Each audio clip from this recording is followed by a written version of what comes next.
Mushoku Tensei Volume 3 by Ricirasu, cast by Ariel Studio. If you are interested in creating your own audio drama like this, please visit artail.ai and use promotion code ARTAIL to activate your account. Now, enjoy the story.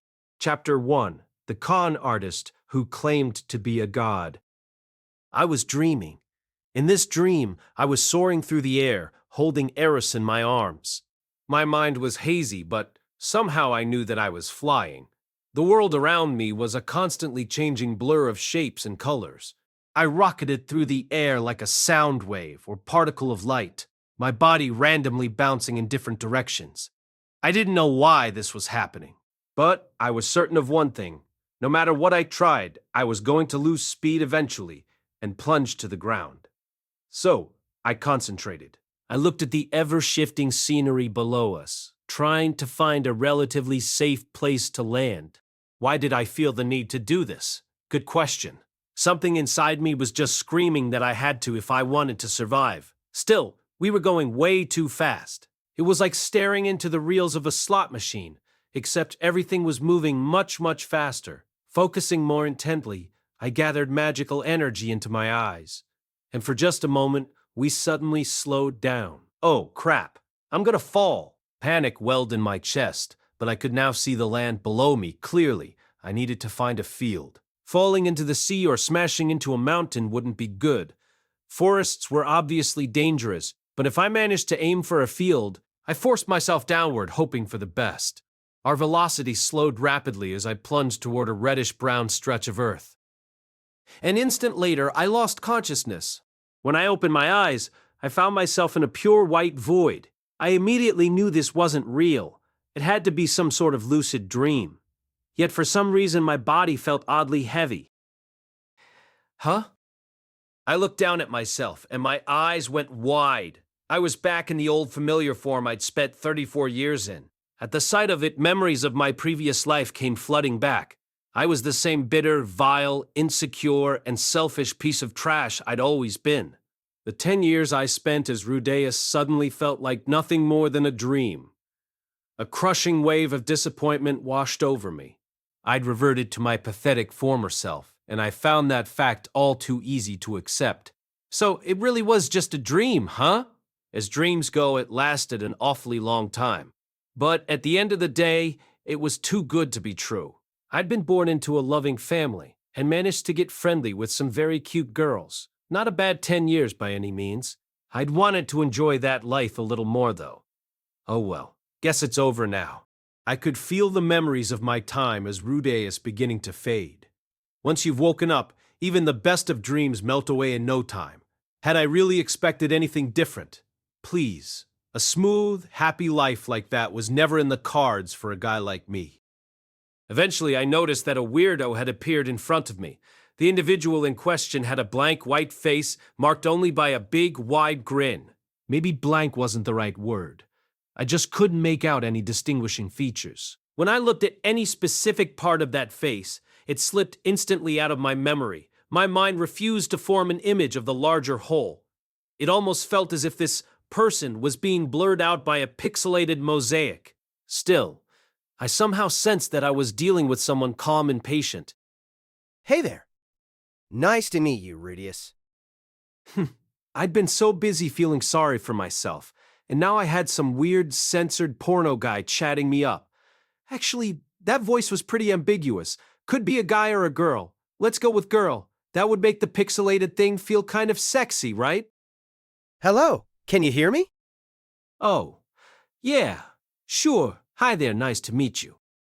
Excellent. Nice to see you're so polite. I didn't actually speak out loud, but it seems like my friend here heard my thoughts just fine. Might as well keep communicating this way. Wow, nothing phases you, does it? That's not true at all. Don't be so modest. So anyway, you're who or what exactly? Can't you see that much for yourself? I can't see much of anything with that mosaic. Are you the mighty Sperman or something? The mighty Sperman? Who's that? Does he look like me? Oh, totally. He's a big, blurry mess of pixels, just like you. So there's someone like me in your world, too. Well, no. What? Okay, let's just move on. I'm a god. The man god, specifically. Uh-huh, the man god. Right. You don't sound too impressed, I have to say. Just wondering why a god would be wasting time chatting with me, I guess. Isn't it a little late for you to be showing up anyway? The god's supposed to make his appearance way back in the first chapter, right? The first chapter? What do you mean? Never mind, it's nothing. Please, go right on ahead. All right. Anyway, I've been keeping an eye on you for some time now. You've been living quite the interesting life. Peeping's always lots of fun, isn't it? Oh, it's been a joy, and that's why I decided to take care of you. You're taking care of me? Gee, thanks. Talk about condescending. What am I, your pet? Come now. There's no need to be so hostile. I'm only talking to you because I saw you were in some real trouble. Well, that's a red flag. Anybody who pops up offering to fix all your problems when you're struggling is a con man. No. I'm on your side, friend. Ha! Now we're friends? Don't make me laugh. I met a few people like you in my old life, buddy. People who slithered up to me and said, just try your best, or I'll look out for you. They were all liars. They didn't really give a damn. They assumed everything would automatically work out once they lured me out of my room. None of them understood the source of the problem. Everything you say reminds me of them. I'll never trust you. Goodness, that's a problem. Why don't I just offer you a little advice then? Advice, huh? That's right. Feel free to ignore it completely if you want. Right. Got it. So that's your angle. I had plenty of that last time as well. People loved giving me advice. Thought they could feed me a bunch of feel-good self-help crap and get me focused on something other than my own misery. Seriously, talk about missing the point. What good is positive thinking going to do me now? I'm way past the stage where my emotional state's going to make a difference. Getting optimistic only sets me up for more pain down the line. I mean this right. Here's a case in point. Why even let me dream, damn it? Alternate reality, my ass. I got all into this second chance at life. Then you just pull the carpet out from under me? Did you have to be so damn sadistic? Wait a second. I think you're misunderstanding things. I want to help you with your current life, not your old one. Why do I look like this then? That's your astral form. It's distinct from your actual body. My astral form? Right. You're perfectly fine physically, of course. So this is only a dream? When I wake up, I won't find myself back in this crappy body? Exactly. Since you're dreaming at the moment, you'll be back to normal once you wake up. Feel better now? Phew. Okay, so this is all just some weird dream. Well, it's not just a dream. I'm speaking directly into your mind right now. Hard to believe your mental image of yourself is so different from your body. Telepathy, huh? Well, all right, but what do you actually want with me? Do you plan to send me back to my old world, since I don't belong here or whatever? Don't be ridiculous. I couldn't send you anywhere outside the six-faced world, obviously. Maybe that's obvious to you, but I'm totally in the dark here.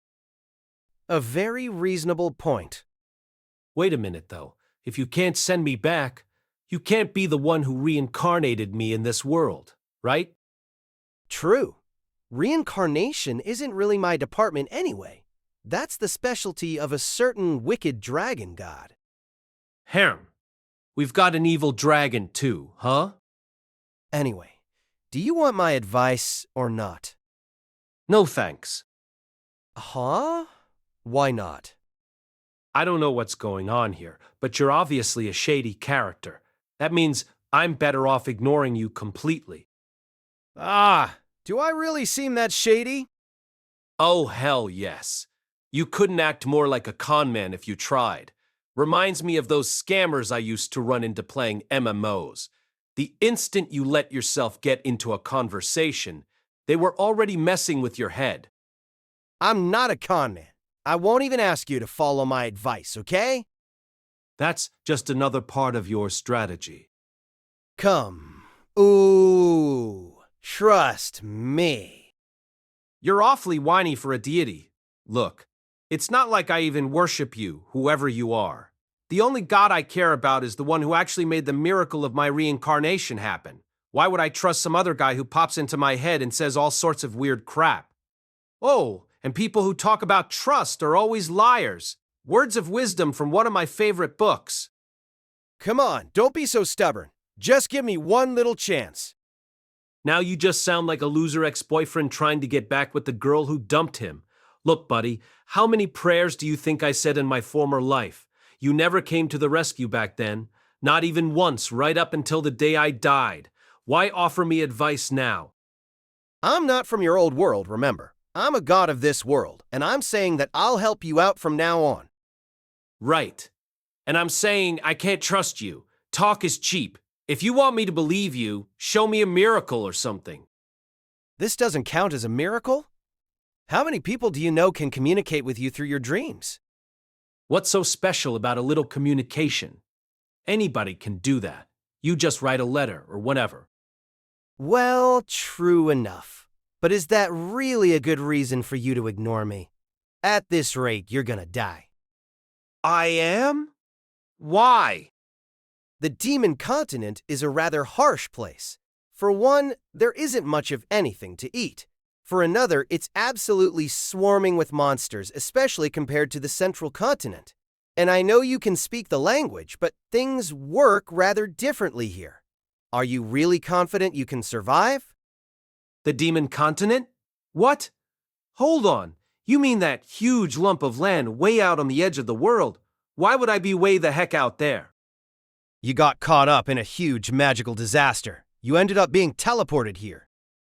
A magical disaster? Are you talking about that light I saw? That's right. So that was some sort of teleportation spell. Wait. I'm not the only one who got hit by that thing. I wonder if everyone else back in Fitoa is all right.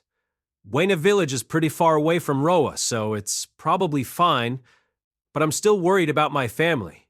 You have any insight on that, buddy? Would you really believe my answer either way? You don't even want to listen to my advice. Good point. You'd probably lie just for the fun of it. All I'm going to say is that everyone's praying for your safety. They all want you to make it back alive. Well, sure. Of course they would. You really believe that? Isn't there a part of you that thinks they might be glad to have seen the last of you? Yeah. I'd be lying if I said the thought hadn't crossed my mind. By the end of my last life, nobody cared if I lived or died. And I've still got some self-esteem issues stemming from that. Well, people care about you in this world. You'd better make it back to them in one piece. Yep, you're right.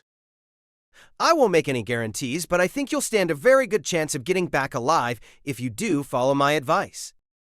Wait, before we get to that, I want to know why you're doing this.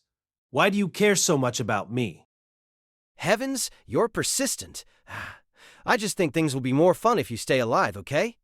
Is that not good enough? People who only care about having fun tend to be total scumbags, you know. Is that how things were in your last life? Pretty much. I knew a few guys like that, and they all loved making other people dance like puppets for their own amusement. Well, I do enjoy a bit of puppetry now and again. I can't deny that. And what could possibly be so fun about watching me anyway? Maybe that wasn't the right choice of words. You're very interesting, that's all. I hardly ever get the chance to see someone from an entirely different world. I'd like to help you meet all sorts of people and see what comes of it. Great. So I'm the pet monkey, and you're giving me some vague instructions to see if I can reach my goal. That sound about right? Look here. You haven't forgotten my original question, have you? What original question? Let me repeat myself then. Are you confident you can survive here? Stranded in a dangerous, unfamiliar land. No, not really. Then maybe you'd be better off hearing me out. Like I said before, it's up to you if you want to follow my suggestions. All right. Fine. I get it. Go ahead, give me advice if you really want to. What was the point of this whole long-winded conversation anyway? You could have just told me what— Yes, yes. Now listen carefully, young Rudeus. Soon after you awake, you'll see a man. Rely on him, and do what you can to help him. As these brief and final words echoed through the void, the blurred-out god abruptly disappeared. Chapter 2, The Supered. When I woke up, it was already night. A black sky full of stars stretched above me. Shadows cast by a flame danced across the ground. I could hear the crackling of burning wood. It seemed I was sleeping next to a bonfire, although I didn't remember making one or even setting off on a camping trip. The last thing I did remember was the sky abruptly changing colors and a wave of white light sweeping over us. Oh, and then there was that dream. Not a very pleasant one. Gah! A jolt of fear ran through me and I looked down at my body. Fortunately, it wasn't the slow, useless lump of flesh I used to inhabit. I was back in the young but strong form of Rudeus. Seeing that, my memories of the past began fading slightly and a wave of pure relief washed over me. To hell with that man-god. For a minute there, I'd felt like I was back in the bad old days. Seemed like I was going to get a bit more time in this world after all. Thank goodness. I had a ton of things I still wanted to do here. Like cast aside my wizard status for one thing. When I sat up, my back hurt. I'd been laid on the bare ground. My immediate surroundings were a stretch of dry, cracked earth. From what I could see, there was barely any vegetation at all. Were there even no insects? I heard nothing except the sound of the fire. It really was quiet out here. I felt like any noise I made would be swallowed up by the total silence of the night. I couldn't remember having been in a place anything like this before. The kingdom of Asura was covered in grasslands and forests, after all. Had that wave of white light done this? No. According to the man-god, I'd been teleported. This was the demon continent, presumably. A completely new and unfamiliar land. Somehow, that light had sent me— Wait, what about Ghislaine and Eris? My first instinct was to jump to my feet and start looking for them. But just as I began moving, I noticed a girl sleeping on the ground behind me, one hand clutching at my shirt. Her vivid red hair was unmistakable. It was Eris Boreas Greyrat, the girl I'd been tutoring back in Fittoa. I'll skip the background story for now, but I've been teaching her reading and arithmetic for 3 solid years at this point. She'd been a force of nature at first, spoiled, violent, and totally out of control. But I'd managed to navigate through some tricky events, such as rescuing her from would-be kidnappers and teaching her to dance before her birthday party. Eventually, I'd earned her respect and trust. Of course, she still punched and kicked me on a daily basis. That was just the way she was. For some reason, Eris had some sort of cloak draped over her. I'd just been laid out in my clothes, but oh well. The principle of ladies first probably applied here. My staff Aquahardia was also lying on the ground behind her. Eris had given it to me as a present on my 10th birthday only a few days ago. In any case, she didn't have any obvious external injuries. That was a relief. Where's Ghislaine, though? Ghislaine Dodoldia was both our swordplay instructor and Eris's personal bodyguard. She was a fearsomely skilled beastwoman who'd been teaching me the basics of her style in exchange for a rudimentary education. The woman's brain was allegedly made of muscle, and she was definitely lagging behind Eris in her studies, but in an emergency like this, she'd be far more useful than the likes of me. It was possible she'd made the fire and put that cloak over Eris. I turned away from my sleeping student and started looking for my master. Right away, I spotted someone sitting near the fire whom I hadn't noticed before. But it wasn't Ghislaine, it was a man. He was staring at me, still and silent, as if to size me up. I froze like a rabbit under a predator's glare. Despite my shock, I tried my best to study the man calmly. He didn't seem to be wary of us. If anything, it was more like— How could I put this? Something about his body language reminded me of the way my sister used to slowly, timidly approach a cat she wanted to pet. Was he worried about frightening these children he'd stumbled across? That seemed to indicate he wasn't hostile. But just as I was breathing a sigh of relief, my mind picked up on a few alarming details. His hair was emerald green, his skin porcelain white, and he had something like a red jewel embedded in his forehead. There was also a long scar running across his face. His eyes were sharp, his features stern. Even at a glance, he looked like a dangerous man. Just to drive the point home, there was a three-pronged spear lying by his side. When I was very young, I'd been tutored in magic by a girl named Roxy who taught me many valuable, life-changing things.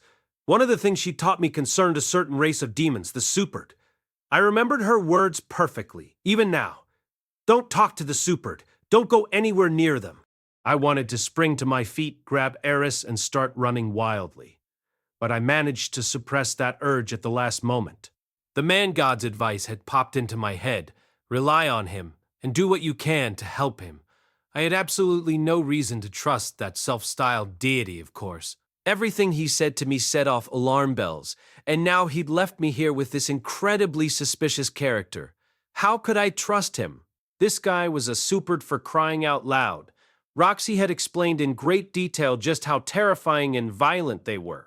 Maybe some sort of god wanted me to help him out.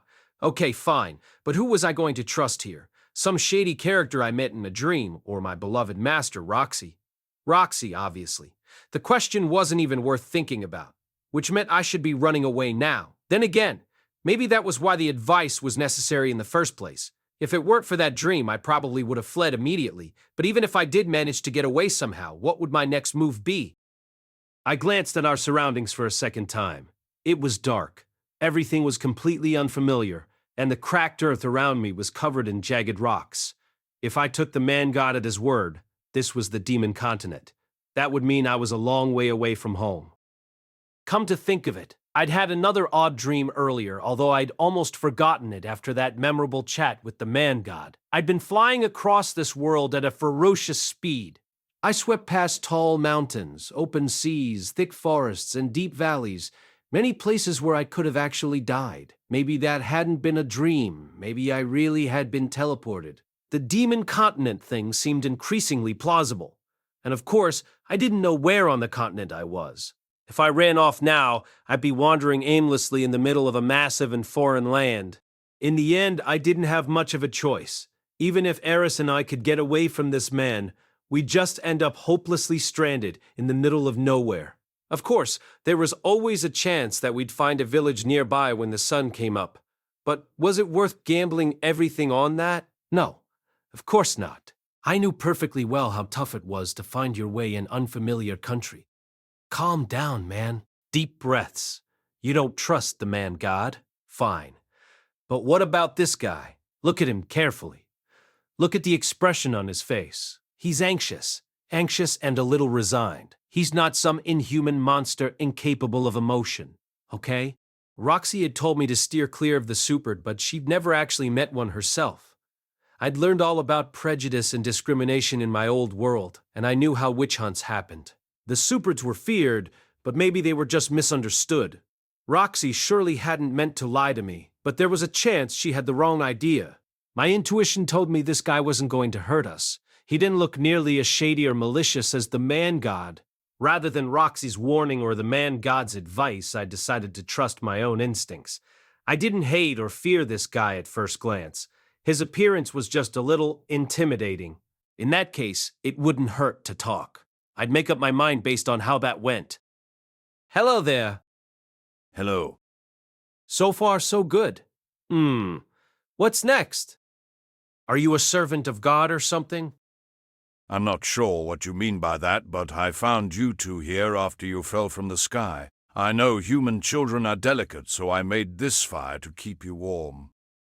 No mention of my faceless friend, huh? Was this guy not in on the divine plan? Based on what the man-god said about his motives, maybe watching me was only half the fun. Seeing how other people reacted to me was probably just as interesting. In that case, this man really might be trustworthy. That was very kind of you. Thank you for helping us. Are you blind, boy? What? No, my vision's perfect, actually. Did your parents not teach you about the Super then? My parents didn't, but my master did warn me to stay away from them at all costs. You're disregarding your master's words, you know. Aren't you afraid of me? Not afraid, no, but I am a little suspicious of you. There was no need to say that aloud, of course. I think it would be impolite to fear a man who just helped me. You say the strangest things, child. I didn't think I'd said anything particularly odd, but maybe the Superd took it for granted that everyone would run screaming at the sight of them. I'd learned a bit about the Laplace War, the 400-year conflict between humanity and demonkind that ended only a century ago. I knew that the Superd had been shunned ever since it came to an end. The world was slowly shedding its prejudices against other types of demons, but the Superd were definitely a special case. Every other race seemed to loathe them as passionately as the Japanese people hated American soldiers during World War II. They were portrayed as something close to the embodiment of pure evil. Without my knowledge of racism from my old life, I probably would have shrieked in terror at the sight of one. The man said nothing. He tossed a twig into the fire, and it popped loudly. Eris moaned at the sound and began stirring. She seemed on the edge of consciousness. Wait, that's not good. She's definitely going to make a scene. I should at least introduce myself before things get totally chaotic. I'm Rudeus Greyrat. What's your name, sir? Ruijerd Superdia. Superdia was presumably the common last name used by all the Superds. That was how things typically worked with the demonic peoples. For the most part, only humans took family names, although there were a few eccentric exceptions among the other races. Likewise, Roxy's last name was Magurdia, according to the dictionary of demonkind she sent me during my stint as Eris's tutor. Well, Ruijerd, I think this young lady is going to wake soon. She can be very noisy at times, I'm afraid. Let me apologize in advance. No need for that. I'm used to it. Given her aggressive approach to life, there was a real risk Eris might take a swing at Ruijerd the instant she laid eyes on him. We needed to have a quick conversation while we had the chance. Hopefully that would keep things from getting too hostile later on. Pardon me, I'm going to move a little closer. With a glance at Eris to make sure she wasn't waking up just yet, I scooted around the fire and settled down next to Ruijerd. Up close, I could make out his clothes in the faint, flickering light. His embroidered vest and trousers seemed like some type of tribal garb, the sort of thing an indigenous person might have worn. Ruijerd seemed more uncomfortable than anything else, but honestly that was much less off-putting than the man-god's brand of pushy friendliness. Not to change the subject, but where are we at the moment? The Big Goya region, in the northeast of the demon continent. We're not far from the old Ricirasu castle. Oh, I see. I'd seen Ricirasu Castle on a map once. It was a long, long way away from Asura. Why did we land all the way out here, I wonder? If you two don't know, I certainly wouldn't. Yeah, I suppose not. I guess strange things can just happen when you're in a world with dragons and magic, but it didn't seem like a coincidence that we'd run into a major character like Perugius's lieutenant right before this happened. For that matter, it could be that the man-god had played some part in things as well. If we'd been caught up in this by sheer coincidence, it was a miracle we were even alive. Well, in any case, I'm very grateful that you helped us. There's no need for gratitude. Just tell me where you hail from. We're from the kingdom of Asura on the central continent. The city of Roa in the Fitto region specifically. Asura? That's certainly a far-off land. It certainly is. Not to worry, though. I'll see you back there, safe and sound. The northeast of the demon continent was on the opposite side of the map from Asura. In sheer distance, it was comparable to a trip from Paris to Las Vegas. And in this world, of course, you couldn't just hop on an airplane. Even sea travel was only possible on specific routes, so any intercontinental journey required lengthy detours over land.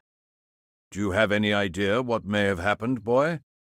Well, the sky started glowing all of a sudden, then someone who called himself Almonfi the Arabian showed up and told us he'd come to stop some sort of abnormality. We were still talking to him when this wave of bright white light hit us. Next thing I knew, I was waking up here. Almonfi. So, Perugius got involved? The situation must have been truly grave then. You're lucky you were merely teleported. True enough.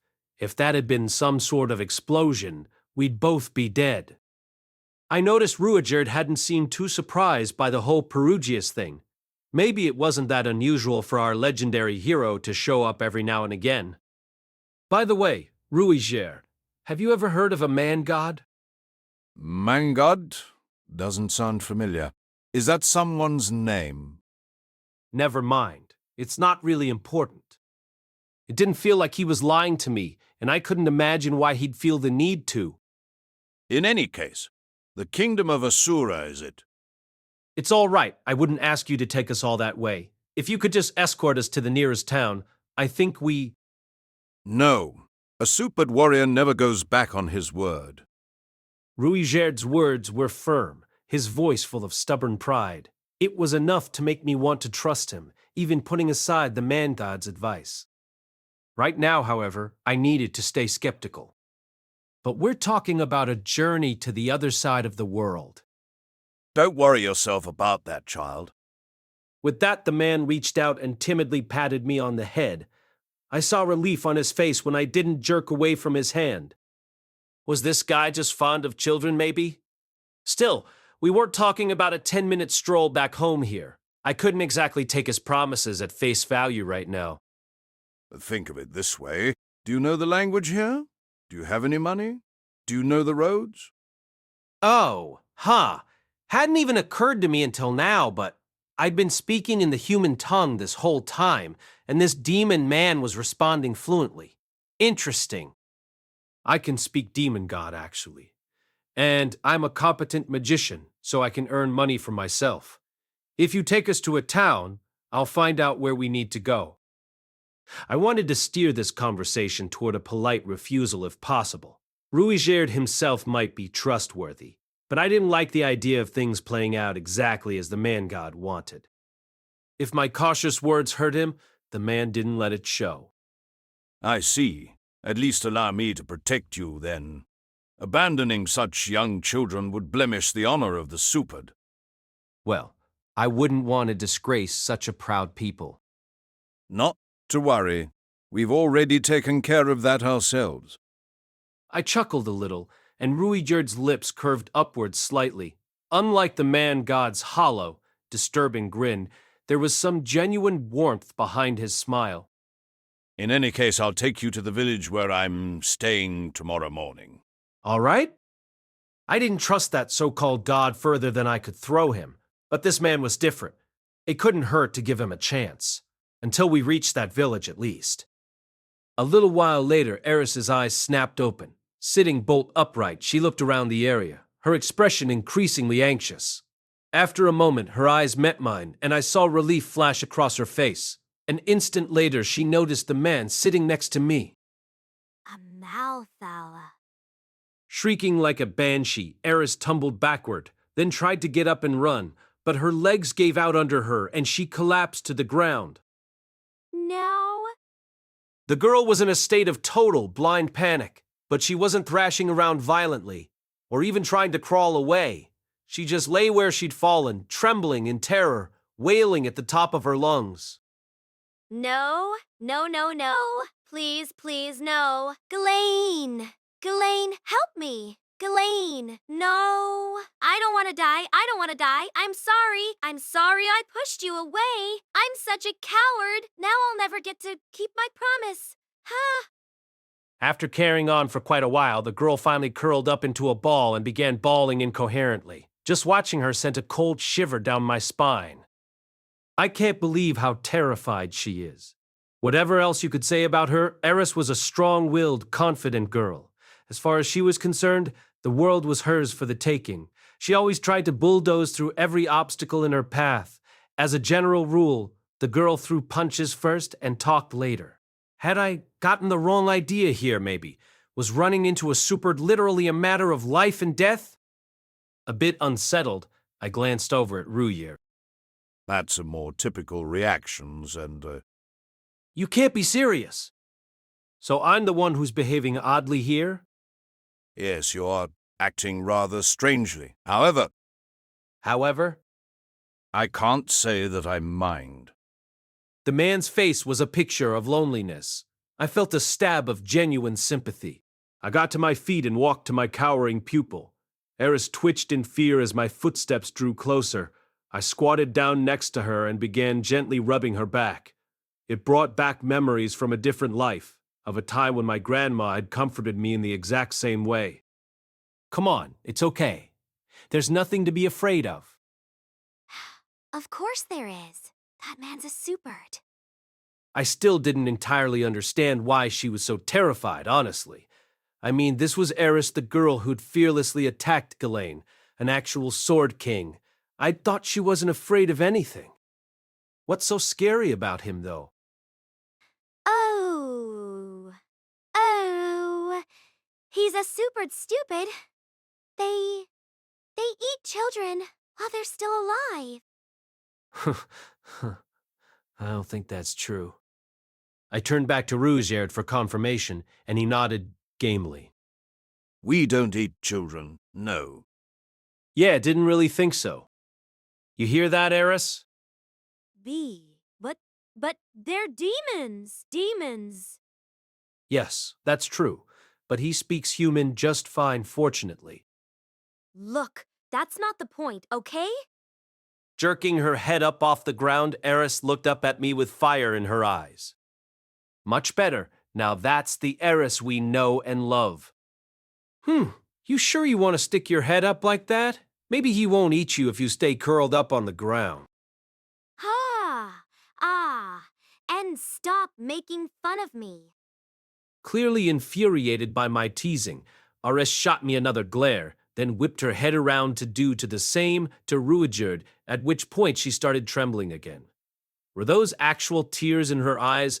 Good thing she wasn't standing up with her legs spread wide the way she usually did. Her knees would probably be shaking like crazy.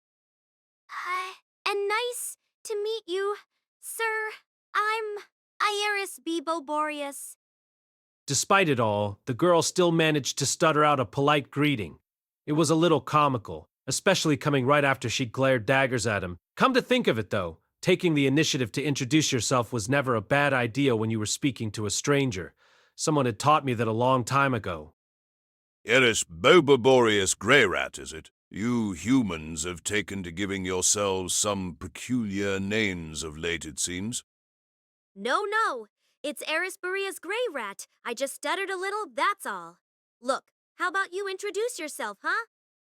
An instant after she'd finished shouting at him, Eris's face went a little pale. Seemed like she'd forgotten who she was talking to for a second there. Of course. My apologies. I'm Ruijerd Superdia.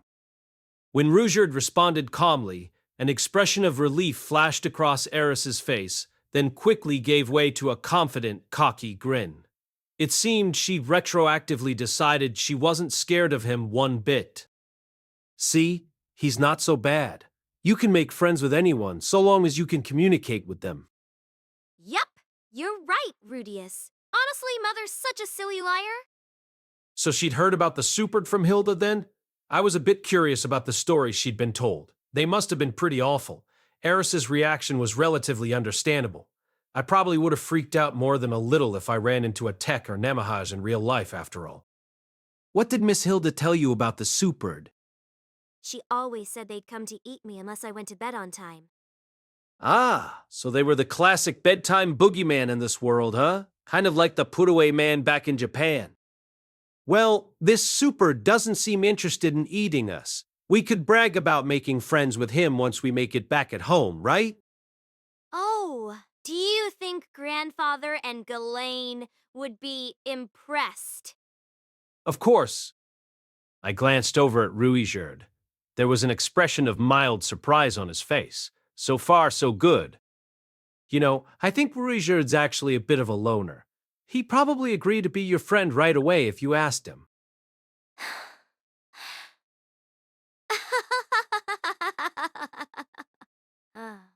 But I did feel like I'd put the matter in pretty childish terms, but Eris looked a bit hesitant. Come to think of it, she didn't really have any friends herself, did she? I was probably slightly outside that category for her. No wonder she'd feel bashful then. The girl just needed a little push. Isn't that right, Ruijerd? Huh? Of course. I would very much appreciate it, Eris. It took the man a moment, but he took his cue eventually. Well, if you insist, I suppose I'll be your friend. The sight of Ruijerd bowing his head to her was enough to break through the last of Eris's defenses. Everything was so simple with her.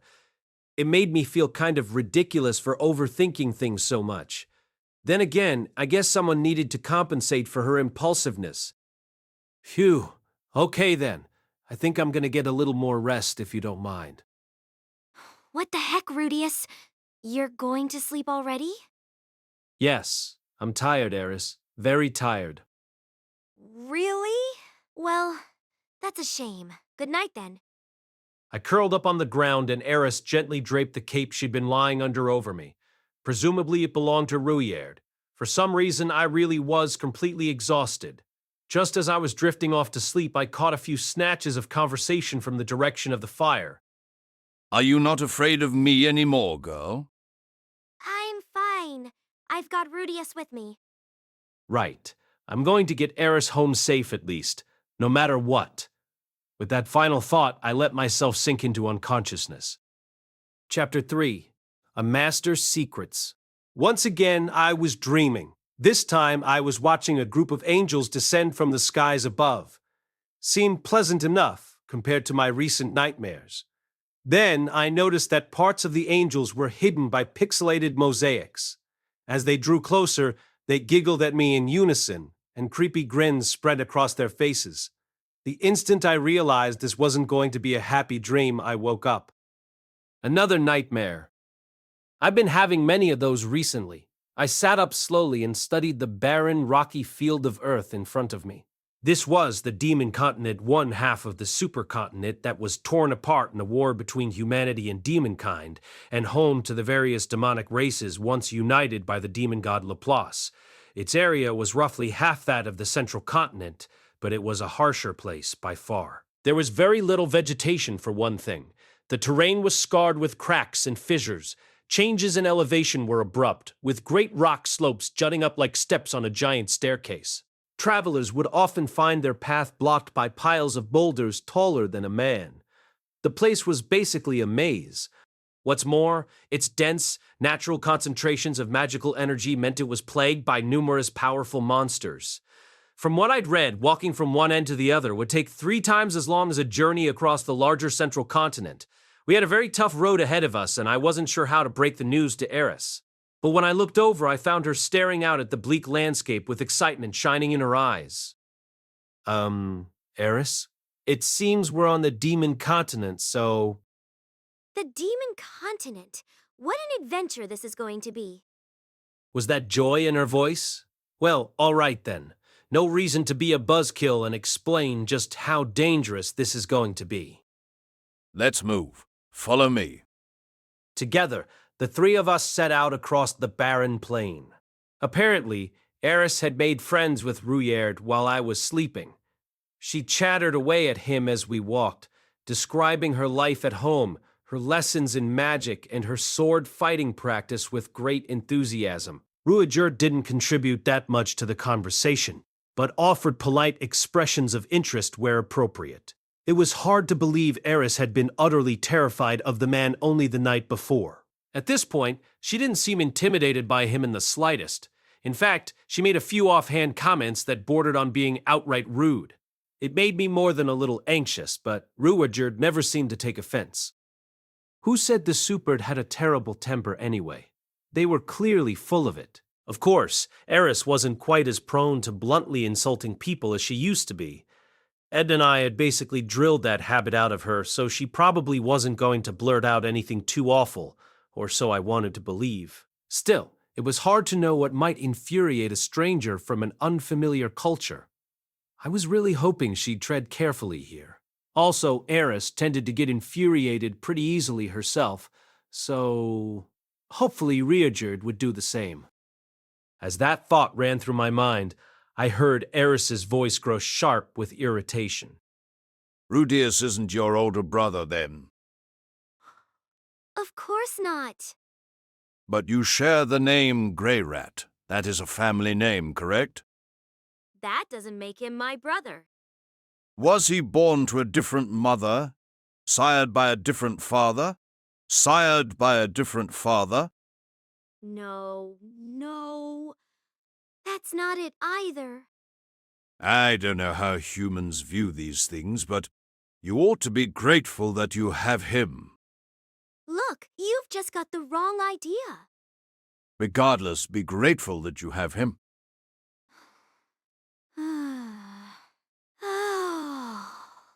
Oh, of course I'm grateful. Not that we're really siblings, of course. Also, she's older than me. The demon continent lived up to its reputation for rocky, steep terrain. The ground was also hard, dry, and dusty, more sand than soil. You could hardly blame the demons for starting a war to break out of this lousy place. There were barely any plants at all.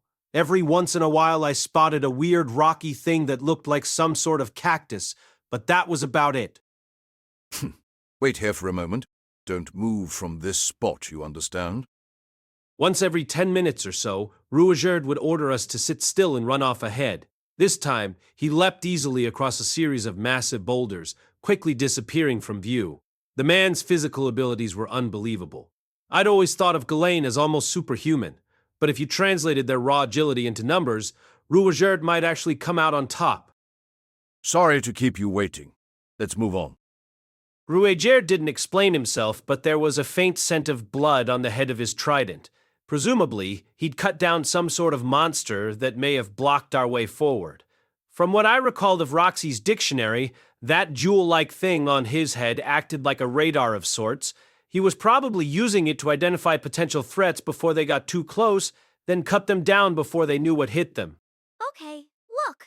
Why do you keep running off like that anyway? I'm dealing with the monsters on the road ahead of us.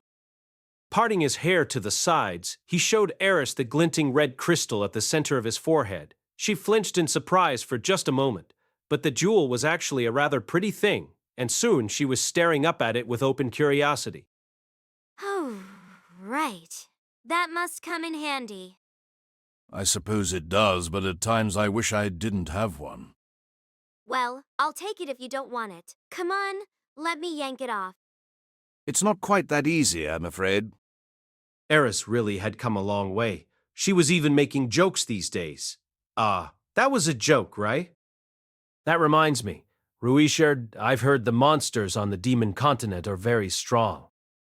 They're not so fearsome in this area, but we're some distance from the main road, so they're rather numerous. That seemed like a bit of an understatement, actually. Ruijerd had been fighting monsters every 15 minutes or so for a while now. Back in Asura, you could travel for hours by carriage without seeing a single one. True, the kingdom's knights and adventurers made regular efforts to exterminate any monsters within its borders, but even so, the encounter rate on the demon continent was absurdly high. You've been fighting all alone this whole time, Ruijerd. How are you holding up? It's not an issue.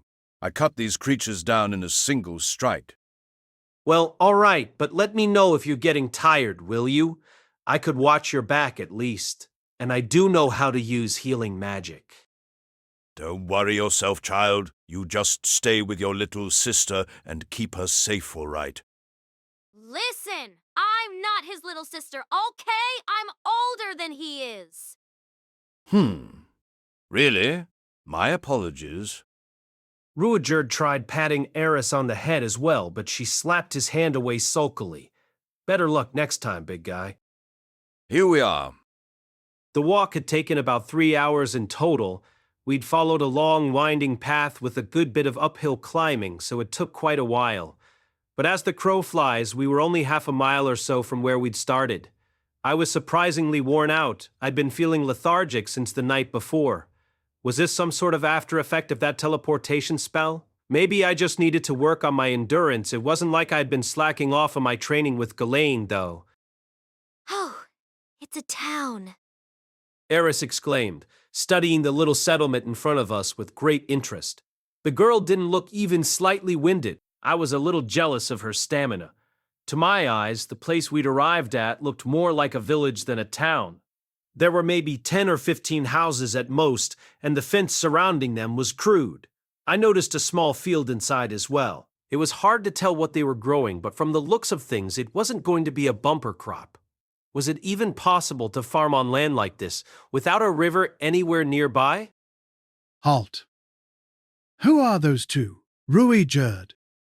Just outside the front gate, we were stopped by a boy who looked like he belonged in junior high. His blue hair reminded me of Roxy. The kid was speaking in the demon god tongue, but I could understand him well enough. My listening comprehension skills were apparently up to par. Remember the shooting star last night? That was them. I can't let such suspicious strangers into our village. What's so suspicious about them? Explain yourself. Ruijerd's face was suddenly stern, his voice threatening. If he'd spoken to me this way last night, I probably would have run for the hills without a second thought. Whoa! What is there to explain? Just look at them. They're the victims of a magical disaster that occurred in Asura. They happened to be teleported here, that's all. But What's the matter with you? Would you really leave these children to their fate? At this point, I noticed Ruijerd was clenching his hands into fists. Acting an instinct, I reached out to grab his arm. He's just doing his job, Ruijerd. Please calm down. What? Arguing with some flunky isn't going to get us anywhere. Why don't we ask him to go get someone with actual authority? The boy scowled at the word flunky, but Ruijerd nodded in agreement. You have a point. Rowan, would you call for the elder? yeah, I was just thinking I might do that, actually. Rowan closed his eyes tightly. He then proceeded to stand there silently for the next 10 seconds. Oh, what is this? Are you going to get moving or not? Please don't tell me this kid just nodded off on the job. Maybe he's waiting for a nice wet kiss? Ruijerd, is he? The Migard can converse with others of their race, even at a distance. Oh, now that you mention it, I think my master told me a bit about that. To be specific, she'd written in her dictionary of demonkind that the Migard were capable of telepathic communication with their close friends and family members. She also noted that she herself lacked this ability and had left her village because of it. Poor girl. Come to think of it, though, if this was a Migard village, maybe mentioning Roxy's name would be helpful? Then again, I didn't know if she was connected to this specific place. There was also the chance it could backfire completely. The elder's on his way. The elder's on his way. We could go meet him halfway, if... You're not taking a step inside this village. Very well, then. With negotiations at an impasse, we just stood there for a while. As the awkward silence stretched on, Eris tugged at my sleeve and whispered, What's going on? Oh, right. She doesn't understand the demon god tongue. The guard here thinks we're suspicious, so we're waiting for the village elder to come look us over in person. What the heck? What's so suspicious about us? Furrowing her brow, Eris looked down at her clothes. She put on her usual sword practice outfit for our trip outside the city. It was a little light, but didn't strike me as odd compared to what Ruijerd was wearing. It wasn't like she was wearing a frilly dress. Should I be worried? About what? I don't know. Just in general. We'll be fine, Eris. Well, okay then. Bold as Eris was, the prospect of an argument at the village entrance clearly made her more than a little anxious. My attempt at reassurance seemed to work at least. The elder seems to have arrived. I peered into the village and saw a bald man with a cane who looked weirdly youthful. He was walking toward us with two girls who looked like teenagers. None of them were particularly tall. Maybe the Migard just stayed that height, even when they were fully grown. There hadn't been any mention of that in Master Roxy's dictionary, but the girl she drew to illustrate the entry did look like a junior high school student. I assumed it was a self-portrait at the time, which was somewhat charming, but maybe she was just depicting a typical adult Migard. While I was pondering the matter, the village elder began conferring with Rowan a little way from our group. These are the children in question, then. Yes. One of them can speak the demon god tongue. It's very strange. Anyone could learn the tongue if they studied it, surely. Why would such a young human child study our language of all things? I had to hand it to Rowan. He kind of had a point on that one. Fortunately, the village elder just patted him gently on the shoulder. Let's not be too hasty, Rowan. Try to calm down, all right? I'll speak with them. With that said, the little man began walking slowly toward us. For lack of a better idea, I bowed to him. A simple Japanese greeting, rather than the fancy one favored by the Asuran nobility. Nice to meet you, sir. My name is Rudeus Greyrat. Well, you're certainly a polite one. I'm Roxy, the elder of this village. I glanced over at Eris, trying to prompt her to follow my example. Apparently confused by the contrast between the man's apparent youthfulness and his dignified bearing, she crossed and uncrossed her arms. It looked like she was trying to decide whether to assume her signature defiant pose. You should introduce yourself, Eris. But I don't know the language.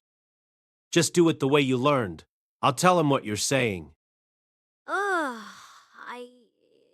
It's a pleasure to make your acquaintance, sir. My name is Eris Greyrat. After a moment's hesitation, Eris offered a textbook curtsy, just as she'd practiced in her etiquette lessons. The village elder's face broke into a smile. Did the little lady here just introduce herself as well, son? Yes, that's the way you do it in our homeland. It wasn't much like yours, though. Well, the customs are different for men and women. Roxy nodded thoughtfully at this, then bowed to Eris the same way I'd bowed to him. My name is Roxy. I am the elder of this village. A bit startled, Eris glanced over at me uncertainly. What did he just say, Rudeus? He's the elder of this village, and he's called Roxy. Oh,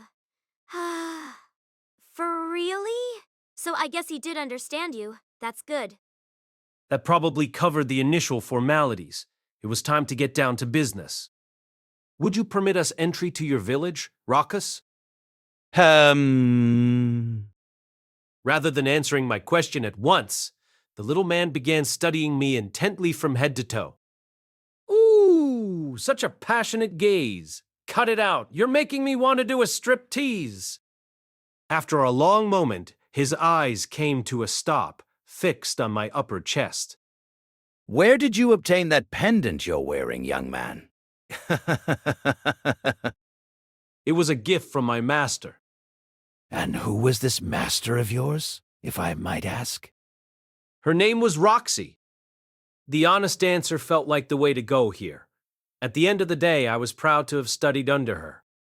What was that? Before I could respond, he rushed right past Roxy to grab me by the shoulders. Did you just say Roxy, boy? Yes, that's my master's name. Out of the corner of my eye, I saw Ruijerd balling his hands into fists. Turning my head to meet his gaze, I shook my head slightly. There wasn't any anger on Rowan's face, only anxious excitement. He wasn't going to hurt me. Where is Roxy now? Well, I haven't seen her in some time myself, but... Please, tell me anything you know. Roxy is my daughter? Sorry, come again? I'm not sure I heard you correctly. Could you repeat that? Roxy's my daughter. Tell me, is she still alive? Pardon, monsieur. No, I think I heard you fine the first time, actually. Just feeling a bit curious about your age. The man didn't look old enough to be in high school even. If you told me he was Roxy's little brother, I would have believed you, but apparently... yeah. Please, just tell me. It's been more than 20 years since she left this village and we haven't heard a word from her since. So Roxy had basically run away from home. Not that she'd mentioned anything about that to me, of course. Honestly, master, must you be so secretive? Wait, more than 20 years ago? Ah, how old would that make her? Well, why aren't you saying anything? Whoops, Sorry about that, buddy. Right now she's... Halfway through my sentence, I realized the man still had a death grip on my shoulders.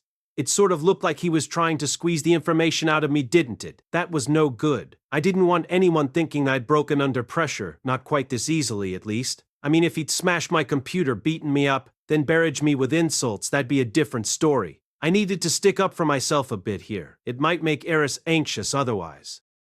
Actually, I want you to answer a question for me first. How old is Roxy right now? What? Why does her age matter? Can you just... It's very important. Oh, and while you're at it, I'd also like to know how long the Ruijerd live. Yeah, this was definitely something I needed cleared up. Fine. Roxy would be 44 this year, I suppose. And we live around 200 years for the most part. Unless some disease kills us first. Huh, we're the same age. That makes me kind of happy, actually. You don't say. By the way, would you mind letting go of me? Rowan finally released his grip on my shoulders. Okay, now we can talk. As of 6 months ago, Roxy was in the kingdom of Chiron. I wasn't there in person, but we were exchanging letters for a while.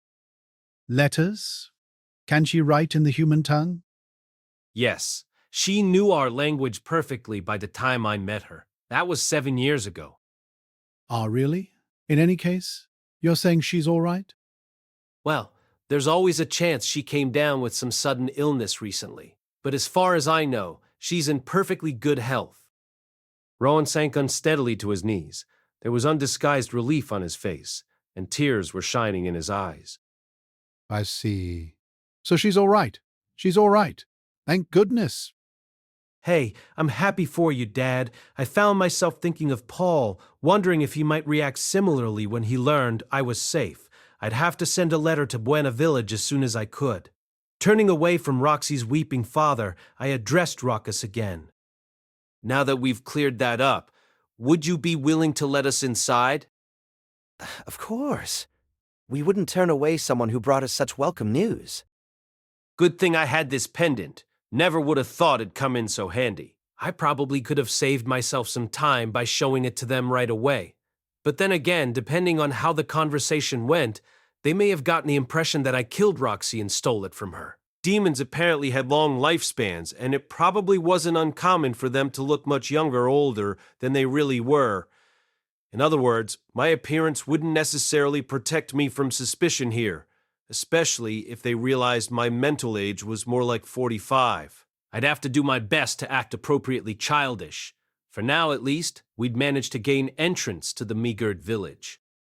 Chapter 4. The Foundations of Trust. If I had to describe Roxy's former village in one word, it would be destitute. There were less than 20 households. It was a bit hard to describe the buildings themselves. It looked like they just dug down into the earth, then covered up the hole with something that resembled a turtle's shell. It was obvious at a glance that the architectural techniques in use here weren't nearly as advanced as those of the Asura kingdom. Then again, even if you brought a crew of Asuran builders out here, they probably wouldn't have managed to make anything better. There didn't seem to be any lumber to work with after all. The little field I'd spotted from outside the gate was lined by neat rows of wilting leafy plants. In all honesty, it looked like they were all half dead. Somewhat concerning. The Dictionary of Demonkind hadn't included much detailed information on agriculture, unfortunately.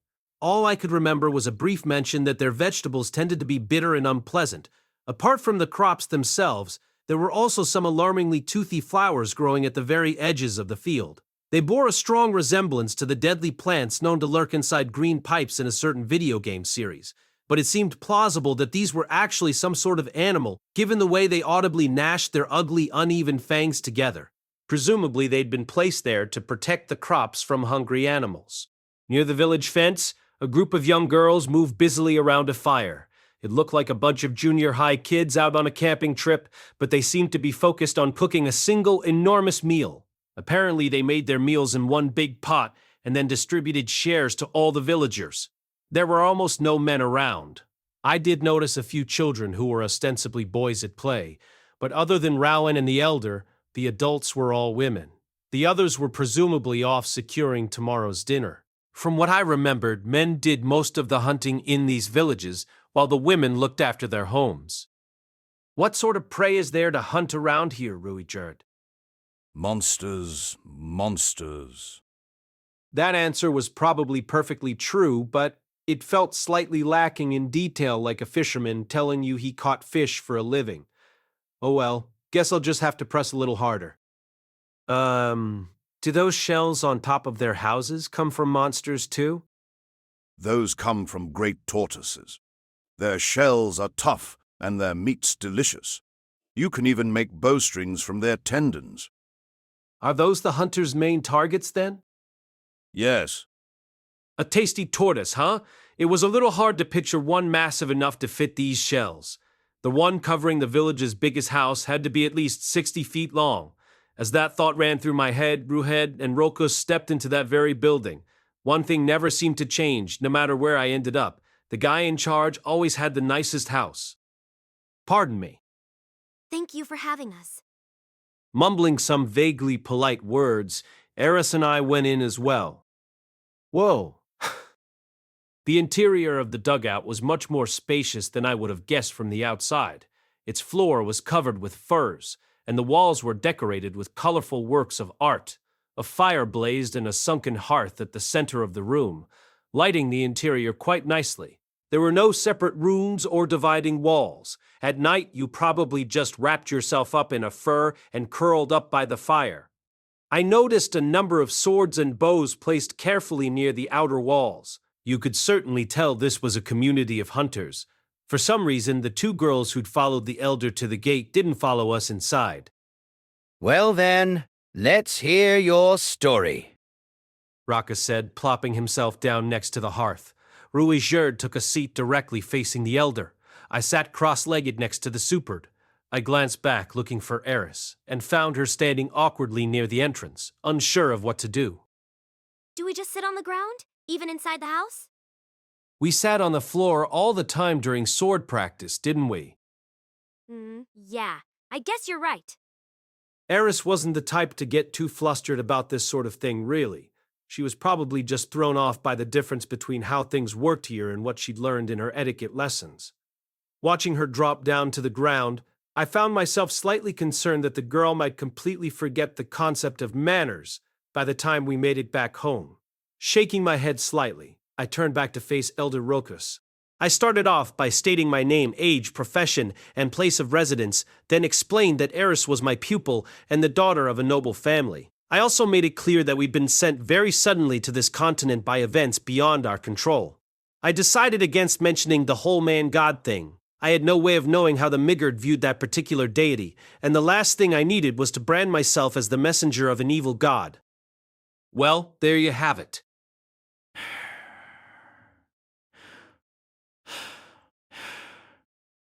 As we waited for him to make a decision, I noticed Eris beginning to nod off. She'd looked energetic enough a few minutes earlier, but maybe the hike had taken its toll after all.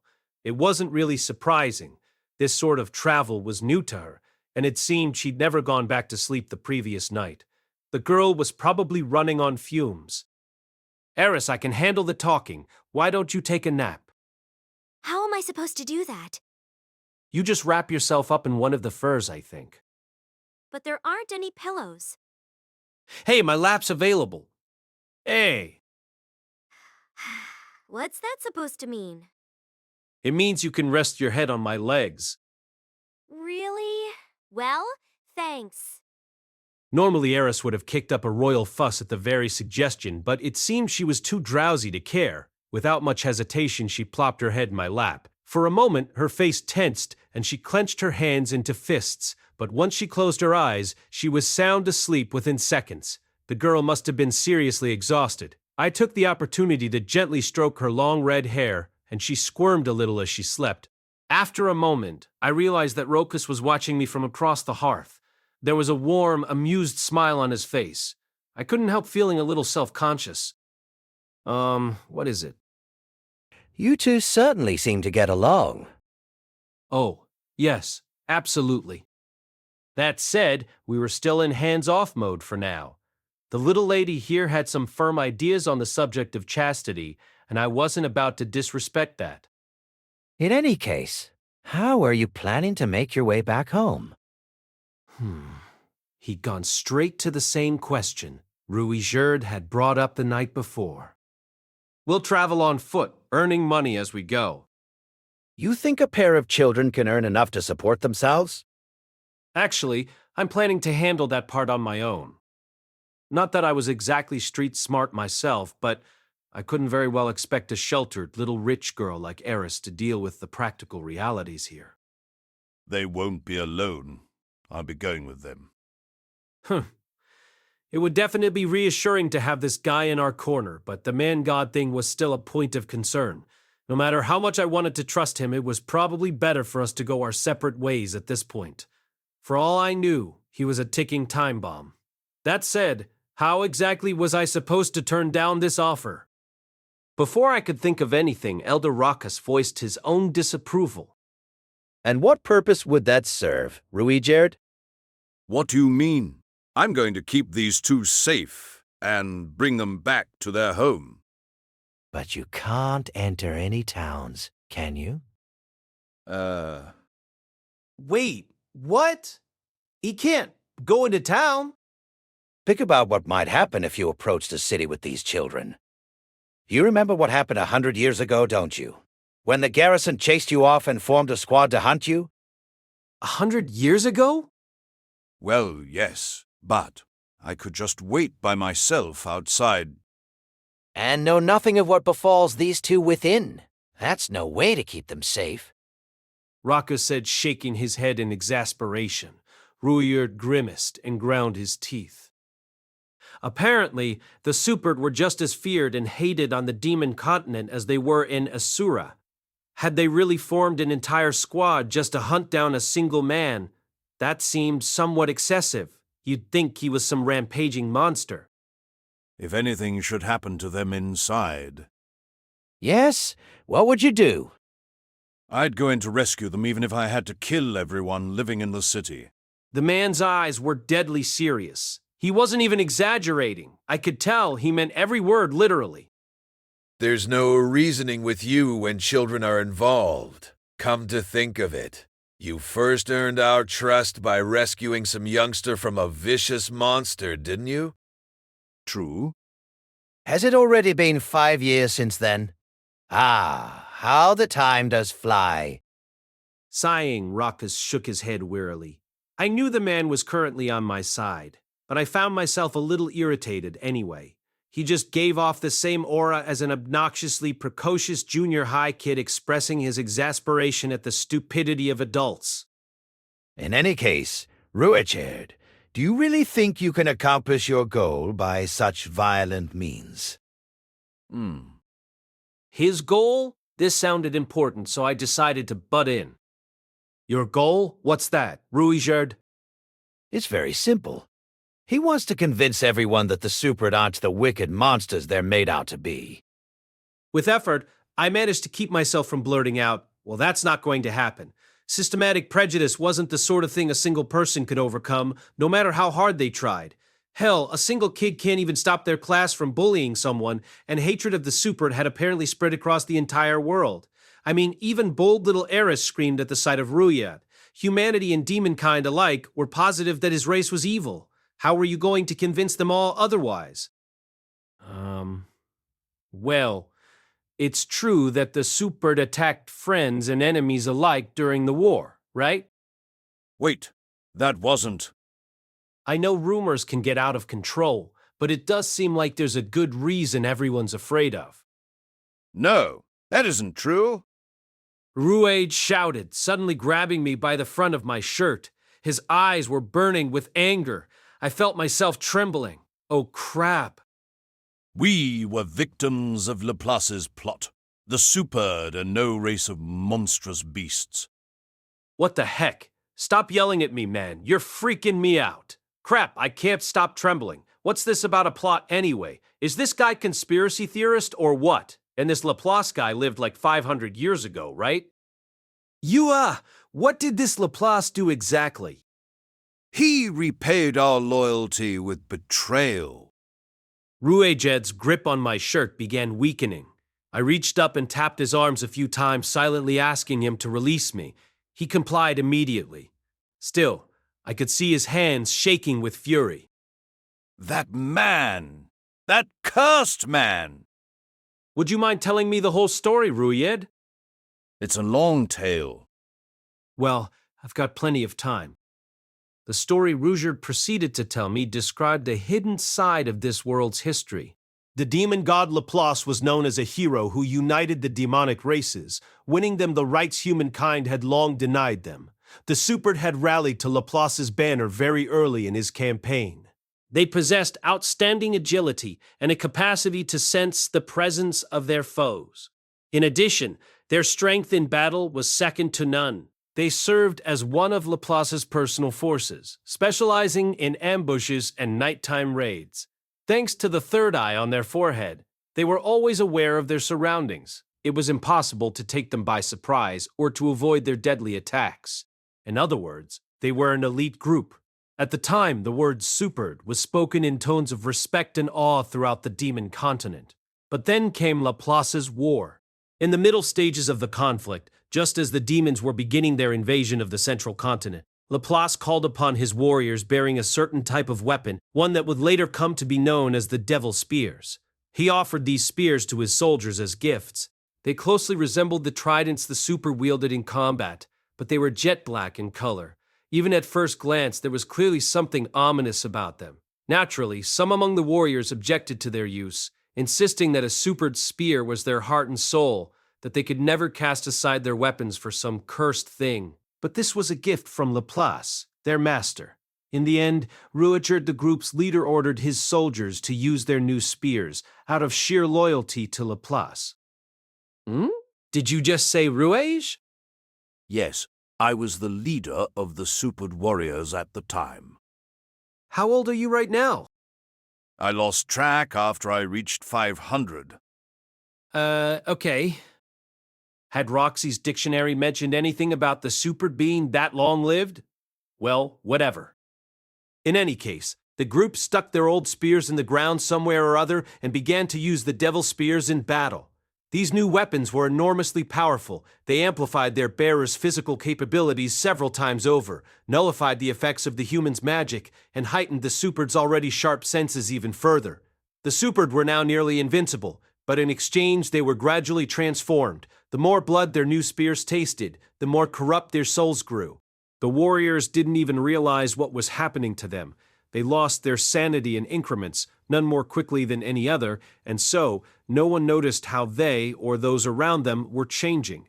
In time, this led to tragedy. The Superd lost the ability to distinguish between their friends and their foes, and began to attack everyone they encountered indiscriminately, young and old. They showed no mercy to women or even children. They showed no mercy to women at all. Ruijerd still remembered those days with vivid clarity. Before long, demonkind at large came to call the Superd traitors to their cause, and word spread among the humans that they were bloodthirsty devils.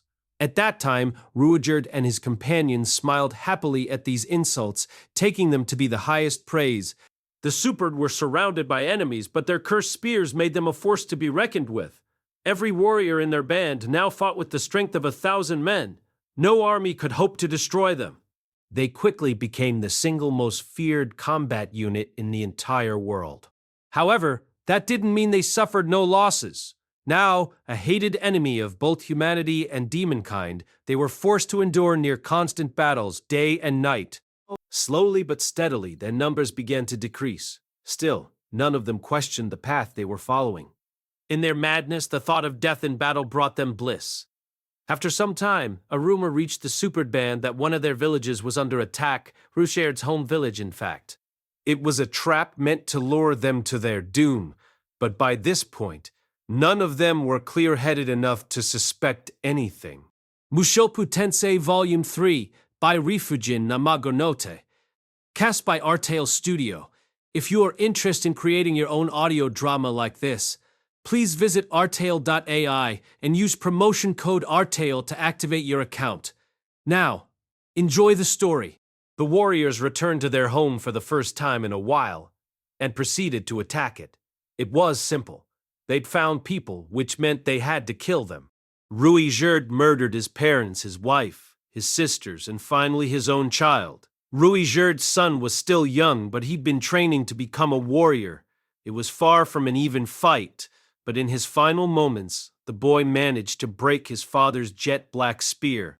In that instant, Ruijerd's pleasant dream ended, and his nightmare began. There was something hard and crunchy in his mouth. Realizing that it was his son's finger, he spat it out in horror.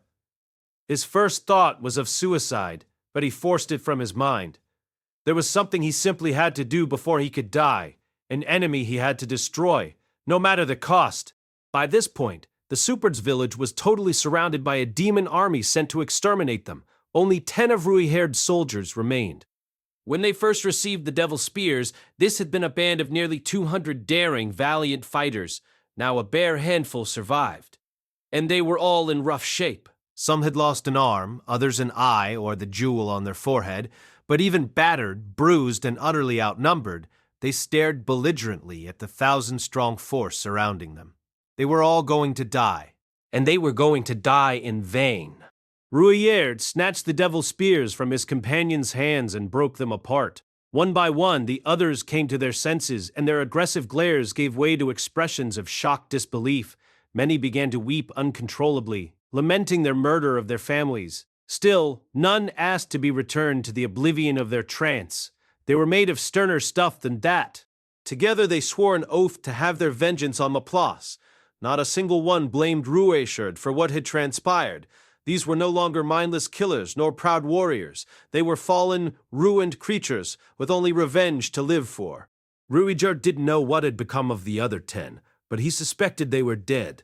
Without the power of the Devil's Spears, the Superd were nothing more than unusually effective soldiers. They had no choice but to use whatever tridents they could find, rather than the familiar ones they had grown used to over years of battle. By all rights, none of them should have survived. Somehow, Ruijerd managed to break through the enemy's encirclement and escape, but he was badly wounded in the battle and spent the next 3 days and nights on the verge of death. The one and only thing he'd carried with him was his son's trident, with which the dead boy had broken the Devil's Spear and saved his father. In the end, after several years spent in hiding, Ruijerd did get his revenge. As the 3 heroes battled the demon god Laplace, he jumped in to assist them, managing to score a blow on his hated enemy. But of course, the defeat of Laplace wasn't enough to undo all the damage he'd done. Despised and persecuted, the surviving Superd were driven from their villages and scattered across the world. To help them escape their pursuers, Ruijerd was forced to kill more of his former demon allies. In those first years after the war, the attacks on his people were truly brutal, and he fought back just as viciously. At this point, Ruijerd hadn't met another Superd in nearly 300 years. He didn't know if his kind had been wiped out entirely, or if they'd managed to survive and form a new village in some secret location. Laplace was to blame for all of this, of course, but I too bear responsibility for the disgrace I brought upon my people. Even if I am the last of my kind, I want to tell the world the truth. With his story told, Ruijerd fell silent once again. His words had been simple and blunt. He never appealed to our emotions. And yet Ruijerd had conveyed his regret, anger, and bitterness perfectly. Either all of it was true, or the man was an astonishingly talented actor.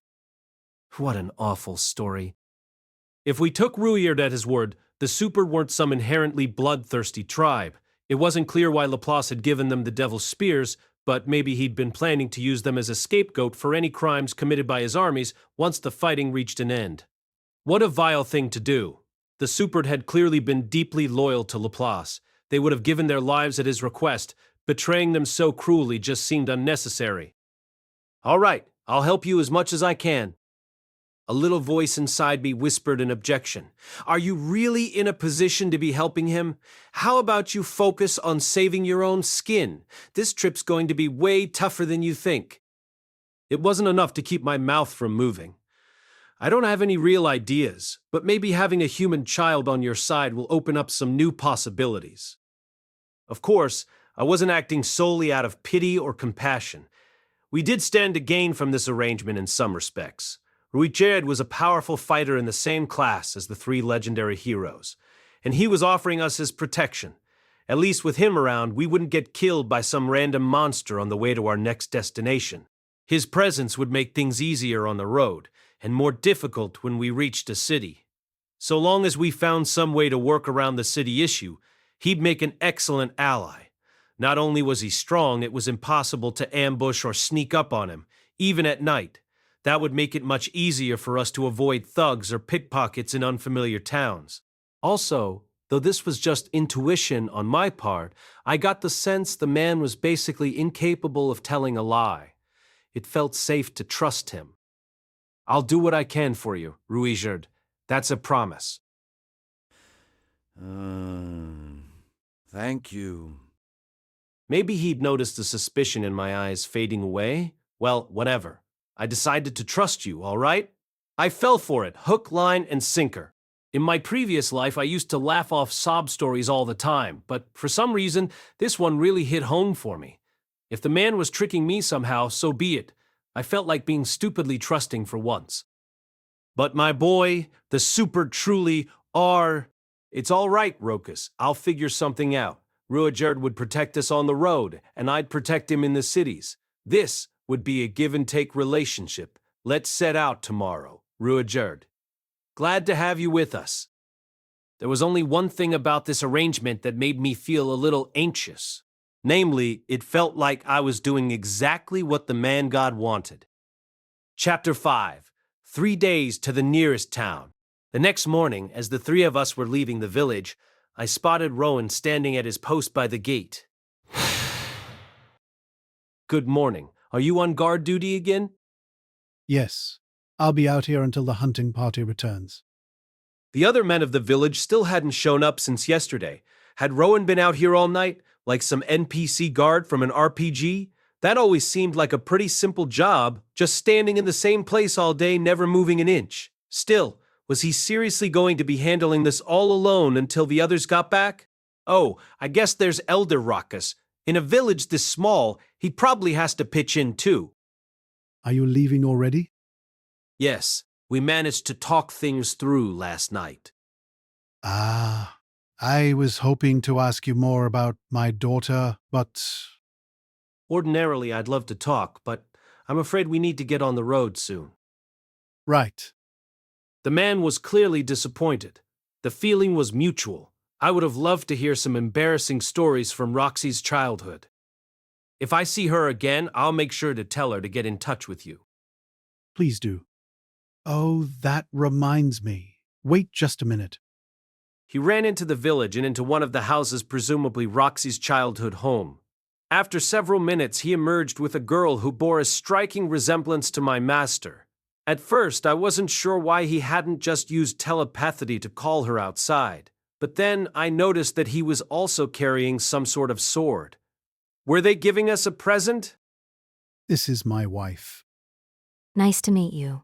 My name is Rokari. Ha! So this was the mom of the family then? I'm Rudeus Greyrat, ma'am.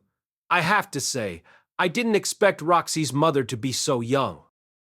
I found myself bowing slightly. I owed these two a great deal, in a sense. They raised Roxy, and without her, I probably wouldn't have set out into the world the way I did. Oh my, what a flatterer. I'm 102 years old, you know? Well, that's still young in my book. I owe Master Roxy a great deal, ma'am. Apparently, the Migurd reached physical maturity by age 10 or so, and didn't visibly age until they hit 150. Master? Goodness, it's hard to imagine that girl teaching anyone much of anything. She must have changed a great deal. She taught me all sorts of things. I'm very grateful to her. At this, Rokari blushed a bit and murmured, "Goodness." Seemed like she'd gotten the wrong idea somehow. In any case, I'm glad you showed up when I happened to be on duty. Yes, I'm very glad to have met you both as well. Roxy did so much for me, really. Maybe I should call you Dad? No, don't. Ouch. The man didn't even crack a smile. His poker face reminded me a bit of Roxy's. Made me a little nostalgic. All jokes aside, I do want you to have this. I know Ruijerd's with you, but you'll sleep better if you have a weapon of your own. I'm not exactly unarmed, really, I said, accepting the sword and drawing it from its sheath. The blade was wide, single-edged, and only about 60 centimeters long. It was also slightly curved, like a machete or a cutlass. A few dings suggested that it had been in use for many years, but the cutting edge itself wasn't chipped at all. It sure looked like they'd taken good care of this thing. It was clean, beautiful even. But there was also something oddly threatening about it. Maybe it was the way the dull gray steel glowed faintly green when it caught the light. We got this from a blacksmith who wandered into the village quite some time ago. It's a sturdy thing. Even after years of usage, the blade's still perfect. It's yours if you want it. Thank you very much. We'll gladly take it. This was no time to be modest.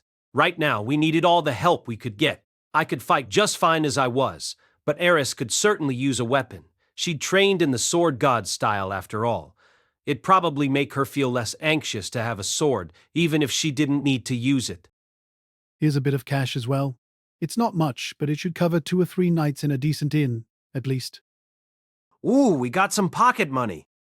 I opened the pouch in excitement and found that it contained some coins of rough stone and a few made of dull gray metal. From what I recalled, currency on the Demon Continent consisted of green ore coins, iron coins, scrap iron coins, and stone coins. Their value was lower than the equivalent currencies elsewhere in the world. Even the green ore coins, which were the most valuable, were only worth an oshiron large copper or slightly less. The iron coins were pretty close to coppers.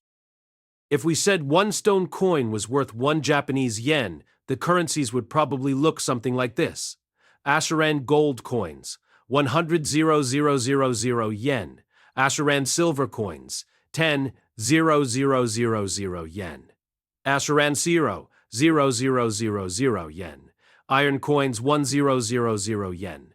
Iron coins 100 yen. Scrap iron coins 10 yen. Stone coins 1 yen. Scrap iron coins 10 yen. Stone coins 1 yen. At a glance, those numbers should make it clear just how powerful and prosperous a kingdom Asura was, especially in comparison to the poverty of the Demon Continent. Of course, the Demon Continent had its own economy, so prices weren't always comparable. It wasn't like everyone here was starving. Thank you very much. I only wish we could have talked about Roxy a little longer. They certainly seemed to be worried about their daughter, even if the girl was 44 by now. In human years, that was basically 20 or so. It was understandable enough. I guess we could stay another day, if you like. Don't worry. We know she's all right now, and that's what matters. Right, dear? Yes. She always had a tough time here, I'm afraid. We were rather worried. I could see how it would be tough living in a little place like this without that telepathic power everyone else seemed to have. In general, you didn't really hear the sounds of conversation in this village. Everyone was probably communicating silently using their minds. Roxy couldn't participate in those conversations, or even overhear what others were saying to each other. It was small wonder that she ran away from home. Well, all right then. I hope we meet again someday. Sure. But if we do, try not to call me Dad, all right? All right, sure. I get the message, man. It was hard to know when or if I'd see Roxy again, but at the very least I'd have to repay them for the money someday. Evidently, the closest town was a 3-day journey on foot. Not long after we set out, it became clear how crucial an asset Ruijerd really was.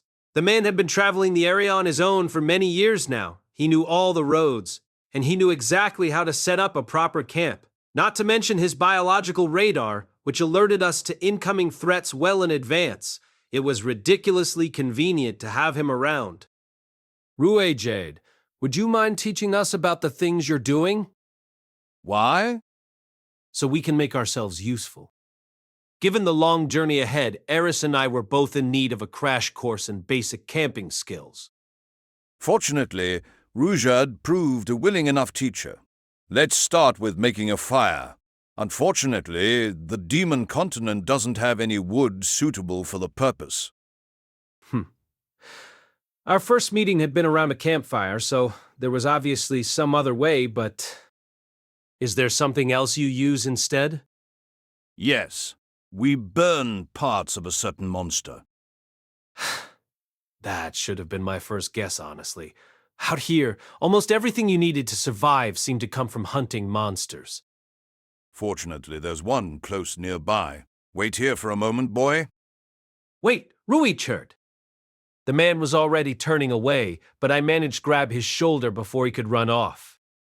What is it? Were you going to fight it by yourself?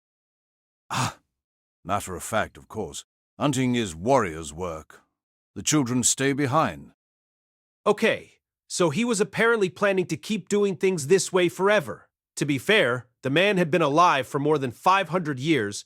We weren't even old enough to be his great-great-grandchildren, and he was probably more than strong enough to handle all the fighting by himself.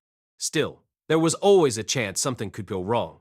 If Ruijerd died or somehow ended up unable to fight, Eris and I would be forced to fend for ourselves. And right now we had no real-world combat experience to speak of. What was going to happen if we lost him while our party was traveling through a deep, dangerous forest or in the middle of a battle with a fierce group of monsters? I didn't like our odds of surviving in a situation like that. We needed to get some experience now while we had the chance. It'd be nice if I could convince Ruijerd to teach us how to fight, but no. That wasn't the right way to think about this. This was a give-and-take relationship. We were partners on equal footing working together to achieve our goals. All three of us needed to figure out how to fight as a party. Okay, but we're not just children. Yes, you are. Look, Ruijerd, we're helping you, and you're helping us. Our goals are different, but we're gonna fight together. So all three of us are warriors, right? With the sternest expression I could muster, I met Ruijerd's gaze directly and waited for a reply. It only took 10 or 15 seconds for him to make a decision. Very well. You're warriors, then. I can't say the man sounded particularly convinced, but at least he was going to let us tag along from now on. That was the important thing. Hear that, Eris? You're going to fight too, aren't you? Oh, of course. Eris blinked with surprise, but managed to stammer out an "oh, of course," and vigorously nodded her head. Good girl. All right then, Ruijerd. Can you lead us to this monster, please? There was no point acting all aggressive anymore. You had to be forceful when you were negotiating. That was all. The first enemy we faced as a group was a monster known as a stone treant. Treant, in general, was a term for tree-like monsters. These were typically ordinary plants that had sucked up too much magical energy and mutated into violent creatures. There were a considerable variety of specific monsters that fell into this broad category. First, you had the lesser treant, found all over the world. These were mutated saplings that tended to imitate ordinary trees until a target wandered into striking distance. They were weak and slow enough that an average adult with no real training could chop one apart without too much difficulty. However, if a lesser treant happened to absorb enough nutrients from one of the fairy fountains located throughout the Great Forest, it would eventually mature into an elder treant. The highly concentrated magical power of the fountains granted these monsters the ability to use various water spells. There were also old trants, which were already massive before they mutated, and zombie trants, trees that transformed after they withered, among many others. Of course, there were distinct differences between all these varieties, but their basic patterns of behavior were very similar. They pretended to be normal trees and attacked anyone who came too close. After some time, they produced seeds that grew into more of their kind. The stone treant was something of a special case, though. It actually disguised itself as a rock. You might be wondering how a tree could pull off that bit of camouflage. The answer was simple, actually. Stone treants had mutated into monsters back when they were still seeds. They could stay in their seed form even as they grew enormous, and were capable of abruptly transforming into tree monsters whenever someone got too close. In their normal form, they were completely inconspicuous. They didn't have a distinctive shape like a sunflower seed at a glance. They really did look like lumpy, vaguely potato-shaped boulders. Is there anything we should keep in mind while we're fighting this thing? You're a magician, yes? That's right. Don't use any fire spells, then. Oh, would they not work on it? We can't use the thing for firewood if you burn it to a crisp. Ah, right. Of course. No water magic either. Because we don't want the wood getting damp? Exactly. Okay then. As far as Ruijerd was concerned, this thing was clearly less of a threat and more of a living piece of lumber. That meant it posed no real danger to us, so long as we were with him. We could fight it without much actual risk. All right then. Let's try having Eris and me fight for now. Ruijerd, you just step in to help out Eris if she's in danger, okay? Is there a point to keeping me in reserve? I just want to see how well Eris and I can handle ourselves in a real battle. After this one, we'll watch you in action and see what we can learn. Very well. With that settled, I put us in a simple battle formation, Eris up in front and me all the way in the rear. It seemed like the best choice, given her sword-fighting skills. I was a little hesitant to put my adorable little pupil on the front lines, of course, but she wasn't going to be much use held back in the middle of a formation. That sort of position was all about supporting your frontliners, and Eris was terrible at that sort of teamwork. Also, Ruijerd probably wouldn't need much in the way of backup anyway. We'd be best off letting Eris fight freely, with Ruijerd and myself following up to support her. Okay, Eris, I'm going to soften it up with one good hard shot from a distance. After that, you move in and finish it off. I'll try to at least call out the names of the spells I'm using, but if things get hectic, I might not have the time. Just keep that in mind, okay? No problem. Eris nodded energetically, giving her new sword a few experimental swings. The girl was clearly raring to go. I lifted my staff and paused to think things over. Fire and water spells were out, and just looking at the thing, wind didn't seem like it would be too effective. That left me with earth. Earth was fine by me. I'd gotten pretty good with it after all those figures I'd made.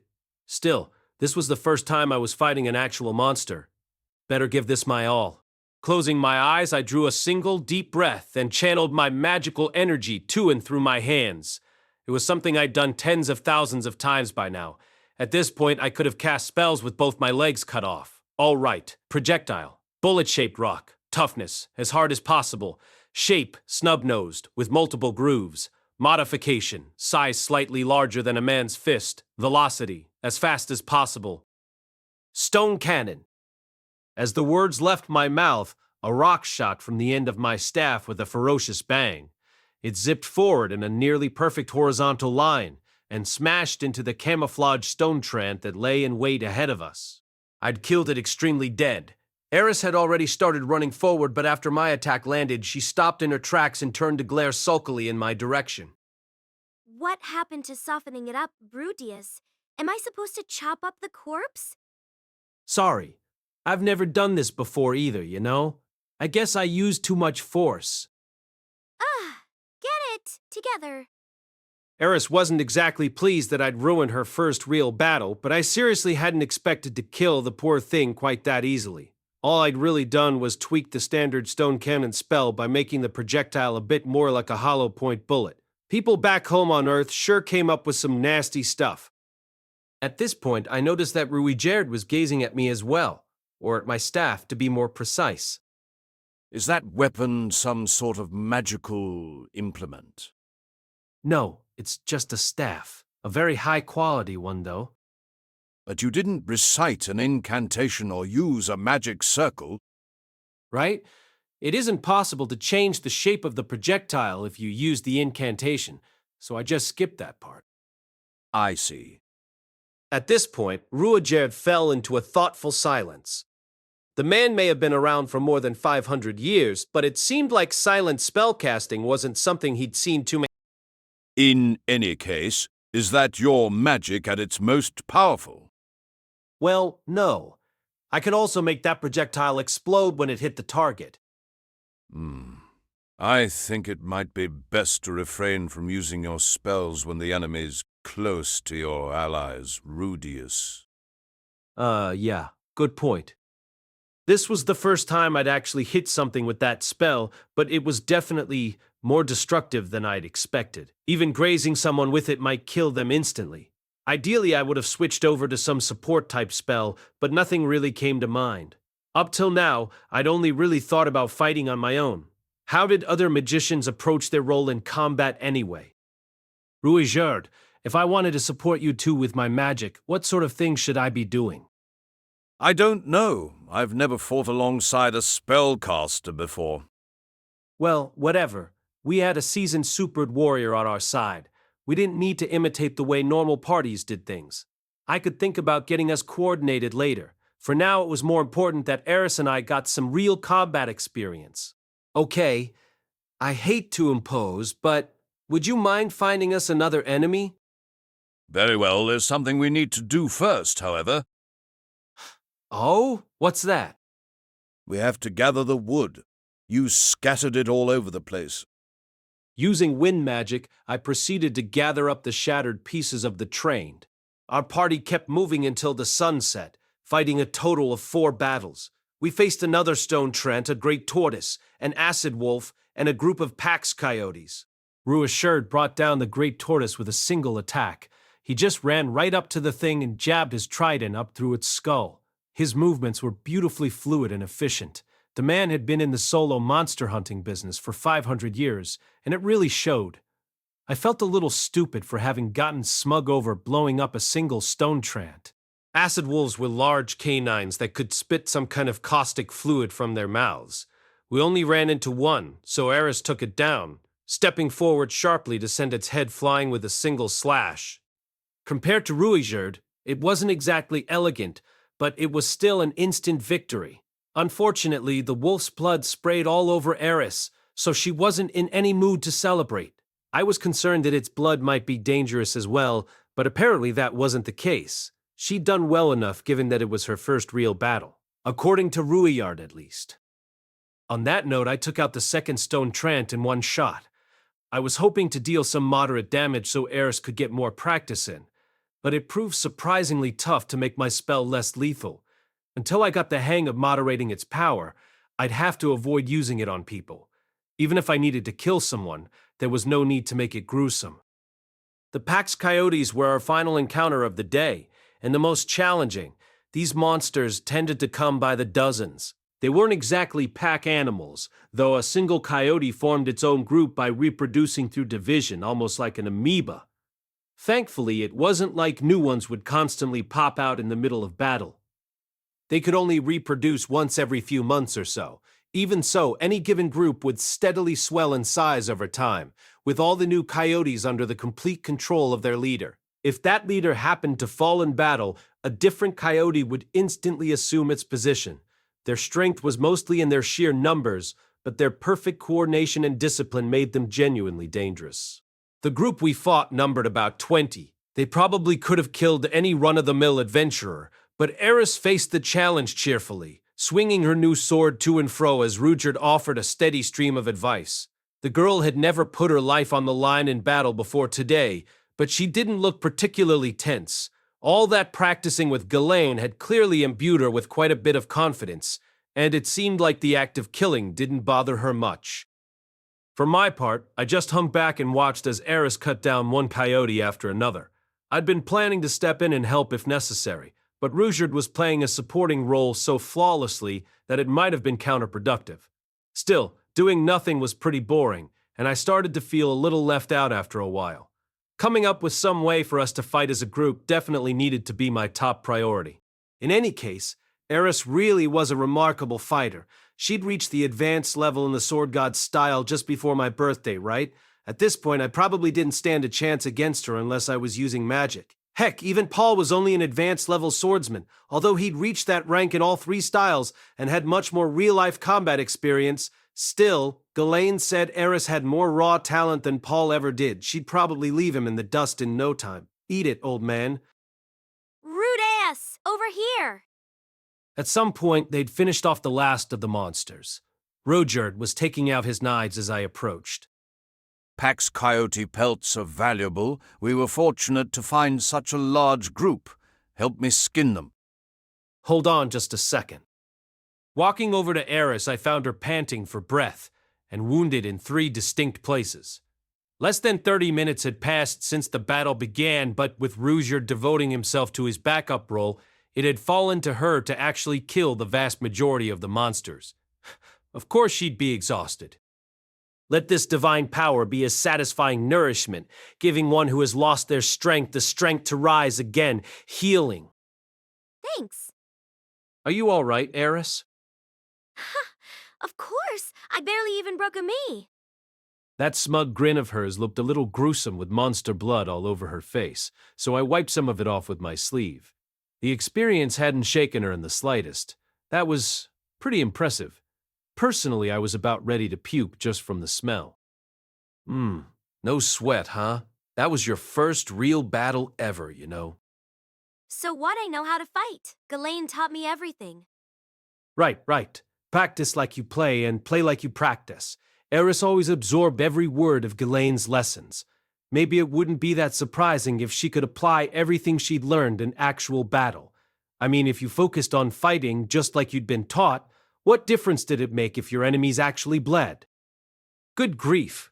With a wry smile, I turned away and headed back over to Ruijerd, who'd been watching us the whole time. Why did you have Eris do all the fighting, Rudeus? I won't always be there to protect her. I want to make sure she can fend for herself when things get ugly. Ah, I see. On that note, what do you think of her so far? If she applies herself, she'll be a master swordswoman someday. Really? All right. Eris literally jumped into the air, her face shining with joy. It had to feel pretty good hearing something like that from a legendary warrior. I didn't mind hearing that either. If Ruijerd recognized Eris's talents as a warrior, we stood a much better chance of finding some way to work as an actual team. Okay then, Ruijerd. From now on, let's have Eris fight in the front while I hang back in the rear. And what should I be doing? You don't have a defined position, so move around freely and cover our blind spots. Oh, and if either of us get ourselves in danger, take charge and tell us what to do. Understood. For the moment, we had our basic combat formation worked out. Hopefully it would allow Eris and myself to get some more combat experience under our belts over the next couple of days. Next up came camping practice. For dinner, we had great tortoise meat. There was far too much of it to eat in one sitting, so we started off by drying most of it out for later under Ruijerd's direction, of course. To be blunt, the stuff was somewhat vile. Its scent was overpowering, and it was painfully tough to boot. Apparently, the normal approach was to soften it up in a simmering stew for hours, but Ruijerd opted for the quick and easy route of roasting it over a roaring fire. At least the fire itself wasn't too hard to get going. Stone trains evidently dried out very quickly after they died, so we didn't need to leave our wood sitting in the sun or anything. No wonder Ruijerd saw those things as walking lumps of lumber. Gah. Honestly, though, this meat is seriously vile. Who said this stuff was delicious anyway? Wait, that was totally you, Ruijerd. You're so full of it. I mean, maybe if you covered up the smell with ginger, it might be sort of edible? Maybe? Man, do I ever want some beef right now? And rice? A memorable line from a certain manga floated through my mind. Grilled meat is glorious, and it's glorious because it's tasty. Truer words were never spoken. Meat that isn't tasty isn't glorious in the slightest. In retrospect, I'd eaten very well in the kingdom of Asura. Bread may have been the staple food back there, but they usually complemented it with meat, fish, vegetables, and some sort of dessert, with all the variety of some 3-star restaurant. And I'd spent most of my time there way out in the sticks. Wasn't a spoiled little princess like Eris going to have an even harder time adjusting? When I looked over, though, I found her gnawing away contentedly at her own chunk of meat. Hey, this isn't half bad. Wait, seriously? Well, maybe it made sense. When you give a kid who's only eaten healthy stuff their first taste of junk food, they always go crazy for it, right? What? It's nothing. You enjoying that? Yeah, I always wanted to try something like this. I knew Eris loved listening to Ghislaine's stories of life as an adventurer. Maybe that I translated into fantasizing about eating tough, nasty meat around a campfire. Kind of a weird fantasy, but okay. It's even edible raw, you know. Eris's eyes sparkled with curiosity, and a little chill ran down my spine. Fortunately, I managed to speak before she could open her mouth. The answer's no. Don't even think about it. For crying out loud, do you want worms? Because that's how you get worms. Ruijerd was giving Eris a lesson on basic weapon upkeep before we turned in for the night. For lack of anything better to do, I listened in. Ruijerd's spear wasn't made of metal, and Eris's sword was forged from special materials in a very specific way. Apparently, neither of them needed to worry about ordinary rusting. But that didn't mean they could skip their daily maintenance. Leaving dried blood on a sword or spear would gradually dull their edges and attract other monsters. From Ruijerd's perspective, it was also your fundamental responsibility as a warrior to take good care of your weapon. Come to think of it, what's that spear made of, anyway? I asked, suddenly curious. Judging from the one Ruijerd carried, the super tridents were pure white, totally unornamented, and on the short side for a spear. From the looks of it, the whole thing was made of a single substance. I couldn't see any seam between the shaft and head. It's made of me. Say what? The spear of a Superd is made out of their soul. Damn, I hadn't been expecting such a philosophical answer. Okay, sure. Right, so your spear is your soul. And your soul is your way of life, right? Your way of life is whatever lies in your heart, and your heart is just what you love. So basically, you love your spear passionately, or something. Luckily, Ruijerd elaborated before I could get myself too tied up in knots. Every one of us is born with their own spear, you see. The Superd were born with a three-pointed tail. It grew with them until they reached a certain age, at which point it would stiffen up and fall off. Yet even when separated, it was still somehow part of their body. The more they used it, the sharper and more deadly it would grow. With enough time and effort, these tridents could become peerless weapons, virtually unbreakable and capable of piercing through pretty much anything. And that's why we mustn't cast aside our spears until the day we die. Ruijerd's face was full of bitter regret at the mistake he'd made 4 centuries ago. By this point, his spear was probably harder and sharper than any other Superds in the world. I was definitely glad we had him on our side. Still, his outlook on the world worried me sometimes. The man was as rigid as his weapon. If you can't bend a little sometimes, you'll never learn to accept other people as they are. And that means they'll never accept you either. There's such a thing as being too principled, you know. In any case, after 3 days of fighting monsters and camping under the stars, our little party managed to reach the nearest town. Chapter 6. Infiltration and Impersonation. The city of Ricirasu is one of the 3 largest settlements on the Demon Continent. At the time of the Great Human-Demon War, it served as a home base for the forces of the Demon Empress Ricirasu. Even now it is sometimes referred to as Old Ricirasu Castle. The first surprise it has in store for first-time visitors is its unusual location. Ricirasu sits in the middle of an enormous crater, the rim of which forms a single continuous wall around the city. In times of war, these natural defenses help the city to ward off many enemy sieges, and today they still serve to protect the city against marauding monsters. At the very heart of the city stand the ruins of Castle Ricirasu, half destroyed during the events of the Laplace War. Imposingly thick outer walls surround the broken black and gold castle itself, a sight that offers visitors a constant reminder of the Empress's faded glory and demonkind's violent, painful past. Ricirasu is a storied city, a place rich with history, and when the sun sets, visitors will come to appreciate its true beauty. Dash excerpt from Wandering the World by the adventurer Bloody Kant. Those words were the sum total of what I knew about the city of Ricirasu, which we'd now arrived at. There were only 3 entrances to the city, all of which were cracks in the rim of the crater. The walls of the crater were surprisingly tall. Unless you could fly, it'd be difficult to make your way over them. A pair of armed guards were stationed outside each of the entrances. They evidently took their security seriously here. I shot a thoughtful look over at Ruijerd. What is it, Rudeus? Rudeus? Ruijerd, we can get into this city, right? I've never set foot in it myself. They always chase me off. Humankind feared and loathed the Supered on an almost primal level. That much had been obvious just from Eris's initial reaction.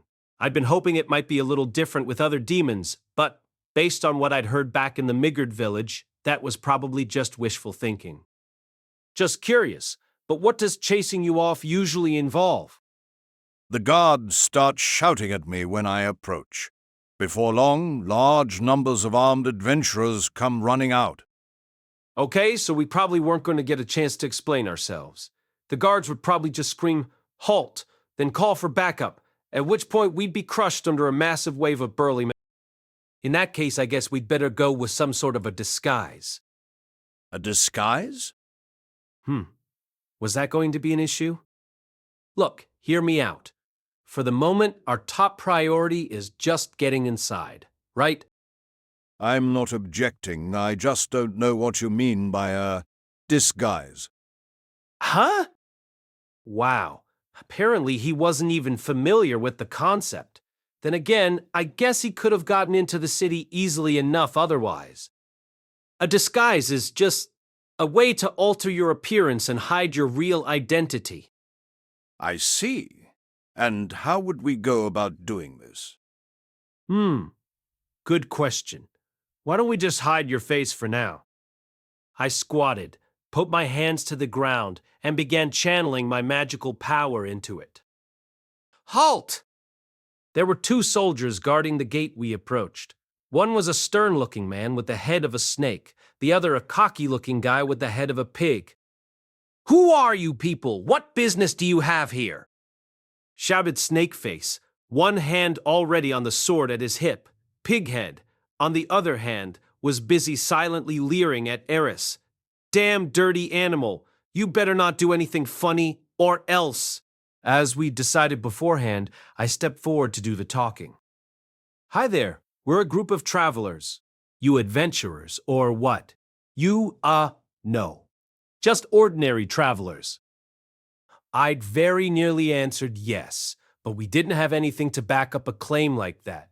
Then again, Eris and I were obviously pretty young, so we probably could have passed as wannabe adventurers trying to get started. "Who's that man you've got with you? Looks like a suspicious character." Ruijerd was currently wearing a crude stone helmet that I'd whipped up only a few minutes before. It completely hid his face. We'd also wrapped the head of his spear in cloth. At a glance, you might have taken it for some sort of staff. He definitely looked suspicious, but at least they couldn't tell he was a Supered. "That's my older brother. He tried on some helmet an adventurer gave him, and then realized he couldn't take it off. We thought there might be someone in the city who could help." What a moron. All right then. Go talk to the old lady in the supplies shop. She'll figure something out. Chortling loudly, Snakeface stepped back and took his hand off his hilt. Well, that went better than expected. Back in Japan, I'm pretty sure the cops would have taken a stranger in a full-face helmet back to the station for a few questions, but we'd gotten off awfully easy. Maybe it was because Ruijerd had a pair of kids with him, or maybe it just wasn't that unusual to see people wandering around the city with headgear on. Incidentally, where will we go if we needed to earn some money? Huh? Yeah, looking for a job or something? Well, we have to stay here until we can get this helmet off my brother, and if they charge a fee, we'd have to scrape together the cash to cover that. Yeah, guess I wouldn't put it past that old bag. You'd probably want the Adventurers Guild, kid. Dunno where else a bunch of broke out-of-toners like yourselves could earn their keep. Okay then, is that? The guild's right down this street here. Big building. Yeah, won't miss it. Thank you very much. Once you're registered there, you'll get a slightly better rate at the inns. Can't hurt to get your names down in the book at least. With a polite little nod to the guard, I began moving toward the gate, only to pause at the last moment. By the way, is there a reason the city's being guarded so heavily at the moment? Oh, yeah. Someone said they saw that monster dead end in the area, so we're kinda on high alert right now. Wait, seriously? Talk about scary. Yeah, no kidding. Let's hope he just wanders off somewhere soon, huh? Dead end, huh? Judging from the name, if you run into him, I guess your life's as good as over? Must be one terrifying monster. The buildings weren't quite as tall in Ricirasu as they were back in Roa, but it felt like there were just as many of them. The two cities seemed to have pretty similar layouts. Most of the facilities near the entrance were stables and inns that clearly catered to traveling merchants. Huh, the Adventurers Guild, huh? Based on everything I'd heard, the adventurers of this world were essentially glorified temp workers. People with certain skills registered with the agency, meaning the guild. By completing the jobs it had on offer, you could build a reputation for yourself. Ordinary people brought a variety of jobs directly to the guild, and it handed them out to any adventurers who were up to the task. I'm not sure how much we'll be able to earn there, but it might be a good idea to register. They'll probably give us something we can use for identification at least. What do you think, Eris? Ooh, yes, of course. Let's be adventurers. The girl's eyes were actually shining with excitement. No surprise there, really. She'd always loved listening to Ghislaine's tales of the glory days. Are you already an adventurer or anything, Ruijerd? No, I've never set foot in a city large enough to have a guild before. Huh, right. They probably didn't bother setting up shop in every random little village. Okay, I think that's more convenient for us anyway. A plan of sorts was beginning to take shape inside my mind. We couldn't expect Ruijerd to wear that big, heavy lump of a helmet forever, and if we kept his face hidden, he'd never get a chance to improve the reputation of his people. We could always try to accomplish something great right off the bat, then start spreading rumors that a supered warrior was responsible, but as rookie adventurers we'd probably be running errands inside the city for the moment. Solving little problems for ordinary people might actually be the better approach. After all, it was the last thing anyone would expect from a bloodthirsty killer. If we kept at it diligently enough, we might build up some trust from the people in the city at least. Ruijerd was basically a good-hearted guy. Stuff like finding lost children was right up his alley, and it might work better to change the public's impression of his people than running off to slay some huge beast. I mean, saving a child worked wonders for him with the Migard village, didn't it? Based on that, we should probably focus on helping people rather than bloody monster hunts. We could just let his kindness speak for itself. That said, if we wanted to get him a reputation for helping people, the helmet was going to be an issue. I'd have a hard time trusting someone who hid his face personally. Maybe we could switch to something that only covered his hair and forehead? Nah, that probably wasn't good enough. Social etiquette might be a little different in this world, but keeping your headgear on constantly sounded pretty rude to me. Still, scraping away anonymously at tiny jobs wasn't going to get us anywhere. We had to make the whole city aware of Ruijerd's presence, and we had to convince them it was a positive thing. But how the heck do we do that? First and foremost, he needed to become recognizable. No matter how many good deeds he did, we'd never make progress if they were all attributed to some unknown adventurer. Maybe it really would be best to start off by slaying a big monster or two. Just to get people to remember his name. Strength counted for a great deal in this world. Bringing down a truly fearsome beast could potentially give our little group a slight boost in social standing. Of course, everyone already knew the Supered were incredibly powerful fighters, so there was also a chance it could backfire. No, wait, what if the city was in imminent danger or something? Like some giant monsters rampaging through the streets. Everyone's cowering in terror and the sexy demon hero Ruijerd jumps into the rescue, with dramatic music blaring in the background. Ooh, that could totally work. The main stumbling block was the fact that we needed a rampaging monster to make this happen, but I'd heard a name that sounded promising just a minute ago. Ruijerd, do you know what this dead-end thing is? Assuming it's some sort of powerful monster, we could find some way to lure it toward the city, then take it out just as everyone started to panic. Everyone loves a nice, clean, good triumphs over evil story, right? Unfortunately, Ruijerd's response proceeded to derail my train of thought completely. It's me. What? Huh? Is he getting all philosophical on me again? Some people call me by that name, Rudeus. Okay, so he meant it literally. That's one lovely nickname he's got there. It did make sense. Of course you'd freak out if you thought a legendary mass murderer was wandering around outside your city. Honestly, though, Dead End felt like a little much. Just how terrified were they of Ruijerd? Those guards out at the gate really needed to get their act together in retrospect. They probably didn't even think of the Supered as people. They'd been expecting a rampaging, vicious monster. It never even crossed their minds that Ruijerd might be clever enough to disguise himself. Now what? There was a potential upside here. That nickname of his seemed to be well known. Maybe we could use that to our advantage somehow. Ruijerd, they don't have a bounty on your head or anything, do they? No, that won't be an issue. Really now? You promise? I'm going to take your word on that, okay? All right then. Let's readjust this plan a bit. Before heading to the Adventurers Guild, we spent some time wandering through the roadside stalls clustered around the entrance to the city. Shops like these tended to be pretty similar anywhere you went, but the specific items they had on offer could vary quite a bit. For example, where Roa's stables were full of horses for sale or rent, on the Demon Continent they seemed to favor some type of giant lizard creature. They were apparently better suited to the steep, craggy terrain that characterized this part of the world. Also, they didn't have an organized passenger carriage system here. You had to buy a ride from one of a number of independently operating merchants.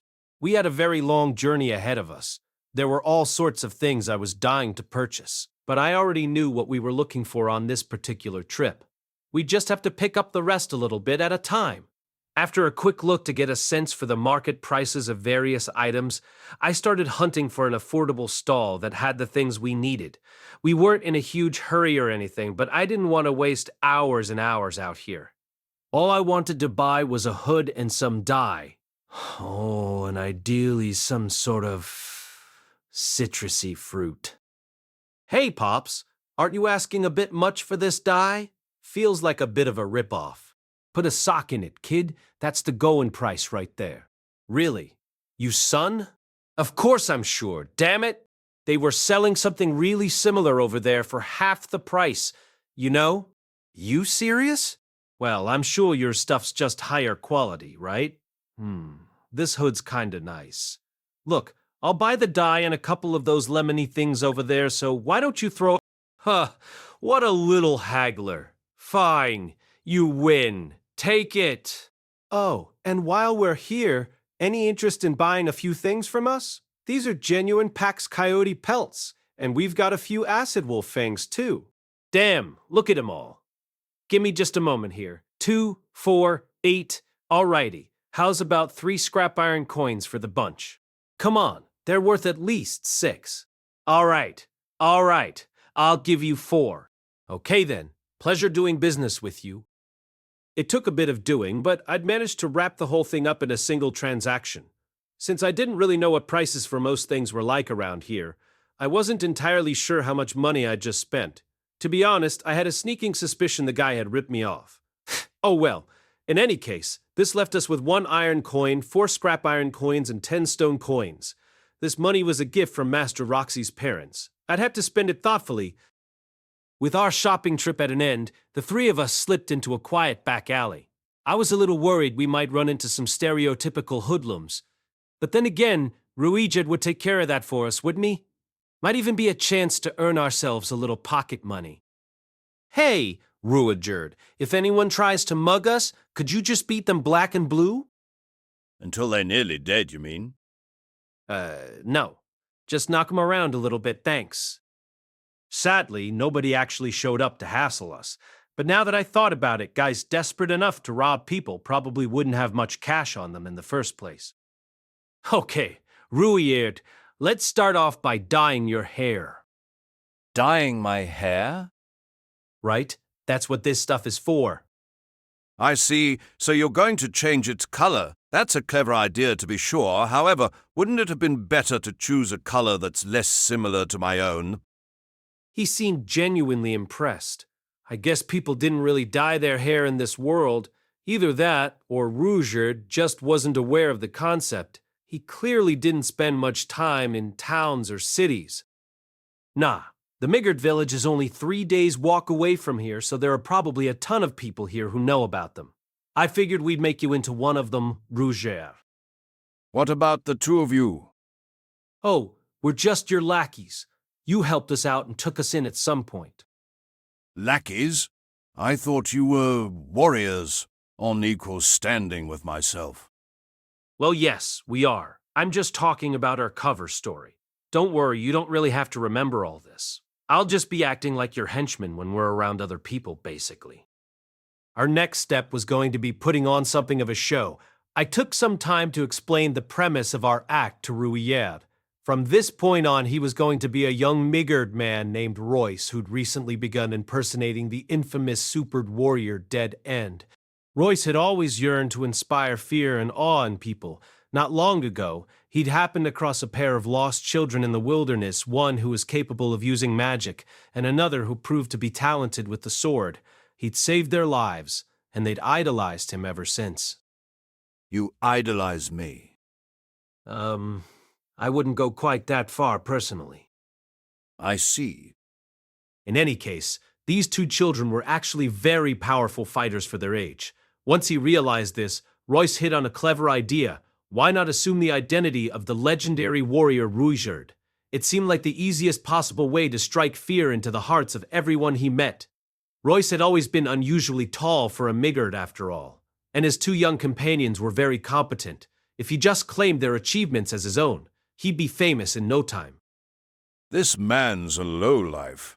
He had no right to use my name. Yeah, it's all very despicable. But let's say this phony Ruijerd starts to go around doing good deeds. What would people think? I don't know. What? That he's obviously a fake, but also a good guy at heart. We needed our act to be nicely comical and kind of incoherent. The key here was to get everyone thinking of the Ruijerd imposter as a total fraud who also happened to be a weirdly decent person. Basically, if word starts going around that this fake Ruijerd is a nice guy, we're on the right track. The rumor will get vaguer and vaguer over time, and eventually people will just start saying that Ruijerd is a good guy. That sounds wonderful, but will it really work that way? Oh, absolutely. At the very least, this couldn't really hurt. Everyone already thought Ruijerd was a vicious monster. His reputation wasn't getting any worse. I see. I had no idea such a simple plan could work. This won't be simple, believe me. And there's always a chance something will go very wrong. As a general rule, any long-term plan goes awry at some point. The more detailed and complex it is, the further off track you'll eventually end up. Still, so long as we managed to get tons of rumors flying around about Ruijerd, there was a good chance his reputation would begin to reflect his good-hearted nature. True. What do you propose we do if my deception is exposed? What do you mean? You don't need to tell any lies, Ruijerd. I don't understand. Ruijerd was playing the role of a Ruijerd who called himself a supered. For the most part, he'd be doing good deeds and earning the public's affection, just like he wanted. He wasn't even going to lie about his name. The whole Royce thing was mostly just a fallback explanation I'd use if someone started suspecting Ruijerd really was who he claimed to be. The man himself would keep using his actual name. Ruijerd would openly admit he was a supered named Ruijerd. Everyone else would just decide all on their own that he was actually a Ruijerd named Royce with delusions of grandeur. In other words, he didn't have to say anything that wasn't true. I'd be handling all the lying for him behind the scenes. I felt like he'd probably object to having me deceive people on his behalf, though, so I decided to keep quiet about that last part. Everyone's just going to assume you're actually a Ruijerd, you see. Ah, right. I'm the one pretending to be myself. But wait, I have to act like I'm Royce as well? This is giving me something of a headache, Rudeus. What exactly do I need to do? Don't worry about it. Just be yourself. Ruijerd looked more than a little reluctant. Whatever his other talents, the man probably wasn't cut out to be an actor. That said, make sure you don't snap and kill anyone just for taunting you, okay? Do you mean that I shouldn't get into any fights?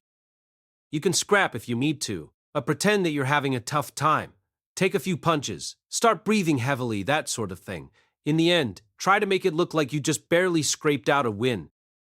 As the words left my mouth, it occurred to me that Ruijerd might not even be capable of putting on that kind of show.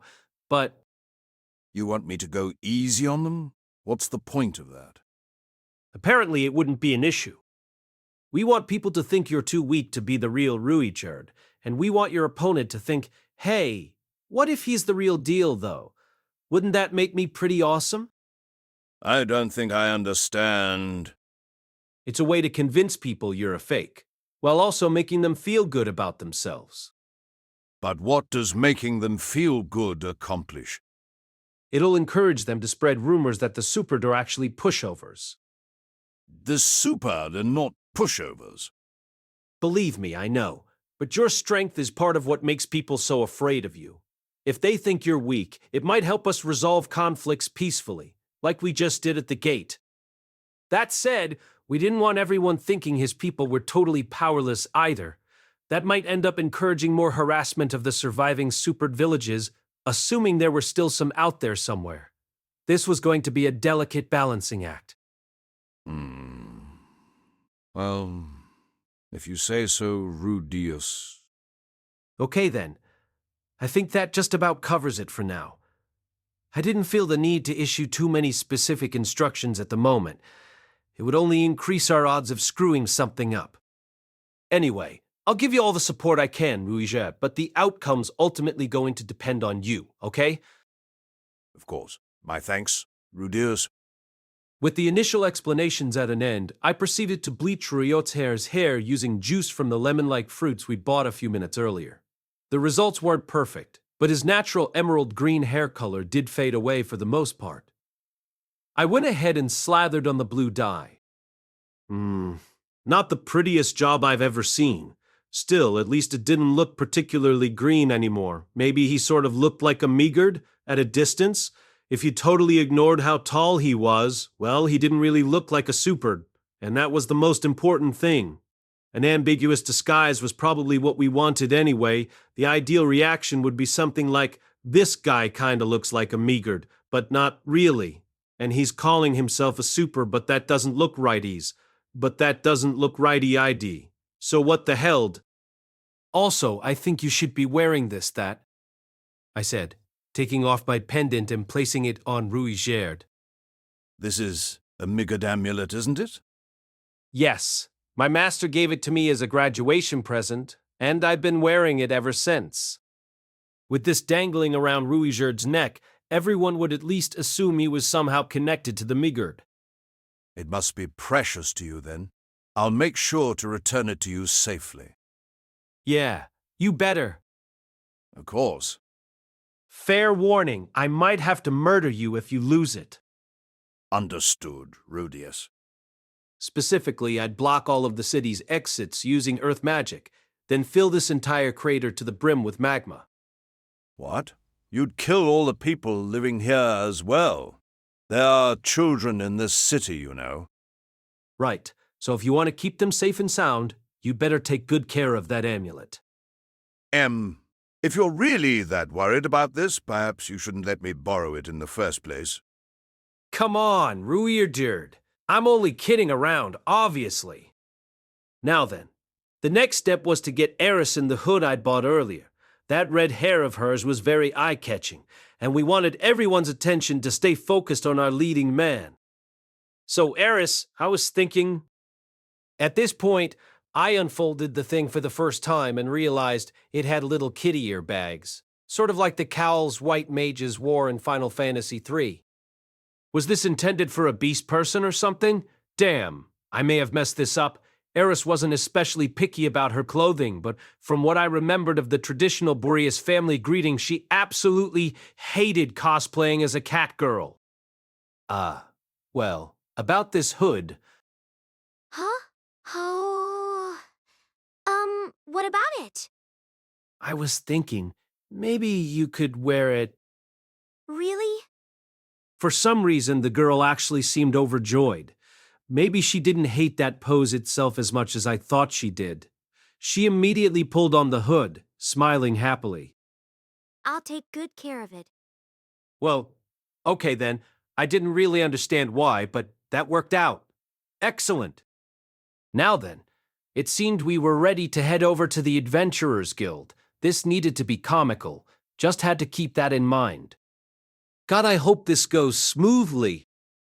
Chapter 7, The Adventurers Guild. The Adventurers Guild was a gathering place for some of the toughest customers in the city. Some were physically powerful. Others were skilled veteran magicians. Some favored the sword. Others used axes, staves, or even their bare hands in battle. Some loudly boasted of their prowess, while others silently sneered at the braggarts. There were warriors clad in heavy armor, but also lightly dressed sorcerers. There were pig-like men and snake women, men with insectoid wings and women with the legs of horses. All sorts of people from all sorts of races formed a single, teeming crowd. That was how things usually were in the guilds of the Demon Continent. The Ricirasu branch was certainly no exception. Many of those inside turned their eyes toward the entrance. Curious.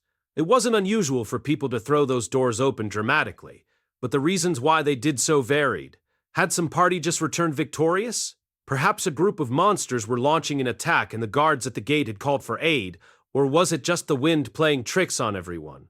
Of course, there'd also been some talk that Dead End was wandering around this area recently, but surely, before anyone could follow this line of thought to its conclusion, 3 people strode through the open door. The first in line was a boy with an oddly confident smirk on his face. He wore grimy but expensive-looking clothes and carried a staff wrapped in cloth. Despite his obvious youth, the battle-scarred crowd of grown-ups inside the guild didn't appear to intimidate him in the slightest. Who the heck is this kid? Many wondered. He seemed completely out of place here. Might he belong to some race of demons who looked younger than they really were? Following closely on this strange boy's heels, as if to hide in his shadow, was another youngster. This one seemed to be a girl. Her face was mostly hidden by a hood, but her eyes glittered watchfully from within it. There was something about her bearing that suggested she knew how to use that sword at her hip. A few veterans inside the guild instantly pegged her for a skilled fighter. The last of the group to enter was a tall, imposing man with a red jewel on his forehead and a scar running diagonally across his face.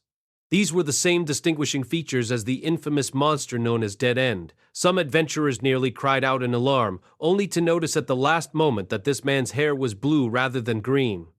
It had to be someone else who bore a strong resemblance to the murderous Superd. Altogether, these 3 made a strange bunch. Strange and unsettling. There wasn't a single ordinary adventurer among the 3 of them. No one could begin to guess what they were even doing here. The trio came to a sudden halt, and the boy shouted at the watchful crowd. "Hey, come on! What's with the slack-jawed stares, folks? Don't you know who this man right here is?" No. Why the hell would we? Thought everyone simultaneously. This is the infamous super monster Dead End Ruijerd himself. Don't just stand there, idiots. Make with the screaming and running for your lives.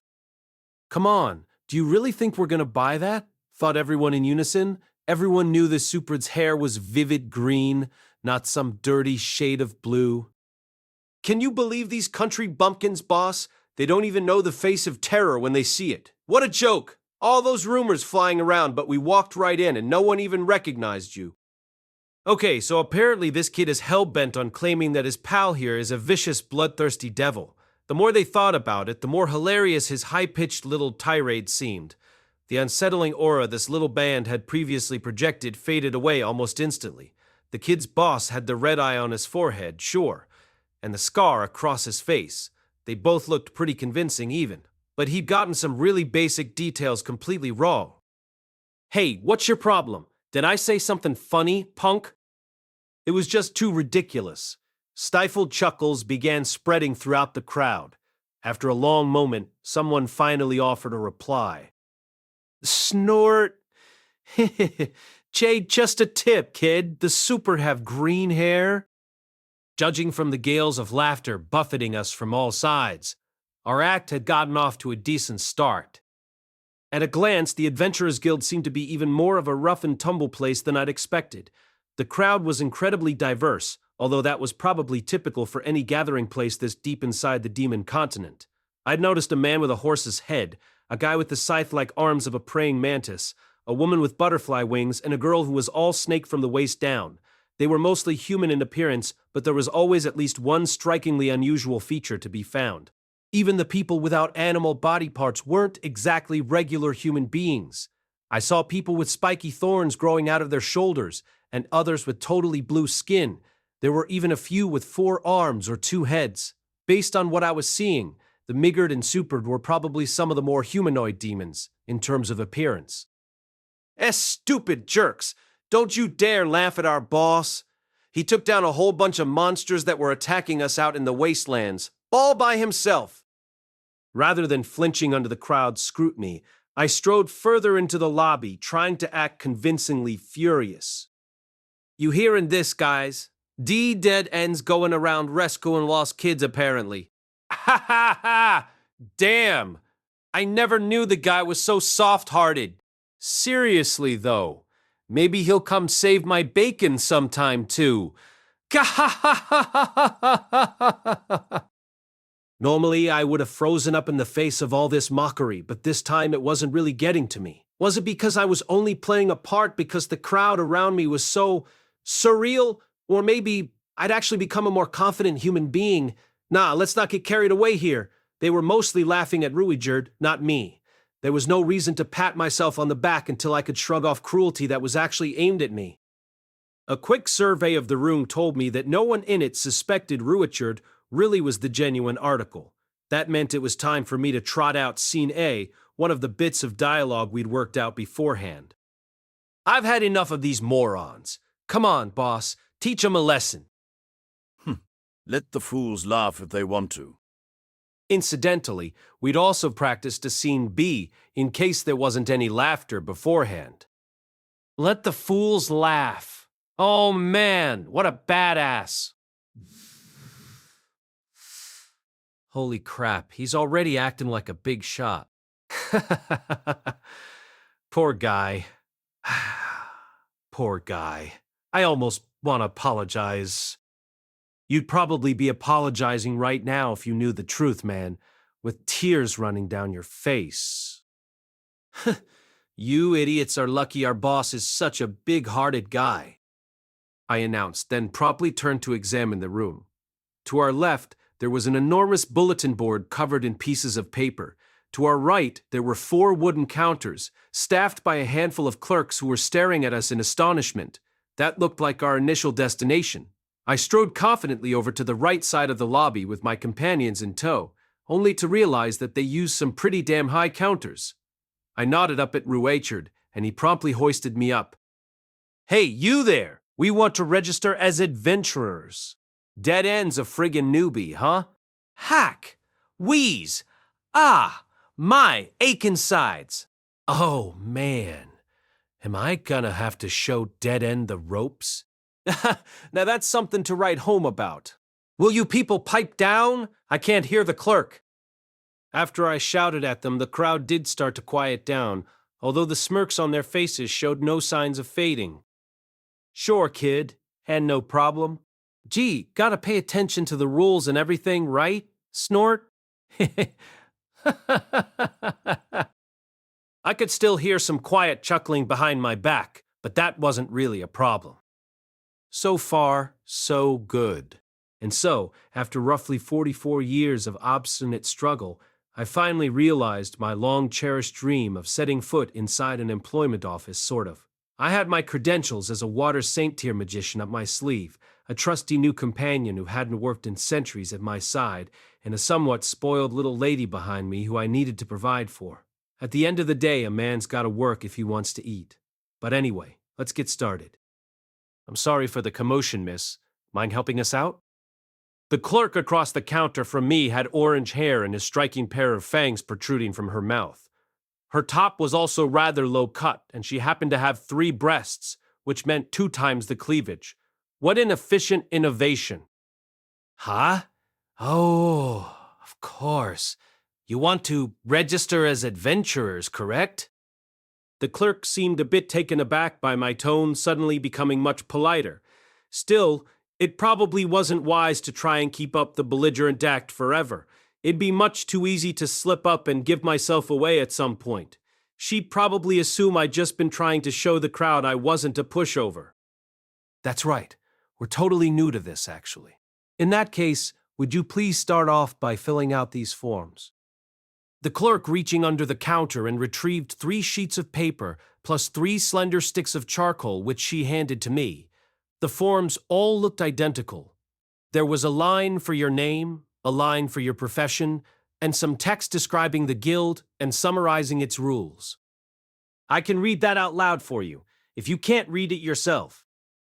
Offered the clerk just as I was starting to wonder how some illiterate warrior from a backwoods village would deal with all this. Thank you, but we're fine. I picked up one of the papers and read it out loud in the human tongue for Eris's benefit. 1. Use of the Adventurers Guild. Registering with the Adventurers Guild, the guild entitles you to the use of its services. 2. Guild services. Registered adventurers may visit any of our branches, found all around the world, to take on jobs, receive payment for completed work, sell raw materials, and exchange currencies. 3. Your registration record.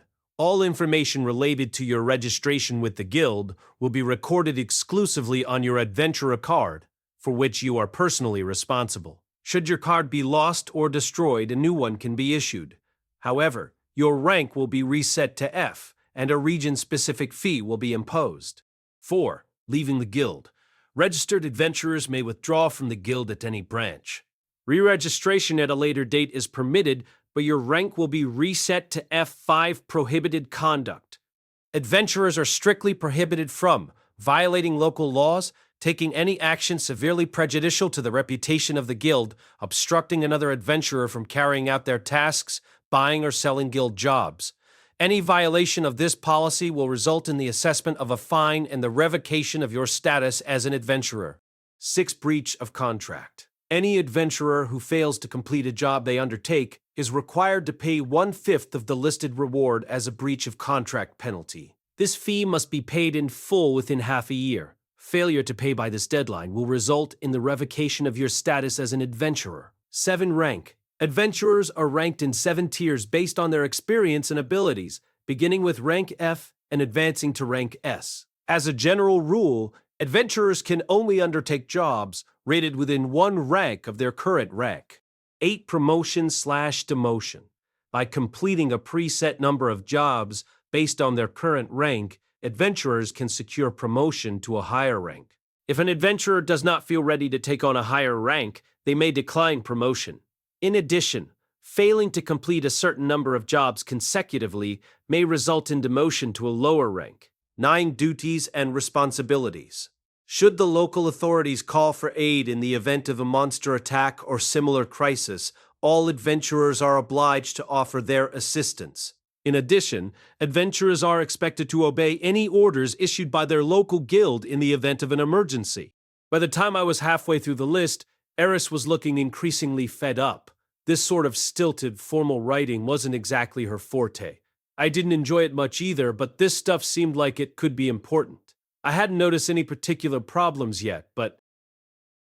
Miss? I have a question. What would that be? Is it all right if we fill out this form in another language? Another language? Such as the human tongue, maybe? In that case, it won't be a problem. Based on her first clause, it may have been a problem if we wanted to use a more uncommon language. Japanese was definitely out, of course. I decided to go with the demon god tongue.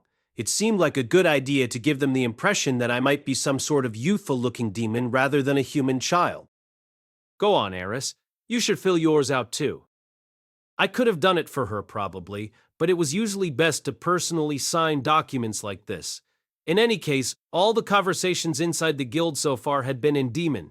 That was probably the only reason Eris had pouted silently instead of getting into it with the crowd. If she'd actually understood what they were saying, she might have drawn her sword and gone charging after someone. Not that we're planning to do so, but what would happen if we used a false name on these? We don't have any particular rules about that. Use whatever name you want to register. Don't you get criminals signing up under made-up aliases or anything? Well, the definition of a criminal isn't the same on the demon continent as it is in other places. So long as someone isn't causing trouble for the guild, it isn't much of a problem.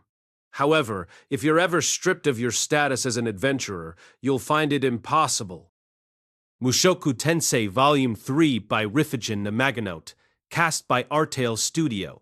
If you are interested in creating your own audio drama like this, please visit artail.ai and use promotion code ARTAIL to activate your account. Now, enjoy the story. To register again on this continent, at least. That seems very lenient.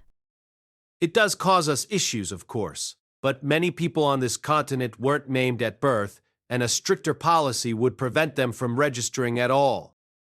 Interesting. It sounded like the guild on this continent had a certain level of independence from the broader organization, if it could set its own policies like that. I'd come up with the whole Royce thing in case they wouldn't let a Superd register, but it seemed that wasn't going to be a problem. If I register here, then head to another continent, will I need to re-register with the guild over there? That won't be necessary. Figured as much, but good to know.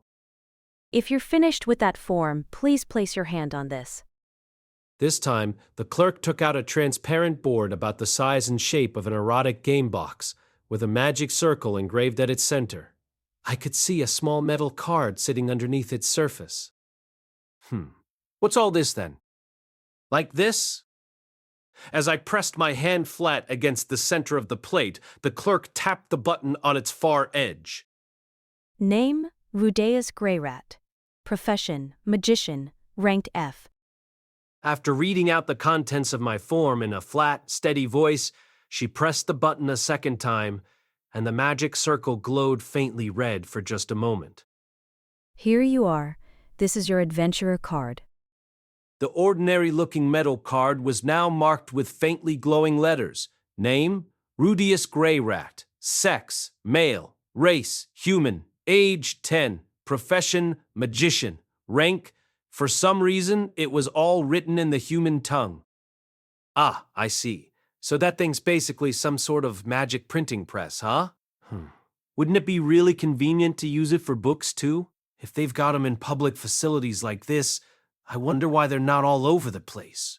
Then again, maybe the upper plate and the card itself were special items, too. It sounded like the clerk had manually input my name, rank, and occupation, but the device seemed to have sensed my race, age, and sex from my hand somehow.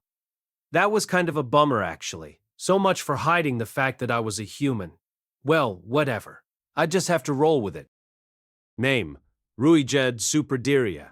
Sex, male. Race, demon. AG, 566. Profession, warrior. Rank. For a second there, I was seriously worried this thing might reveal that Ruijerd really was a Superd, but his card went with the nicely vague word demon instead. Definitely a relief. The device had exposed his actual age, but the clerk seemed to take that in stride. Maybe absurdly long lifespans weren't that rare among demon kind. The name, Ruijerd Superdia, also didn't get much of a reaction. She probably just assumed it was a pseudonym. Talk about rude, I just told her we weren't planning on using those. Then again, maybe it wasn't common knowledge that Dead End's real name was Ruijerd. I'd heard the words Dead End thrown around a ton in here, but not his actual name. Incidentally, his card had come out in the demon god tongue. Name, Eris Greyrat. Sex, female. Race, human. AG 12. Profession, swordswoman. Rank, F, but Eris's was written in the human tongue as well. Is there a reason why his card is in a different language than ours, miss? Yes. It changes depending on your race. Ah, so humans just got human tongue by default, no matter what. What happens if you're mixed race?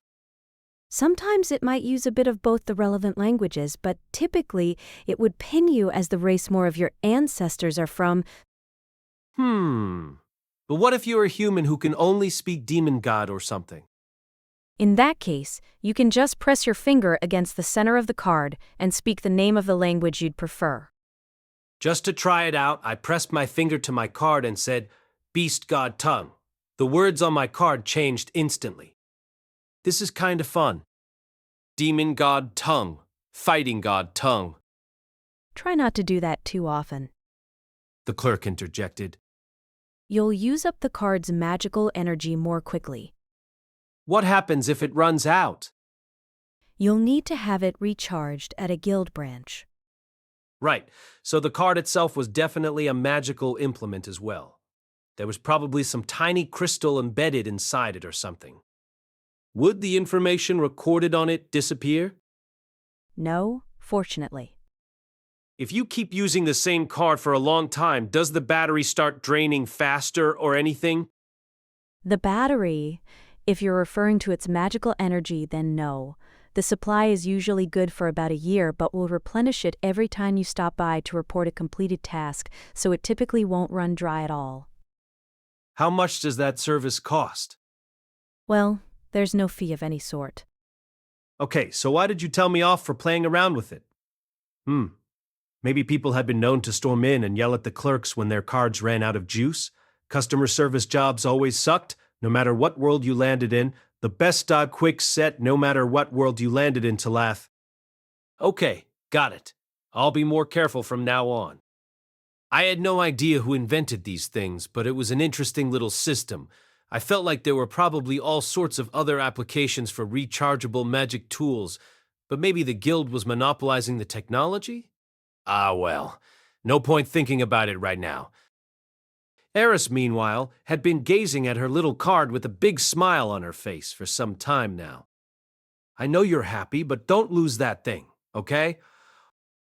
Would you like to register a party as well?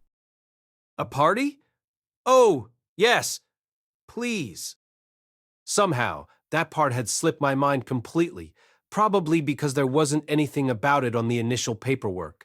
We'd been intending to set ourselves up as a party from the very start, but before that, would you mind giving us a rundown of the party system? With a polite nod, the clerk began explaining the nitty-gritty details. A party can have a maximum of 7 members. Only adventurers within 1 rank of the party's leader can join the party. Your party rank is the average of all your members' ranks. For rank promotion purposes, all party members receive credit for any jobs completed as a party. Individual party members can still take on jobs independent of the party. To join a party, you need approval from both the party leader and the guild. To leave a party, you only need approval from the guild. The party leader has the right to eject any member from their party. Should the party leader die, their party is automatically disbanded. 2 or more parties can join together to form a clan. High-performing clans are eligible to receive a variety of special rewards from the guild. The clan parts didn't seem especially relevant right now. We were going to be a small-scale operation for the foreseeable future. Now then, what would you like to use for your party's name? We'll go with Dead End. The clerk's face twitched a little, but she managed to paste a smile back on in no time. The woman was clearly a pro. Very well. Let me have your cards for a moment, please. We retrieved the cards we'd just tucked away and passed them across the counter to the clerk. She stepped into the back for a moment, then returned. Here you are. Please make sure everything's in order. I looked down at my card and saw a new line had been added to the bottom. Party, Dead End, F. The F was presumably our party rank. For some reason, it was a little embarrassing to see the words Dead End actually written out like that. It sounded intimidating when you said it aloud, but it was definitely a different story in print. At this point, we've fully completed the registration process. Congratulations. Thanks for your time, miss. If you want to take on any jobs, simply tear the relevant paper from the board and bring it over to our reception counters. Got it. Also, we handle purchasing behind the building, so make sure to head back there when you have something to sell. Champs. Out back. Got it. Thank you. Phew. Finally done with the paperwork, at least. With our registration completed, the 3 of us headed over to take a look at the bulletin board. Unfortunately, that meant making our way through a gauntlet of smirking adventurers. Almost everyone looked at us like we were a bunch of monkeys in a zoo, but there were a few in the crowd who seemed more hostile than amused. Those were the ones I'd need to watch out for. I told Ruijerd it was okay to scrap if he needed to, but I wasn't expecting much from him as an actor. There was no guarantee we'd be able to turn trouble to our advantage the way I wanted to. All said and done, I didn't want to get into any fights today. All of a sudden, a leg stretched across the aisle we were walking down. The leg in question belonged to a frog, or frogman. He had a blue body with black spots and the smaggest face I'd ever seen. His bulging cheeks inflated and deflated rapidly. It was obvious he was suppressing the urge to laugh. Was the guy inviting us to trip over his leg or what? It brought back some unpleasant memories, but I pushed them out of my mind and stepped carefully over the obstacle.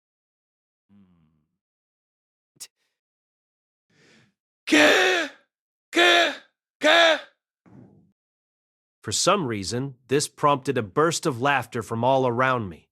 I flinched slightly at the noise, which only made them chortle harder. Stay calm. It's no big deal. They were going to laugh at you no matter what you did. I'd experienced the exact same thing in my previous life. This was classic cookie-cutter bullying. Following my lead, Eris tried stepping over the frogman's leg as well, but he suddenly jerked it upward, catching her by the tip of her toes. Eris started pitching forward, but managed to catch herself at the last moment by slamming her leading foot down hard against the floor. Of course, this prompted more raucous laughter from everyone in the vicinity, her face bright red. Eris stared furiously back at the frog, her hands squeezed into fists and her teeth grinding loudly. Ooh, sorry about that, kiddo. My legs are so long and thin I can barely keep them under control sometimes. The man did offer an apology of sorts, not that she understood a word of it. Crap, is this going to turn into a fight? If she throws the first punch, things might get ugly fast. But to my surprise, Eris just snorted haughtily, turned on her heel, and strode over to join me. Her face was terrible to behold, but she'd managed to control herself. Good girl, Eris. Way to be the grown-up in the room. I'm giving you a fighting spirit prize. You just received 100 bonus points. Unfortunately, it was now Ruijerd's turn to face the frog-leg menace. Stretching his leg out like that really drove home just how long and skinny it was. Should he really be out adventuring with sticks like that for legs? Maybe they let him jump really high or something? Focus, please. What's Ruijerd gonna do here? Lifting his foot high, Ruijerd began stepping over the obstacle in his path. Just like with Eris, the frogman jerked the leg up to trip him. So, instead of Ruijerd, it was our slimy friend who took a tumble. Ruijerd had slipped a foot under the frog's leg as he raised it, then kicked upward to throw him totally off balance. Flipped backward out of his chair, the man landed flat on his stomach in a classic squashed frog pose. Once again, everyone around us burst into laughter.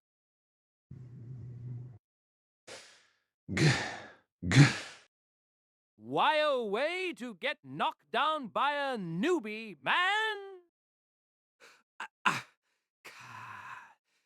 That's what you get for messing with a supererd. Hilarious? Froggy's bright blue face immediately shifted colors to a vivid shade of red. Very interesting. Was he actually cold-blooded? Sancherab. Hopping to his feet in a very froggy fashion, our new friend pulled a knife from his hip and pointed it threateningly at Ruijerd. Huh? Seriously? You really want to go all life or death over this? Guy got a lot of nerve messing with me like that, buddy. You should back down now if you know what's good for you. Ruijerd, please. That's the sort of thing you say when you want to fight. The guy's got a knife, right? That's kind of... Maybe this would still qualify as a scrap? Just barely? Hey, come on, Peruko. Give it a rest. A horse-headed man suddenly stepped in from the sidelines to intercede. Picking on newbies went out of style years ago, man. So, but this guy... You just lost your balance and fell, right? Come on, Nokapara, the bastard's scowling at... You lost your balance and fell, right? When Horseface repeated himself, Froggy paused, clicked his tongue bitterly, then stomped straight out of the guild. The crowd of onlookers promptly lost interest and began dispersing in groups of 2 and 3. Man, I'd given some thought to the possibility that we'd get into a fight here, but that was more nerve-wracking than expected. With the crisis past, I turned around and made for the guild's bulletin board, totally oblivious to the ominous gaze of a certain horse-headed man.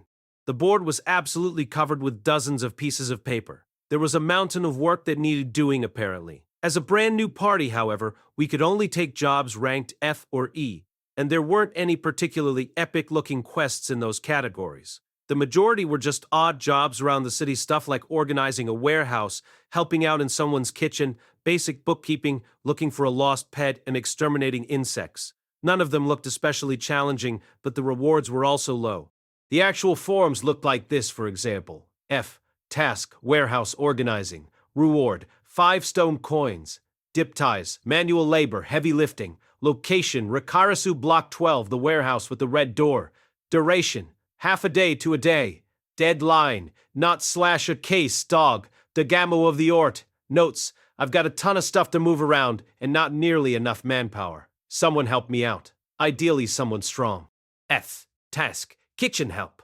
Reward, 6 stone coins. Dip tile eyes, dishwashing, carrying food, etc.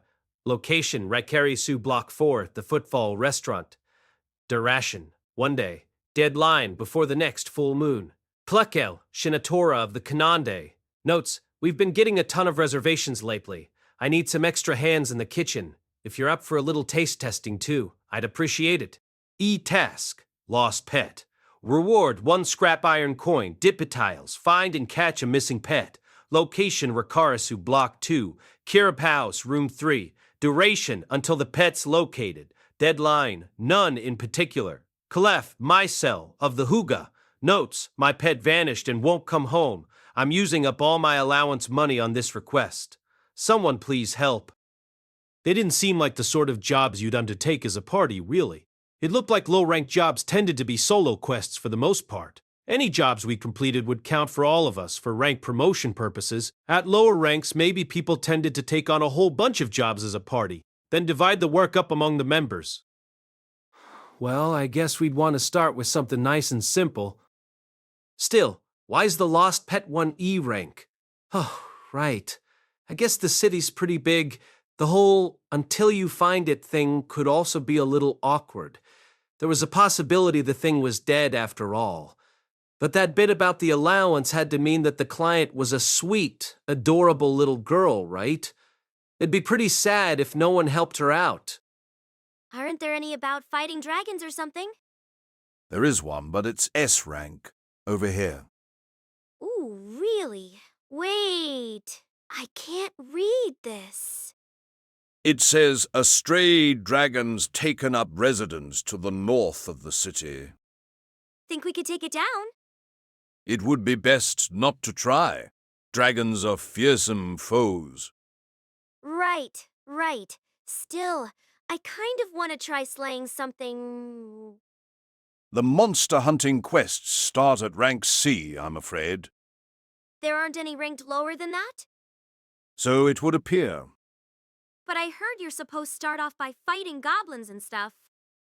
You won't find any monsters that weak on this continent.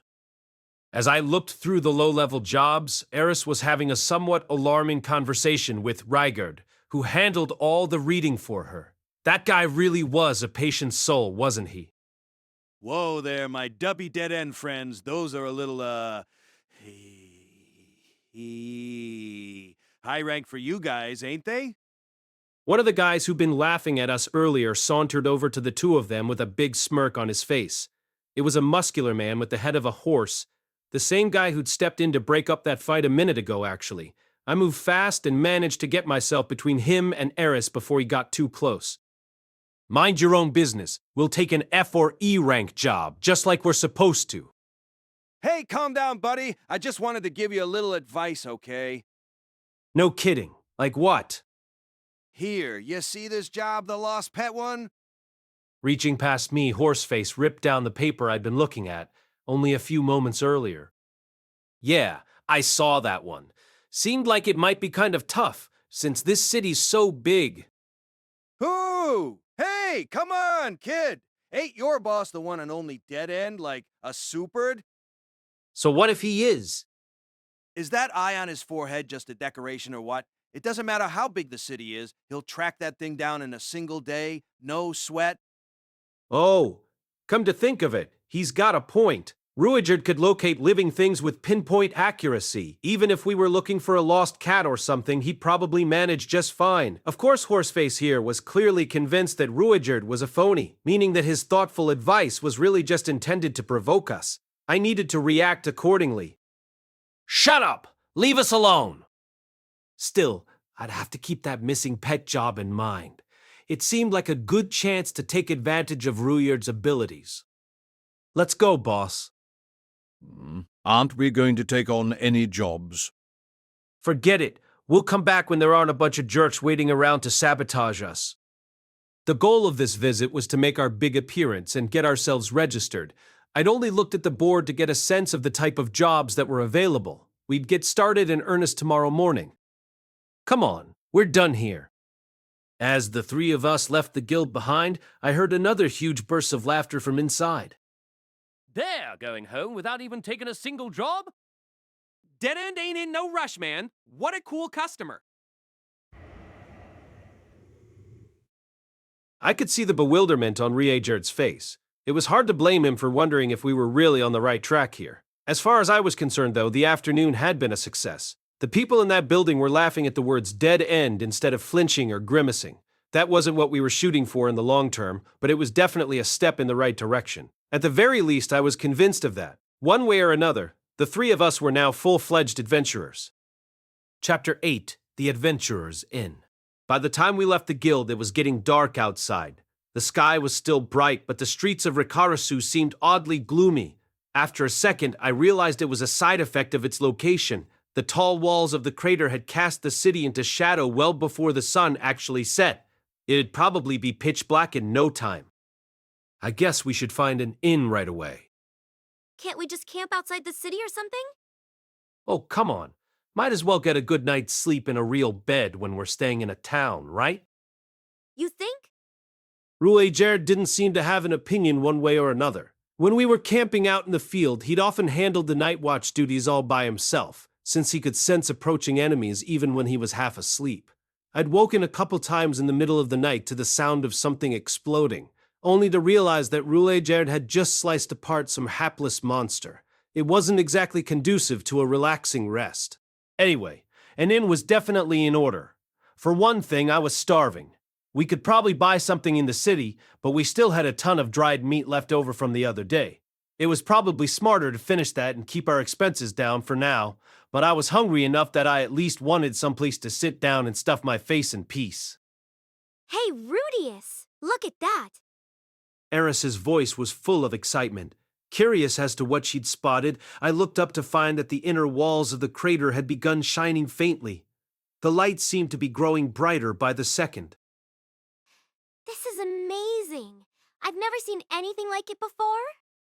By the time the sun set completely, the crater's walls were brilliantly illuminating the stone and clay buildings of the city. It felt like we'd stumbled into a lit-up amusement park. Wow! That's really something, isn't it? Of course, I'd spent my previous life in a place that never got completely dark at any time, so I wasn't quite as awestruck as Eris. Still, this was definitely a magical spectacle. Why were the walls shining like that anyway?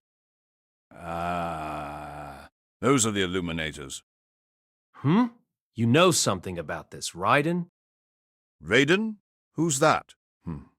Was there a sword god a few generations ago with that name? Naturally, the reference was completely lost on Ruijerd. There probably wasn't a single person in this entire world who would have understood it. Kind of depressing. Sorry, I used to know someone by that name, and he knew all sorts of weird things, so it was just a slip of the tongue. I see. Ruijerd reached down and patted me gently on the head like a man comforting a child who'd reminisced about a deceased parent. Just for the record, Raiden isn't my dad's name or anything. My old man's name Pat or Pablo or something like that. Pretty decent father. Pretty crappy human being. Anyway, what are these illuminator things? They're a variety of magic stone. How do they work? They absorb light during the day, then release it like this once it's dark. They shine for less than half as long as the daylight hours, though. So they were basically solar-powered lights? I didn't see anything like these back in Asura. It was surprising they weren't in broader usage, considering how convenient they sounded. So why don't people use these all over the place? Mainly it's because the stones themselves are rather rare. Huh? Looks like they've got a ton of them here, though. It had to take a huge number of those things to light up an entire city like this, right? The great demon empress apparently had them brought here at the height of her power. You see that over there? Ruijerd pointed to the broken fortress at the center of the city, shining faintly in the light of the stones. It was also her castle would glow beautifully in the night. Wow, that seems a little excessive. An image of the demon empress popped unbidden into my mind. It was Eris in a dominatrix outfit, shrieking, "More light! I need more light, so that the world may know my beauty." Doesn't anybody try to steal them or anything? I've heard it's forbidden, but I don't know the details. Right? This was Ruijerd's first time in Ricirasu, too, after all. The stones seemed to be positioned fairly high up the crater's walls, so maybe it was tricky to get to them unless you could fly. At the time, the project was widely condemned as a selfish waste, but I suppose it's proven useful in the end. Maybe the Empress actually did it for the good of her citizens. That I highly doubt. The woman was infamous for her decadence and self-indulgence. Ooh, I like the sound of those words. If this lady's still alive somewhere, I'd love to meet her. We're definitely talking about a sexy succubus type here. Hey, sometimes truth's stranger than fiction, right? Is that some sort of human proverb? Yep, think about it though. The Super don't have a great reputation either, but they're actually kind-hearted people, aren't they? Ruijerd patted my head affectionately. I wasn't sure how I felt about being petted like this at my age, but let's think this over, shall we? Yes, I was basically in my mid-40s mentally speaking, but this guy was in his 560s. Just chop off a digit if it's too hard to wrap your head around that. Now we've got the equivalent of a 4-year-old being patted by a 56-year-old. That's nice and heartwarming, right? Hey, Rudeus, why don't we go check that place out? Eris said, pointing at the ruined, jet-black castle looming ominously against the night sky. Not tonight, Eris. Let's find an inn. Oh, come on. We can just take a little look around. Well, now I got her pouting. It was charming enough that I was tempted to indulge her, but based on what Ruijerd said earlier, this light wasn't going to last forever. The last thing we needed was to find ourselves plunged into total darkness just as we reached the castle. I've been feeling kind of worn out lately, Eris. I'd rather head to an inn. Huh? Are you all right? I wasn't lying. It probably had something to do with the fact that I wasn't used to traveling, but I'd been feeling kind of sluggish for the last few days. I could still move just fine in battle, so it hadn't been a major issue yet. Still, I did seem to be getting tired more quickly than usual. Maybe the stress was getting to me. I'm fine, Eris. It's nothing too serious. Really? Well, all right then. I guess I'll have to be patient. Now that was a phrase I never would have expected to hear from Miss Eris Boreas Greyrat. The girl really had come a long way in the last few years, hadn't she? We settled on a place called the Wolfclaw Inn. It had a total of 12 rooms, and the rate was 5 stone coins per night. The building itself had seen better days, but they openly welcomed beginner adventurers, and the price was definitely fair. For an extra stone coin, they provided morning and evening meals, and if you were an adventuring party with more than 2 people staying in a single room, they waived that fee altogether. As part of that newbie-friendly strategy, the rate stayed the same no matter how many beds you used. Their front lobby also doubled as a little tavern with a handful of tables and a few counter seats as well. When we walked in, one of the tables was occupied by a group of 3 young adventurers, which didn't strike me as surprising. The word young was relative here, of course. They were probably older than I was, maybe about Eris's age. All of them were boys, and all of them were staring at us without making any attempt to hide it. What should we do? Said Ruijerd, shooting me a glance. He was presumably asking if we were going to put on another show. Let's not, I replied after a moment's thought. This is where we're sleeping, right? I'd rather be able to relax here. There was no telling how many nights we'd actually be spending in this particular inn, but these boys were still children by Ruijerd standards. If we stayed under the same roof for long, they'd naturally come to learn that he was a good-hearted guy. We're a party of 3. We'll be here 3 days at least. Yeah, fine. You want the meals or no? The innkeeper here didn't seem to be the friendliest. Yeah, meals too, please. I handed over enough coins to cover our first 3 days up front. The free food thing was definitely a nice bonus. This left us with 1 iron coin, 3 scrap iron coins, and 2 stone coins, the equivalent of 132 stone coins in total. Hey, are you a rookie adventurer too? As I was listening to the innkeeper explain the rules and such, one of the newbies wandered over and spoke to Eris. It was a kid with white hair and a horn sticking out of his forehead. You could probably have classified him as a pretty boy if you were feeling generous. The other 2 weren't bad either, I guess. One of them was a sturdy-looking, muscular guy with 4 arms, and the other had a beak for a mouth and feathers where his hair should be. They were all relatively handsome, although in different ways. If Hornhead was a normal type Predimon, 4 Arms was a fighting type, and Beak Boy was a flying type. W, we're pretty new to this ourselves, actually. Want to come eat with us, maybe? Oh, wow. He's actually hitting on her. This little punk was pretty damn precocious, huh? Too bad his voice was trembling. It was kind of adorable in a way. We can probably give you some advice on picking jobs and stuff, you know. Eris's only response to the boy's offer was to turn her face away. Way to go, girl. Give that little flirt the cold shoulder. Well, not like she can even understand what he's saying. Come on, just for a bit. Your little brother over there can come too. Just as I felt like I should intervene, Eris abruptly glanced across the room and began walking away from the boy. I recognized the technique, of course. It was something she'd learned in Edna's etiquette lessons, a basic move from the art of avoiding annoying aristocrats. Now then, how was the kid going to play this? At this point, a gentleman would get the message and back down gracefully. Hey, don't ignore me! Hornhead was evidently not a gentleman. Clearly irritated, he reached out and grabbed the bottom of Eris's hood. The kid yanked Eris backward, but she had enough lower body strength to keep her balance. As you might expect from an adventurer, he seemed to be relatively strong himself. Unfortunately, there was a cheap piece of cloth caught up in the middle of this power struggle. With an ugly ripping sound, Eris's hood gave way. Huh? Eris looked down at the damage. There were tiny tears all along the hood's bottom edge, where the seams had pulled apart. I think I actually heard her snap. What the hell do you think you're doing? A shrill cry, loud enough to shake the inn to its rafters, served as the starting bell. Twirling around, Eris fired off a Boreas punch. This was a turning blow she'd learned from Sauros and perfected in the course of her training with Ghislaine.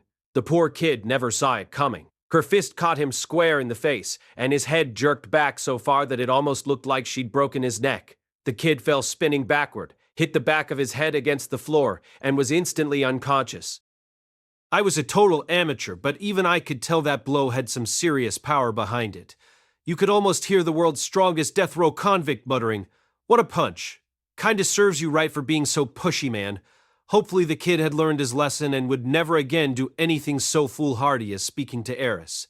Sometimes education can be a painful process. Anyway, his 2 friends were presumably going to come charging in at this point. I probably needed to step in.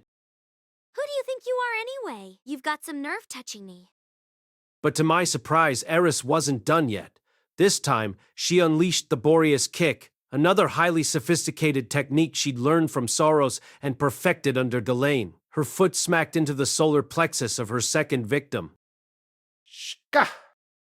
4 arms moaned in agony and sank to his knees. Eris promptly drove her knee into his chin, sending him flying backward. Huh? What? Huh?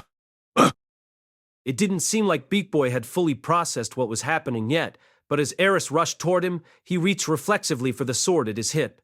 That seemed a little overboard, so I quickly tried intervening with magic. As it turned out, though, Eris was the only one really going overboard here. Before Beak Boy could even draw his weapon, she smacked her fist viciously into his chin.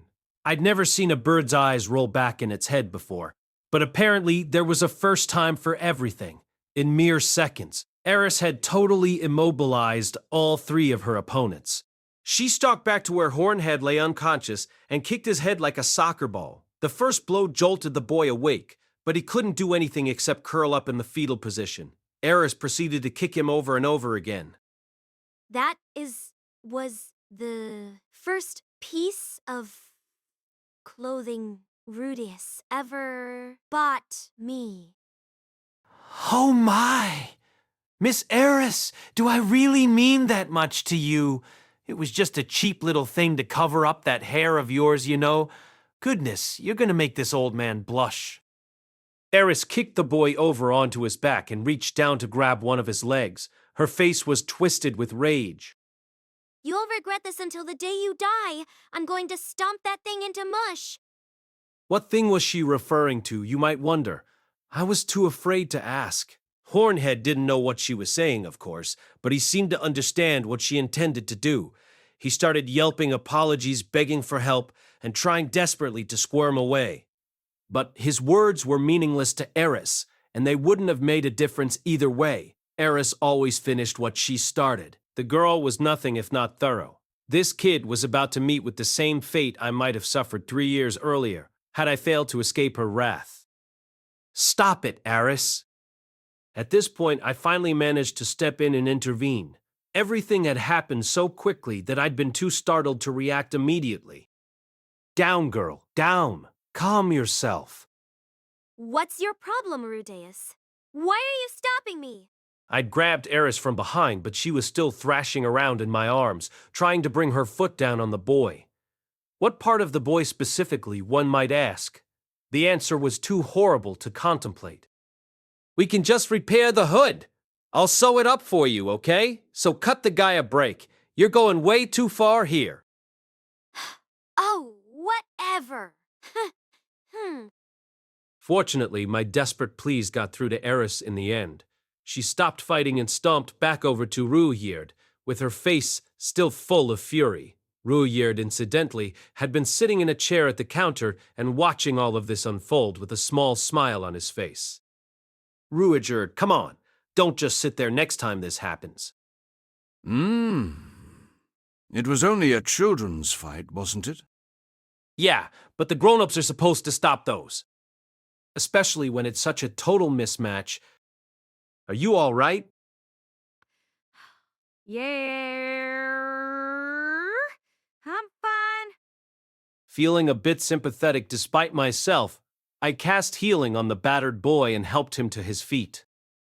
Sorry about that. She can't speak demon god.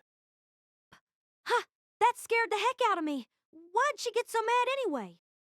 Well, she doesn't like being pestered, and I think that hood is pretty important to her. Ah!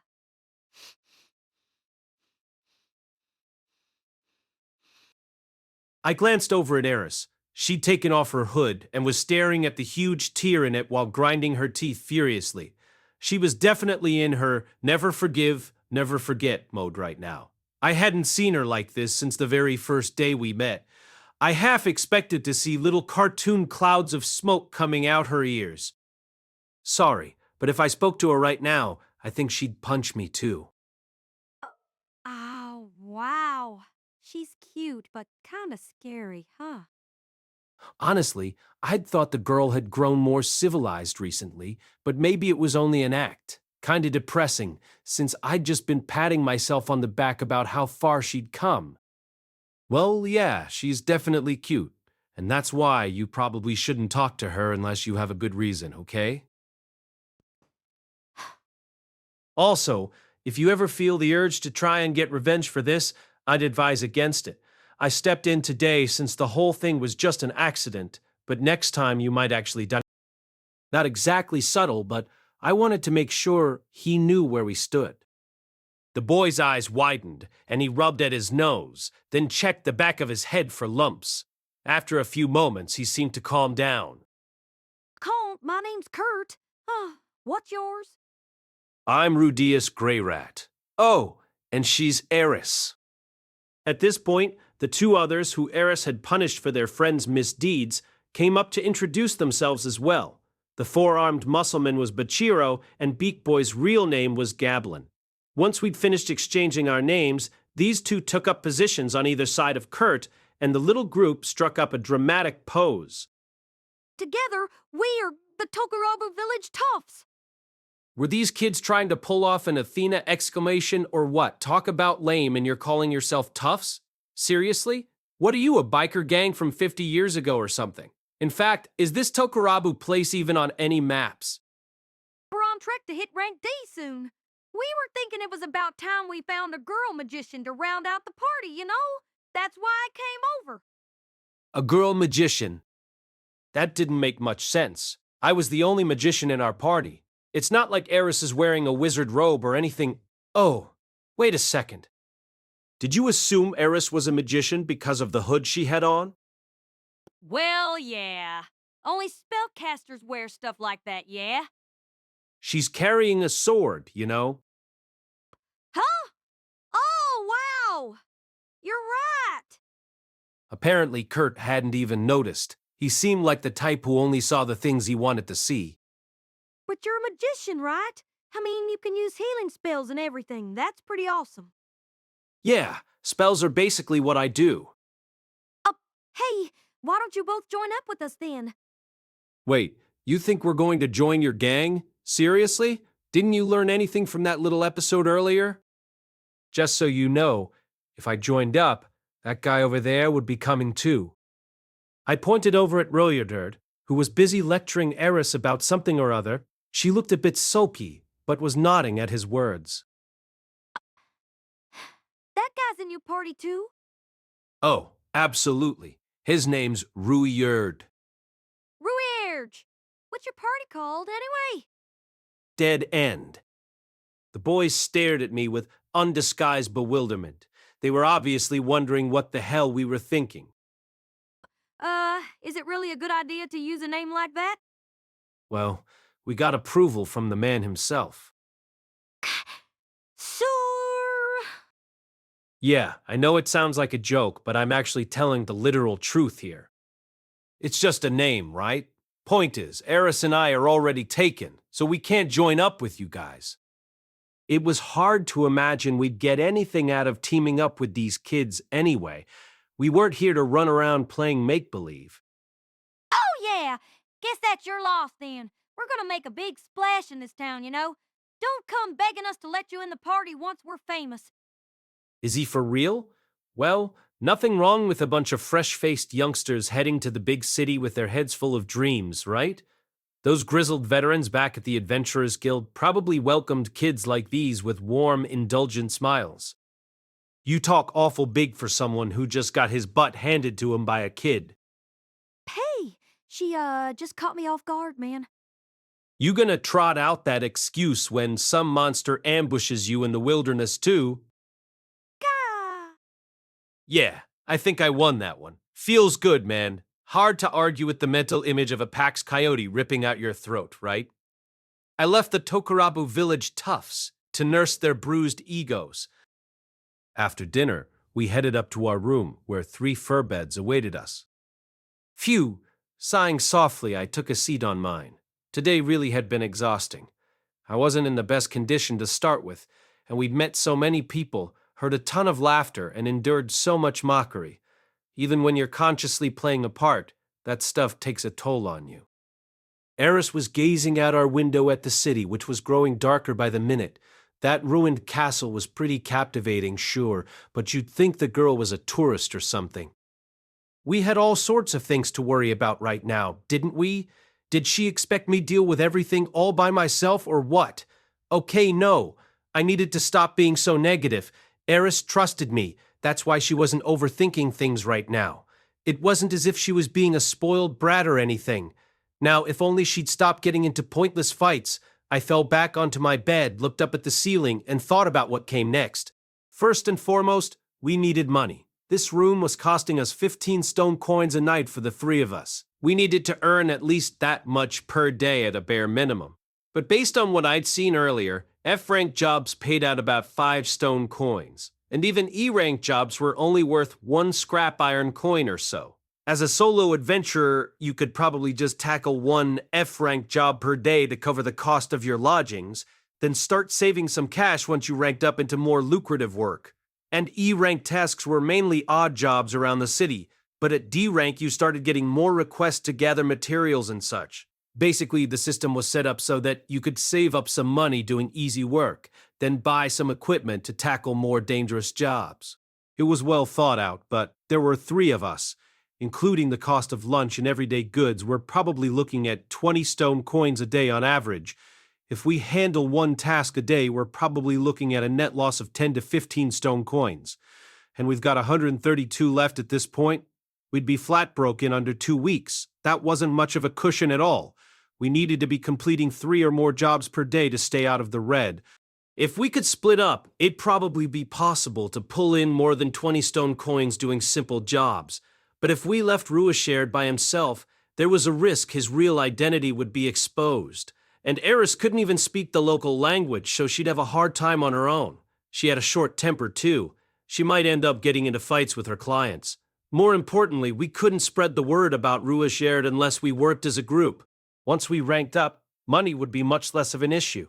Monster slaying tasks were right up Ruijerd and Eris's alley. Once we could take those, we'd be sitting pretty in no time. That said, jobs of that sort were all rank C or higher. Basically, if we managed to hit rank D within the next 2 weeks or so, everything would probably be okay. That wasn't going to be possible if we only took on 1 task a day, though. I'd forgotten to ask how many completed jobs it took before you could rank up, but at the very least, the guild clearly didn't let you hop up the ladder just because you were a powerful fighter. They expected everyone to work their way forward, step by plodding step. It didn't help that I wasn't in the best condition right now. This probably wasn't anything serious, but there was a chance Eris or I might come down with some illness I couldn't cure with basic detoxification spells. Also, it was hard to know how much we'd need to spend on irregular purchases. We'd have to keep buying hair dye for Ruijerd periodically for one thing. And then there were our clothes. We couldn't keep wearing the same ones forever. Our outfits were made of durable, high-quality materials, and they didn't take too long to clean when I used magic to dry them. But doing it that way was bad for the fabric, and they'd eventually get ripped and torn. The earlier we could get some extra sets, the better. Soap would be really nice, too. Eris and I had just been wiping ourselves off with a rag soaked in hot water for a while. There were probably all sorts of other basic supplies we'd realized we needed, too. Money was going to be an issue. Oh, right. Maybe we could take out a loan or something? There had to be at least a couple moneylenders somewhere in this city, right? No. We probably didn't want to get into debt if we could help it, not until we had a clear way to pay it off at least. I guess I could always sell Aquahardia, but that was going to be my last resort. I didn't want to lose the first birthday present Eris had ever given me. Wow, look at me anguishing over the family budget. Never thought the day would come. As I recalled, in my previous incarnation, I'd been known to ward off my parents' attempts at discussing money matters by pounding my fists on the floor like an overgrown toddler. Talk about a nauseating memory. I'd have to make an effort to forget about that one. I also found myself remembering the look on Paul's face when I asked him to pay for both Sylphie and me to attend school together. Also, somewhat embarrassing in retrospect.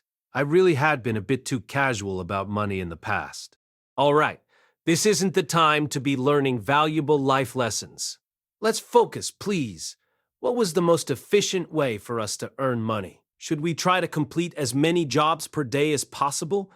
It might be easier to just head out into the plains and hunt monsters for their raw materials, honestly. I didn't have to get too fixated on the adventurer thing, but if we went that route, we wouldn't have many chances to build up Dead End's reputation around the city. Moving up the ladder as adventurers would be the better way to do that. Hitting a high rank would make things easier going forward. And we'd probably get a better price for raw materials going through the guild too. Could we get ourselves established before our money ran out though? Maybe it'd be smarter to put helping Ruijerd out on hold until our situation was relatively stable. Damn. I'm just going in circles at this point.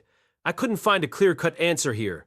Making money and improving Ruijerd's reputation at the same time wasn't going to be easy. Hopefully I can figure something out. Nothing came to mind before I fell asleep, though. I was dreaming. In my dream, I found myself in a pure white void. I could sense I'd reverted into a duller and more pathetic version of myself. Not this again. A vaguely obscene-looking little jerk appeared before my eyes. "What is it this time?" I asked. "Can we wrap this up as quickly as possible, please?" You're as hostile as ever, I see. My advice about relying on Ruijerd worked out for you, didn't it? He got you to the nearest city safe and sound. Yeah, I guess. But knowing Ruijerd, he probably would have tagged along and protected us from a distance, even if we ran away from him. Goodness. It certainly sounds like you trust him. Why are you still so suspicious of me, then? You seriously don't know the answer to that question. Did you forget the part where you called yourself a god? Oh well, I suppose it doesn't really matter. I've got some more advice for you, Rudeus. Fine. Would you please just get it over with? I hate the sound of your voice, and I hate being here too. I hate feeling like the time I spent as Rudeus was just a dream. I hate feeling like I've gone right back to being some useless, pathetic loser. If you're gonna make me hear you out, I wish you'd just say your piece up front. Somebody's awfully submissive today. I'm just gonna end up in the palm of your hand, no matter what, right? Don't be silly, Rudeus. All your choices are entirely your own. Can you stop prattling on and get to the point? Oh, all right. Listen carefully, young Rudeus. Take on that task to find the lost pet, and you'll soon find yourself with much less to worry about. With the man-god's final words echoing in my ears, I felt myself slipping back into unconsciousness. When I woke up, it was still the middle of the night. Talk about a bad dream. I'd had about enough of these divine messages, to be honest. The timing here was incredibly suspicious. Pixelface had picked the perfect moment to take advantage of my uncertainty. Classic evil god stuff, really. We totally had a Moxcos on our hands here. Sighing softly, I looked over to my left. Ruijerd was asleep. For some reason, he'd opted to lean against the far wall with his arms around his spear, rather than occupying his bed. I looked to my right and realized Eris was awake as well. She was sitting on her bed, hugging her knees, staring out at the darkness. I rose quietly, walked over, sat down at her side, and looked out the window with her. The moon was out. This world only had one, too. Can't sleep, huh? Yes. Eris replied after a momentary pause. She hadn't taken her eyes off the window. Hey, Rudeus. Yes? Do you think we'll make it home? All of a sudden, her voice was painfully anxious. Oh. I was ashamed of my own cluelessness. I thought Eris was her usual self. I thought she wasn't even nervous. I thought she was simply enjoying the situation, our adventure, but that wasn't true at all. She was afraid too. She'd just been hiding it from me. The stress must have been building up inside her for days. No wonder she'd gotten into that stupid fight earlier. That should have tipped me off right away if I weren't a total moron. Yes, absolutely. I gently wrapped an arm around Eris's shoulders, and she promptly put her head against my shoulder. She hadn't taken a proper bath in days, so the faint scent wafting from her hair was new to me. It wasn't unpleasant, though. Not at all, which was kind of a problem, since my rambunctious little buddy began threatening to act up again. Control yourself, Rudeus. Until we make it home, you're an oblivious protagonist. This wasn't like the Sylphie thing. There was a reason, however flimsy, that I needed to hold myself back. And in any case, only a scumbag would take advantage of a girl who was feeling this anxious and vulnerable. Rudeus, you really will figure something out, right? Don't worry. I'll get us back home no matter what it takes. Oh man, this little lady's too cute when she gets all meek. No wonder Soros spoiled her rotten. I wonder what happened to the old man anyway. That flash of light covered the entire Ficto region, so I guess, nah, let's not think about it right now. I've got my hands full with my own problems. Let's just focus on doing what we can for now, okay? You should get some sleep too, Eris. Tomorrow's gonna be another busy day. I patted Eris on the head, got up, and headed back to my own bed. Just as I reached it, my eyes met Ruijerd's. He'd heard our conversation, apparently. That was somewhat embarrassing. After a moment, though, he just closed his eyes without a word. Man, what a good guy. Paul probably would have started mercilessly teasing me on the spot. Ruijerd really was a sweetheart. It'd just be plain wrong to put his problems on the back burner. Speaking of Paul, though, wonder if he's worried about me or anything. I really ought to send a letter telling him that I was alive and well, although it was hard to know if it'd actually reach him from way out here. Anyway, tomorrow we're hunting someone's pet. I guess the man-god's motives were still unclear to me, but for this one time I was willing to follow his advice without giving it too much thought. Our first night as adventurers came to a quiet end, with the air in our little room still thick with anxiety. Chapter 9, The First Job, The Value of a Life. The Kirib house, located on Ricirasu's Block 2, was a long, single-story building with 4 separate entrances. Those who lived there were far from well off, but they weren't as desperately poor as those who dwelled in the city's slums. By the Demon Continent's standards, they were typical working-class people. 3 shadowy figures, 2 small, 1 large, were currently approaching this place. Strutting boldly along the street, they made their way to one of the building's multiple entrances, indifferent to the gazes of those around them.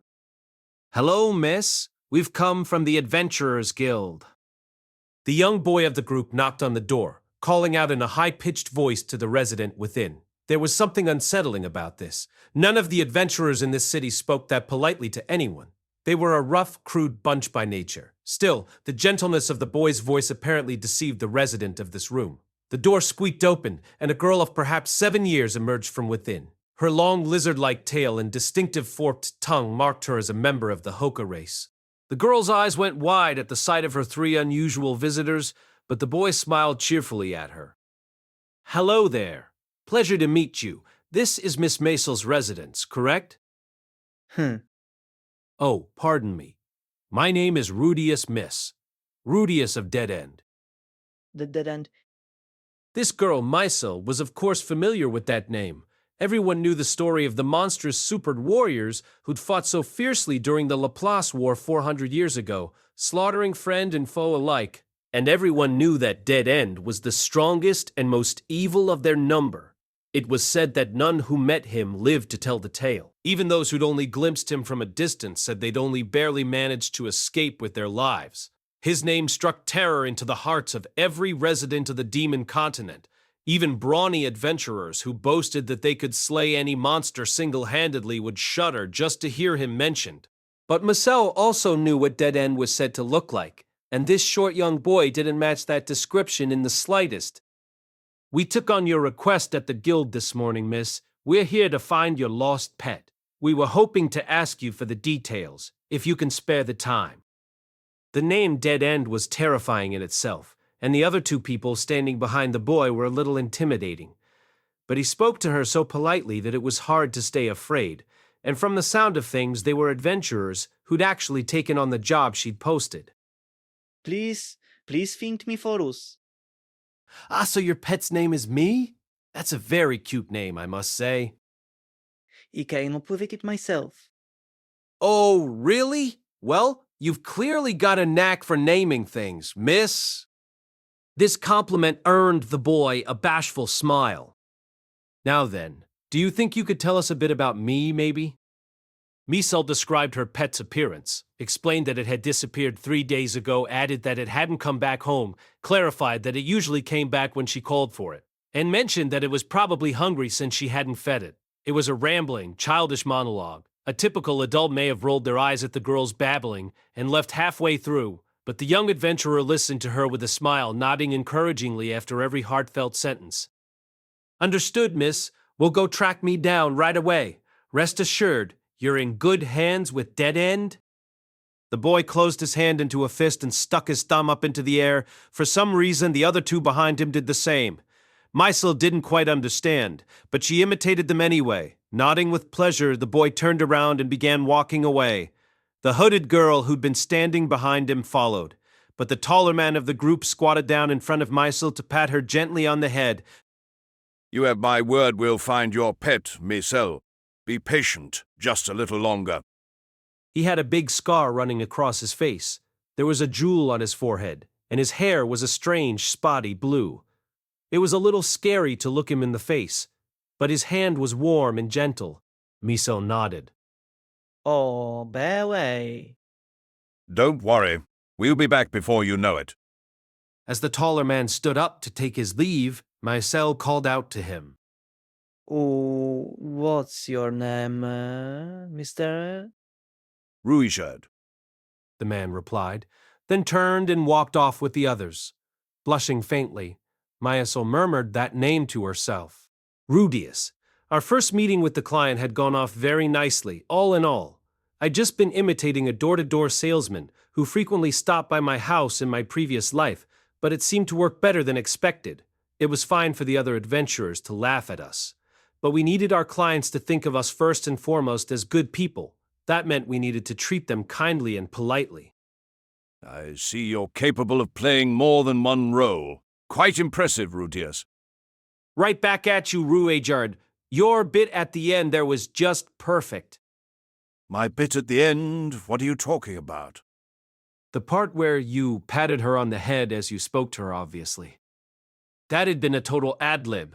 I was sweating bullets there for a second, but the results had been very impressive. Oh, I see. What was so good about that? Maybe the part where she was gazing up at you with a big blush on her face. Come on, man. I would have been sorely tempted to kidnap her if I was in your shoes. It wasn't a good idea to just come out and say that to someone who loved children as much as Ruijerd, though. He probably would have spent the next half hour sternly rebuking me. So instead, I adopted a joking tone of voice and nudged him playfully in the thigh with my elbow. Come on, boss. You had that chick wrapped around your little finger. Hey, hey, hey! Ruijerd smiled dubiously and denied this, his voice a bit uncertain. Yeah, hey, hey, hey. Don't be so modest, boss. If you pushed a little harder, that girl would have been putty in your all.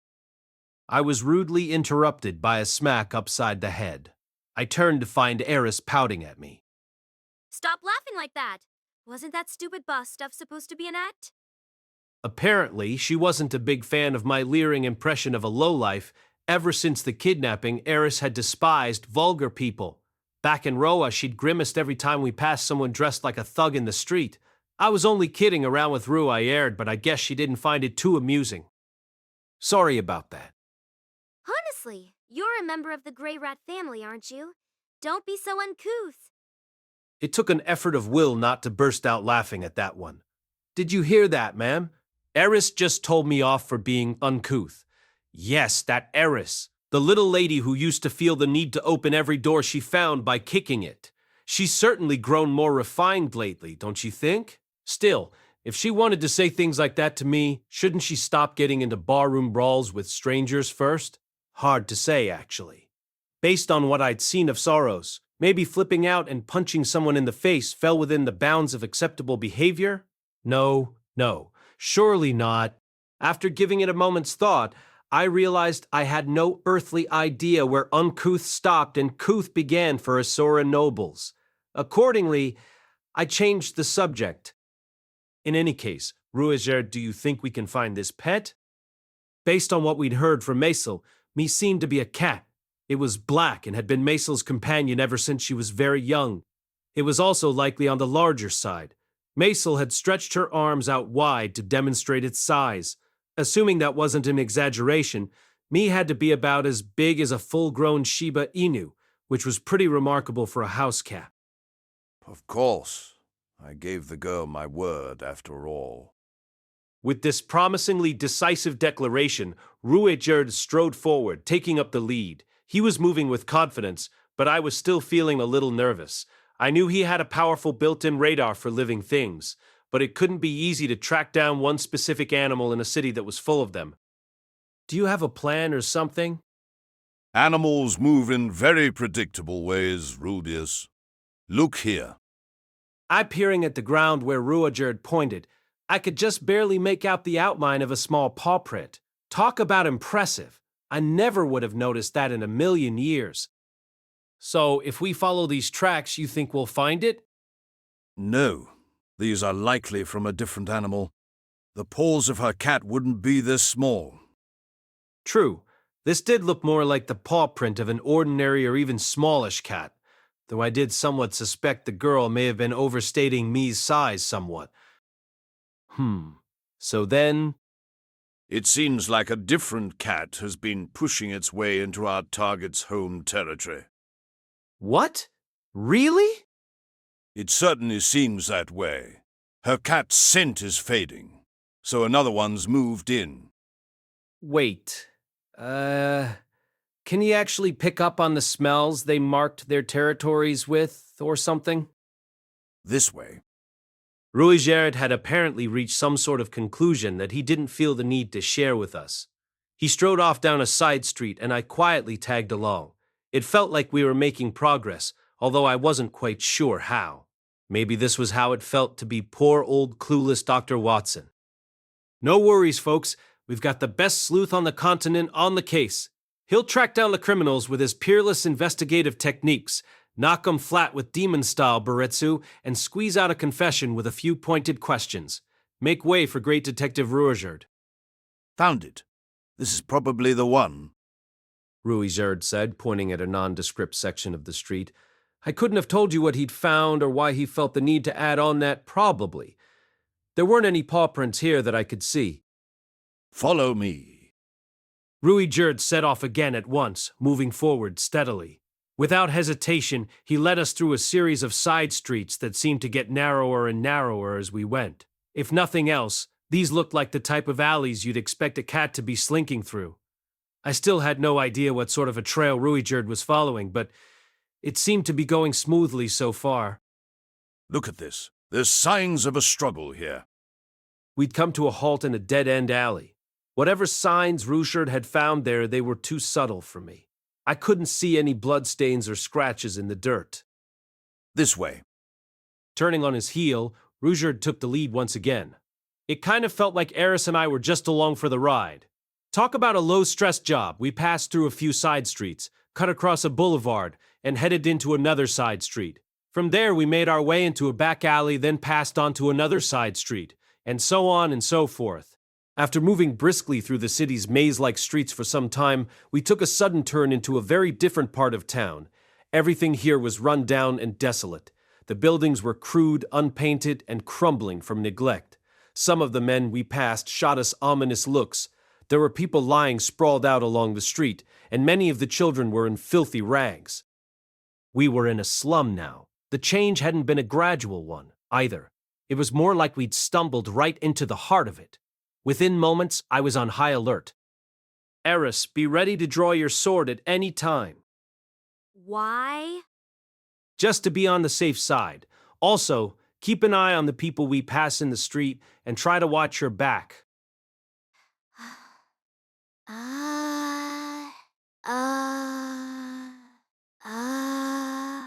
Okay.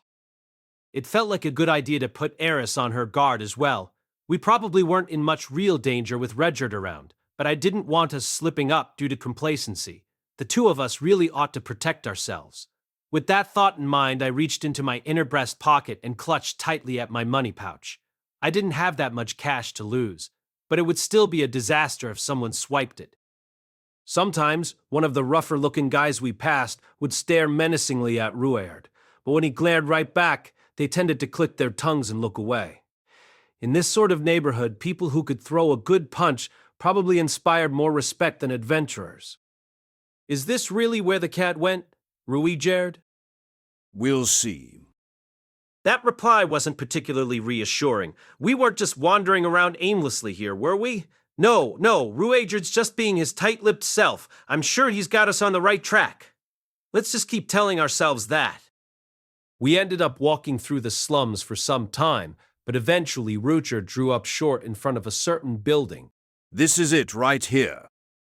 A crude flight of stairs in front of us led down to a nondescript door.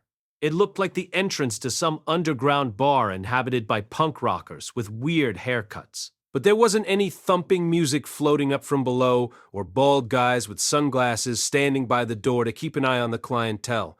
On the other hand, there was a thick animal stench coming from down there, the sort of smell you might catch a whiff of while walking past a big pet shop. In a less literal sense, you could practically smell crime in the air. How many people are inside there, Ruijerd? None.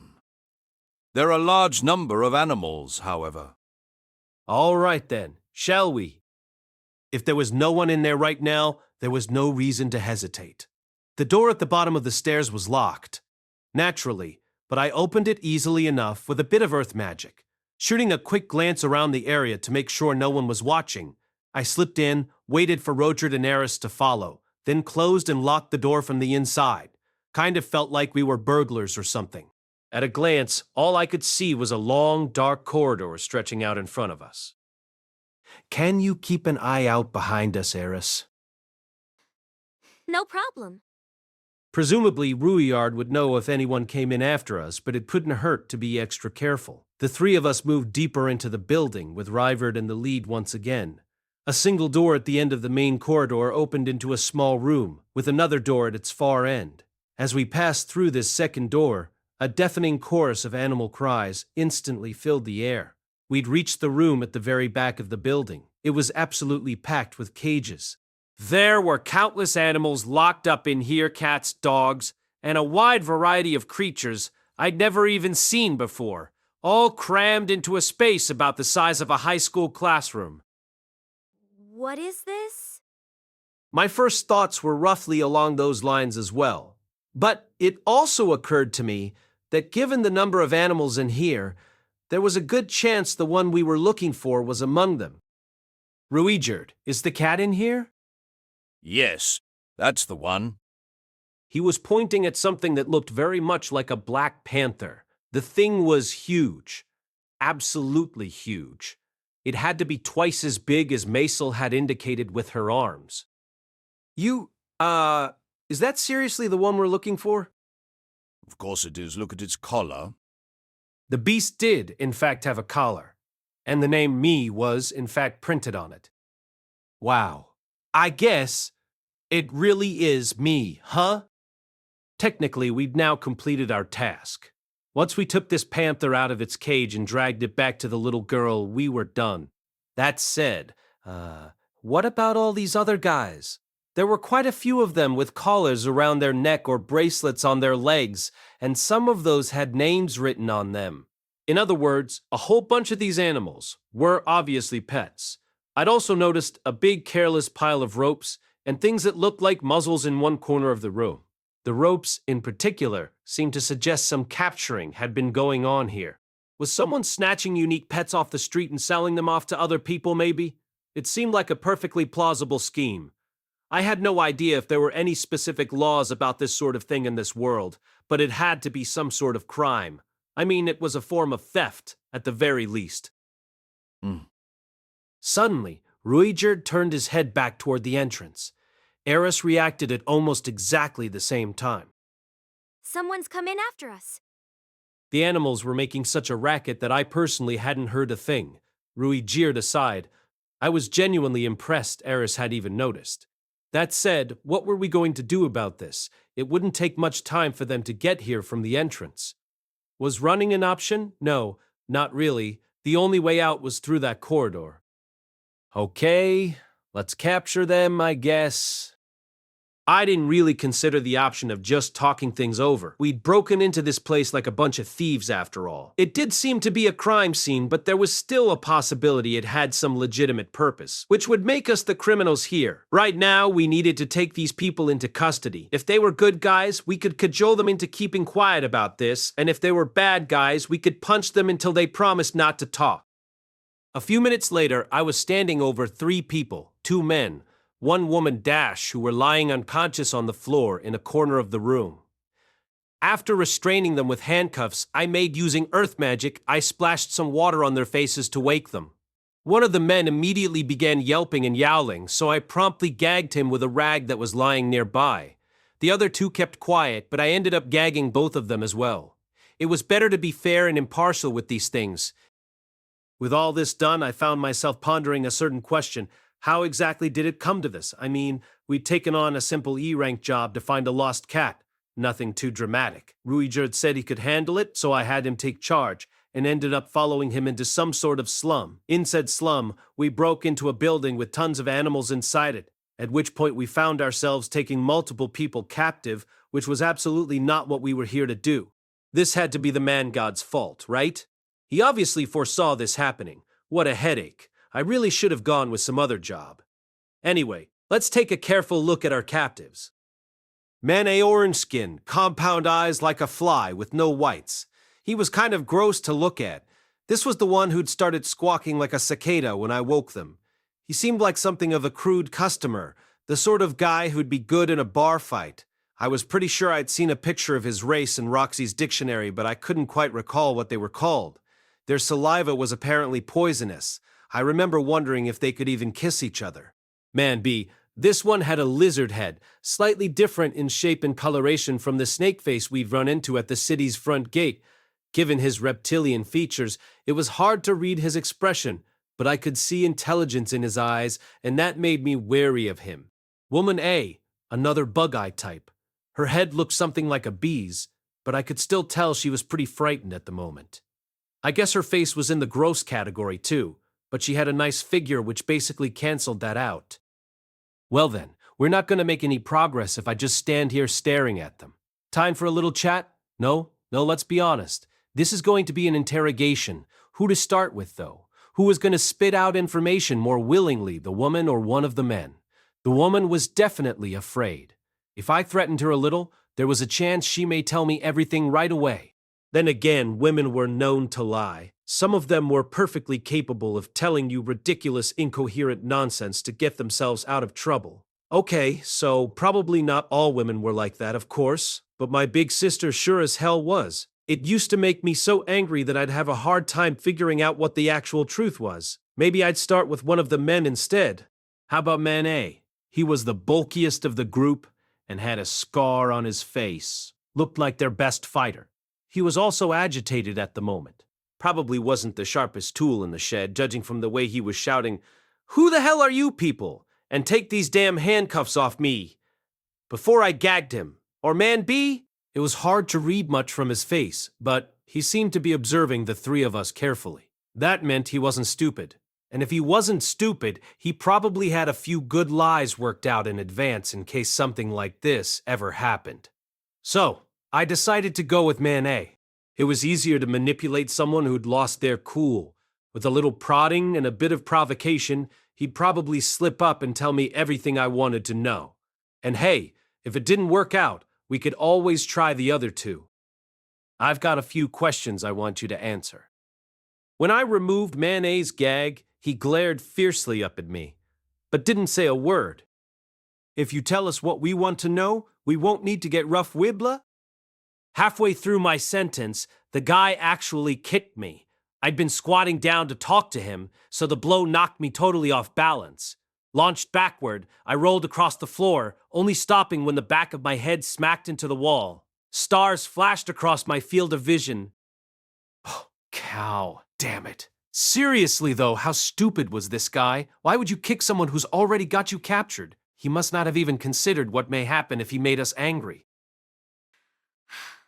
Huh? Hi? What the? Stop it! That was Eris's voice. I jumped to my feet in a blind panic, had Mana slipped out of his handcuffs while I was thinking things over, and somehow taken Eris hostage before Ruijerd could react? What? Nope, Eris was fine. Couldn't say the same for Man A, though. Ruijerd had stuck his spear through the guy's throat. Eris was just looking on, her eyes wide with shock. Ruijerd twisted his trident sideways as he pulled it back.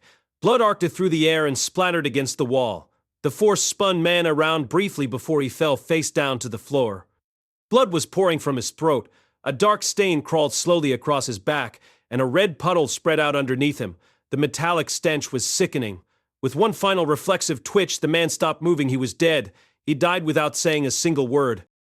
Why did you kill him? I asked, conscious of the fact that my voice was shaking. This wasn't the first time I'd seen a person die. Ghislaine had killed to save me and Eris after all. But this was different somehow. For some reason, I was trembling. For some reason, I was deeply afraid. Why? What's got me so scared? The fact that a man had died? Ridiculous. People died all the time in this world for the most trivial of reasons. I was well aware of that. Maybe it was just because I'd never seen it happen up close and personal before. But in that case, why didn't I react this way when Ghislaine killed those men during that kidnapping incident? Because he kicked a child. Ruijerd said, his voice calm and indifferent. He'd spoken like a man answering the world's most obvious question. Ah, right. Now I get it. I'm not afraid because I just saw someone die. I'm afraid because Ruijerd killed that man, without a second thought, just because he kicked me. I'm afraid of Ruijerd. Roxy had warned me, hadn't she? There are many differences in what's commonly accepted in human culture versus demon culture, so you might not know what words will trigger an outburst. So what was I going to do if Ruijerd ever turned his wrath on me? The man was strong. As strong as Ghislaine, or even stronger. Was it possible for me to beat him with my magic? I could probably put up a fight at least. I'd worked out multiple strategies for head-to-head fights against close-range combat specialists. For whatever reason, many of the people in my life fell into that category, including Paul, Ghislaine, and Eris. And Ruijerd was probably the single strongest of them. It was hard for me to say with any confidence that I could take him. But if I were fighting to kill from the very start, there were plenty of things I could try. What if he went after Eris, though? Could I possibly protect her as well? No, not a chance. You can't kill someone just for that. Why not? The man was evil. Ruijerd was wide-eyed at my flustered objection. He seemed genuinely and totally bewildered. Well? How could I possibly explain this? What did I want from Ruijerd here in the first place? Why was it an issue that he'd killed that man? I didn't really have a standard sense of morality. Back when I was a shut-in loser, I'd snorted with disdain at preachy phrases like, "It's wrong to kill." Hell, I'd barely felt anything when my own parents died. I knew things were going to get rough for me, but Mushoku Tensei Volume 3 by Raifujin ne Maganate, cast by Ariel Studio. If you are interested in creating your own audio drama like this, please visit Ariel to AI and use promotion code Ariel to activate your account. Now, enjoy the story. The same time my general attitude was pure crystal boy, to hell with that crap, dumbass, I'm jacking off. Needless to say, if I tried to feed Ruijerd some cookie-cutter ethical argument, it was going to come out weak and unconvincing. Look, there's a very good reason you shouldn't go around killing people. Okay, I'm pretty shaken up. Let's acknowledge that. I'm kind of freaking out, but I'm still going to think this through. First of all, why was I trembling? Because I was scared. Because I'd seen Ruijerd, who always seemed like such a kind-hearted guy, kill a man without even blinking. I thought the Superb were a peaceful people who'd simply been misunderstood. That clearly wasn't the case. I didn't know about his tribe as a whole, but at the very least, Ruijerd was a killer. He'd been killing his enemies ever since the Laplace War era. This murder was just another typical entry in a long, long list. I couldn't say for certain he'd never turn his spear on Eris or me. I wasn't the sort of pure-hearted, honest person who could earn Ruijerd's respect. Someday, somehow, I'd probably end up getting on his bad side. It was one thing if he got angry at me. Since we had different ways of thinking, sometimes our opinions would diverge. That was just inevitable. We'd probably get into fights every once in a while. That said, I wasn't planning to fight him to the death. No matter what the situation, our disagreements couldn't escalate into violence. I had to make Ruijerd understand that here and now, before it was too late. Please, listen carefully, Ruijerd. Problem was, I still couldn't find the right words. What was I supposed to say? Damn it! How could I make him understand? Should I just plead with him not to kill the two of us at least? Now you're just being stupid. Just the other day, I'd convinced Ruijerd that I was a warrior, fighting with him as an equal. I wasn't under his protection. I was his comrade. I couldn't start pleading with him now. A flat cut it out wasn't going to work either. I needed to come up with something that would actually convince him, or this would be completely pointless. Think, man.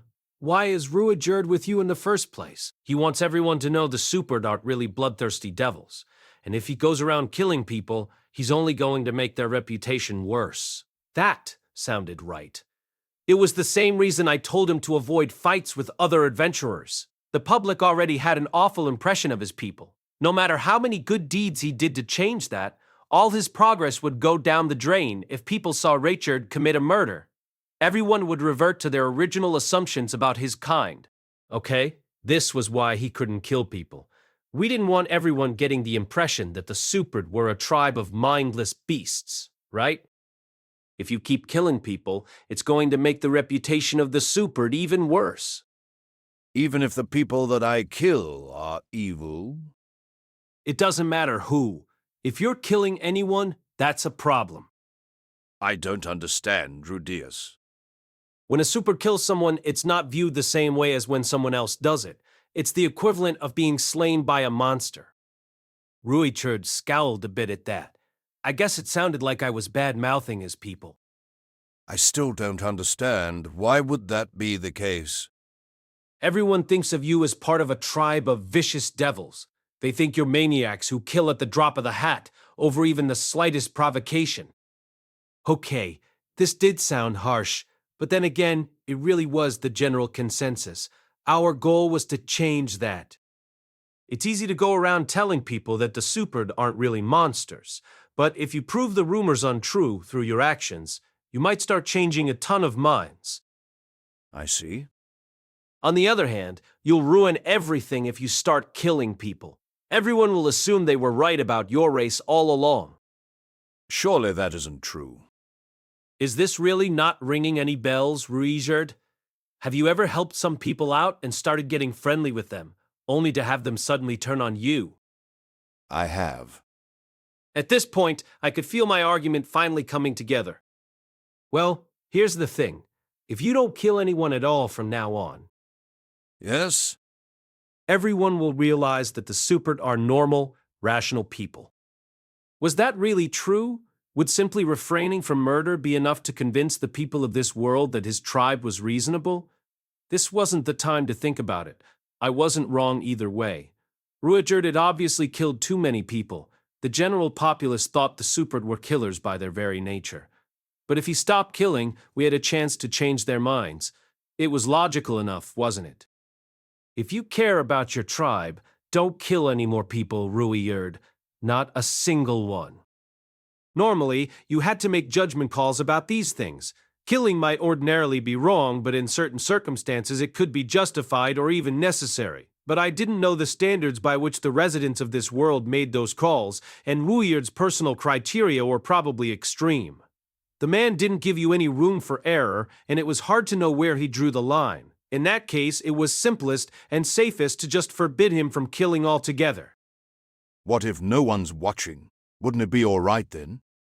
I had to fight a powerful urge to face Palm. What was he? A grade school kid. Had this guy seriously been alive for 500 years? You may think no one's watching, but people see things anyway. There's no one else in this building, I assure you. Ah, crap. Right. He's got that stupid eye on his forehead. There was still someone watching Ruijerd. From where? Right here, man. Eris and I saw the whole thing, didn't we? Don't kill anyone from now on, please. We don't want to be afraid of you either. Very well then. In the end, I'd basically resorted to the teary-eyed plea approach. My words didn't sound entirely convincing, even to myself. Still, Ruijerd nodded, and that was all that mattered. Thank you, Ruijerd. I'd bowed my head to him in gratitude and noticed that my hands were shaking. Calm down. This sort of thing happens all the time. Deep breaths. Hoo. Ha. Hoo. Ha. It was proving difficult to calm myself. My heart didn't want to stop racing. I shot a glance over at Eris, wondering how she was handling all this. To my surprise, she didn't look afraid in the slightest. The look on her face basically said, "You startled me a little there, but I guess a piece of trash like that deserved." Okay, maybe she wasn't actually thinking anything quite that cruel, but she was standing in her typical pose. Arms folded, feet wide apart, chin in the air. If the girl was shaken up, she was doing her best not to let it show. And here I was, freaking out for everyone to see. Talk about pathetic. My hands finally stopped trembling. All right, let's get back to the questioning, shall we? Trying to ignore the smell of blood still hanging in the air, I forced myself to smile. Chapter 10, the first job completed. Now then, time for a little interrogation. Who should I try first, the man or the woman? The bug-eyed lady was clearly terrified at this point. She was making muffled sounds and trying desperately to squirm away from us. It was kind of titillating, to be honest. But let's put that aside for now. If I took off her gag now, I had the feeling she'd start babbling a bunch of frantic nonsense. Seemed smarter to wait until she'd calmed down a little. As for the lizard man, I couldn't really tell if his expression had changed much, what with the reptilian face and all. It did kind of look like he may have gone a little pale, but it also seemed like he was watchfully observing his surroundings. His eyes flitted from Eris's face to Ruijerd's, then to mine. I had the feeling his mind was completely focused on the question of how he could get out of this alive. It really was a shame Ruijerd had killed their buddy. Short-tempered tough guy like that would have been the easiest nut to crack by far. At this point, maybe we should just take off both their gags at once? We could take one of them into a different room, interrogate them separately, then compare their answers afterward. Yeah, let's give that a shot! Eris, stay here and keep watch on the woman for us, okay? Got it! I pulled the lizard man to his feet and promptly marched him out of the room. Once we were far enough down the corridor that our voices wouldn't carry back to his friend, I stopped and removed his gag, making sure not to give him any chance to bite me. I've got some questions I'd like you to answer. Sure. I'll tell you whatever you want to know. Just don't kill me. Fair enough. As long as you talk, I'll let you go. Eek. I'd smiled brightly in an attempt to reassure him, but for some reason the lizard man flinched back in fear. Maybe he wasn't quite as cool-headed as I'd originally thought. Why do you have so many animals caged up in this building? We picked him up off the street. That's really impressive. And where did you find them all exactly? Well, I mean... just... Okay, that barely even qualified as a lie. The guy had a clever-looking face, but maybe he wasn't that bright after all. Wow, no kidding. There must be animals lying around for the taking all over the place, huh? Look, buddy, do you think I'm stupid just because I'm a kid? No, at all. Yeah, that didn't really work. With this body, any attempted intimidation seemed to come out kind of ridiculous. I was only 10 years old, after all. Ah well, guess I'll have to scare him a bit. Explosion. Gah! Youch! What the heck are you doing, man? Do us both a favor and think a little harder about your answers. You don't want to die, right? The lizard man shuddered, presumably remembering the moment Ruijerd murdered his partner.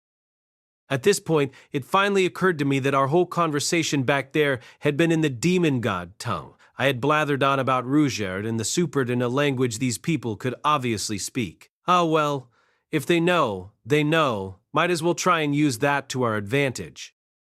This is no joke. My friend here's dyeing his hair blue, but he really is the one and only dead end, and I'm not as young as I look either. Seriously? We're the same type of people as you guys, all right? Just be honest with us. Maybe we can even help you out. Maybe not, but let's see what happens. Eek. The lizard man glanced over at Ruijerd, only to look away immediately. He'd probably gotten a nasty glare. Come on, just spit it out already. What were you doing here? We were catching people's pets. You don't say. Why was that? We'd wait until their owners filed the request, then bring the pets back and act like we'd just found them. I see. It was probably the truth. I didn't have any proof of that. It just made sense and seemed consistent with everything we'd seen. The request that brought us here was filed by an innocent young girl, but you'd probably get the occasional wealthy lady desperate to find her little poopsie Christine. although guild tasks seem to pay out within a set range depending on their difficulty. Maybe clients like that sometimes offered special bonuses on the side. With a bit of luck, you might be able to make a good living finding pets all day. What do you do if the owner never files a request, though? After a while, we just let the things go. Why not sell them to a pet shop for some extra profit? Ha! That'd be a great way to get ourselves caught, kid. The instant the lizard man snorted derisively at me, Ruijerd struck the floor with the butt end of his spear. Our captive flinched back at the sound. Beautiful, man! Seriously beautiful! Just when the guy starts to feel a little cocky, you remind him exactly where he stands here. You're a born interrogator. Sounds like you had this racket all worked out, huh? Yeah.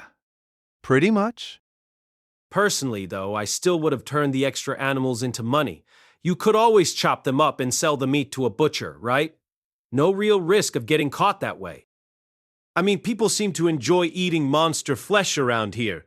They'd probably be just fine buying mystery meat from some miscellaneous animals. Ha! Now the lizard man's looking at me like I'm some kind of serial killer. Come on, people eat great tortoises around here, don't they? How's a pet turtle any different? I turned back to glance at Ruijerd, hoping for confirmation that I wasn't crazy. Rudeus, do you intend to dispose of these people in the same way? What an alarming question. At least our captive's reaction made sense now. He'd probably been wondering something similar himself. Now there's an idea. The lizard man's face twitched as I smiled ominously at him. Ah, now this expression I could recognize. It really brought me back. People used to look at me that way all the time in my first go-round. Rudeus. Ruijerd, please. You don't have to glare holes in my back like that. I'm just kidding around, okay? I wouldn't actually do that. Well, we only came out here to find a specific cat. It's not like we're a roaming band of vigilantes or anything. We could always walk away and pretend we didn't see anything. Oh, really? Only problem is, you two know that Ruijerd here really is a Superd. Now what are we going to do about that? I won't tell anyone. Hell, it's not like anyone would even believe me if I told them Dead End was wandering around the city. I don't think that's true. Ugly rumors always find a way to get around. From my perspective, the single easiest thing would be to kill you all and bury your bodies somewhere, you know? See, come on, man. Don't talk like that. I'll do anything you want, okay? Just don't kill me. Those were the words I'd been waiting to hear. Time to wrap up the intimidation phase. What am I going to do here, though? These people were petnappers, which made them criminals, aka bad guys. But they were clearly small-time crooks with no connections to the local underworld. Letting them off the hook wouldn't put us in any real danger. That said, they'd seen Ruijerd kill a man, which meant they may eventually disrupt our plan to make him into a local hero. I'd really prefer not to have that risk hanging over our heads. Murdering them in cold blood was off the table. I mean, I'd just given Ruijerd a lecture on this very topic. Maybe I could hand them over to the city watch or whatever. No. All they'd really done was steal a bunch of pets, and that was hardly the gravest of crimes. The cops might let them off with a big fine or something, and they'd be right back out on the streets, possibly nursing a grudge, no matter how submissive they were being right now. Once my foot was off their throat, all bets were off. Ideally, I wanted to keep them somewhere I could keep an eye on them, and periodically threaten them again, at least until I knew they weren't going to cause us any problems. But that would carry certain risks as well. If we kept leaning on them, their resentment might fester into hatred. We'd already killed one of their friends after all. For now, that was fueling their fear of us, but someday it might drive them to try and take revenge. We couldn't kill them, and we couldn't hand them over to the cops. How about taking them in, then? That would keep them close at hand, and they could help us earn money and rise up the ranks. We'd make them gather information around town and run random errands for us. Hell, we could even take over their pet abduction racket. Of course, Ruijerd probably wouldn't like this plan one bit. He'd already classified these people as villains, evil enough that they deserved to die. Somehow, I doubted he'd want to work with them. Let's run down the risk and return of all our options. 1. Murder them. Risk. Ruijerd will get seriously confused. We might pick up a bad habit of killing our way out of trouble. Return prevents any potential future problems. We can take whatever cash they're carrying. 2. Hand them over to the city watch. Risk. They might hold a grudge. Return. A bit of good PR, maybe. 3. Leave them be. Risk. They might hold a grudge. Return. Nothing in particular. 4. Take them in. Risk. Won't go over well with my buddy. People might think we're involved in some shady business. Return. Easy way to keep an eye on them. Provides us with some extra help. Number 1 was easy to eliminate. It felt like we'd be heading down the wrong road. I wasn't a soft-hearted sap or anything, but murdering people left and right would just be foolish. I had the feeling it'd come back to bite us in the end. Numbers 2 and 3 were low-risk, low-return plays. Even if our new friends did try to get revenge on us somehow, Ruijerd could track them down easily enough, but then we'd probably end up killing them anyway. That would be a lousy outcome and a waste of effort. Number 4 seemed like the winner then. It might ruin Ruijerd's impression of me, but putting everything else aside, we also had a pressing need for money at the moment. Yeah, that's right. Money has to be our top priority right now, doesn't it? And some extra help should make that much easier. Helping out with their pet abduction racket was an option, but we could also add them to our party, then split up to tackle multiple F-rank jobs at once. That would move us up the ranks faster, and moving up the ranks was huge. Once we could take on rank C tasks, our lives would get so much easier. Wait a second. Come to think of it, if you guys were taking lost pet jobs, wouldn't that make you adventurers? Yeah, that's right. Oh, hey, us too! What a coincidence! What's your party rank? D. Not only were they adventurers, they were a couple rungs up the ladder from us. So you're doing rank E tasks even though you're rank D? Yeah, we could go up to C at this point, actually. But the lost pet stuff was steady money, you know? Once you hit rank C, you weren't allowed to take on rank E tasks anymore. Maybe some people deliberately stayed put at D so they could keep working simpler and safer jobs, or so they could keep running a scam in this specific case. If we were in their shoes, we'd jump up to C immediately and start grabbing B-ranked monster-slaying missions, but maybe some adventurers preferred avoiding combat altogether. Maybe we could have these two take some C-ranked jobs, then help them out with the fighting part? Even if we split the money evenly between us, that should solve our cash flow crisis. No, we'd never move up the ranks that way. All of a sudden, a light bulb went off in my head. I just found the perfect solution. Hey, could you two keep doing this job without the guy who died? And now we'll just quit this racket and go legit? Be honest, please. Yeah, we could. That guy saw the two of us catching a pet and blackmailed us into giving him a cut. Whoa, seriously? Guess we got lucky. It was a 1 in 3 chance, but Ruijerd apparently killed the right guy. Maybe the man god was watching out for us or something. Okay then, why don't you team up with us? You want to join forces with them? You can't be serious. Ruijerd, can you be quiet for a minute, please? What? Don't worry, I know what I'm doing here. I turned back for a moment. Unsurprisingly, Ruijerd was looking none too pleased. The idea sure felt like a good one, but maybe I needed to reconsider. It was just so perfect, though. We could earn money, increase our rank, and work on Ruijerd's reputation all at the same time. Yeah, unless I was overlooking something, there was nothing but upsides all around. You said you'd do anything I want earlier, right? Sure. I can give you money if you want. Just don't kill us. I don't need your money, but I do want you to rank up at the guild. What? Okay, let's explain this nice and slowly. Look, everyone in our party is a combat specialist. As you can probably tell, we can hunt down lost pets if we need to, but it'd be way more efficient for us to go out on monster-slaying jobs. Yeah, I bet. Why are you on a lost pet job right now? It's a bit of a long story, but we only just became adventurers. Okay. It felt like we were starting to get a bit off topic here. Anyway, the point is, we want to take on combat jobs, but our rank's too low. You guys, on the other hand, aren't really capable of slaying monsters. You follow me? Yeah. Well, here's a nice simple solution. We're gonna start swapping jobs. What do you mean? You two are going to take on C or B rank monster slaying missions at the guild. We're going to grab more lost pet type jobs so we can get our rank up. We'll handle your jobs for you, and you'll handle our jobs for us. Wait a second. What? The guild isn't going to let you turn in our job for us. Don't be stupid. The party that took the task will also be the one to report in once it's complete. I could see comprehension dawning in the lizard man's eyes. The concept was simple enough, really.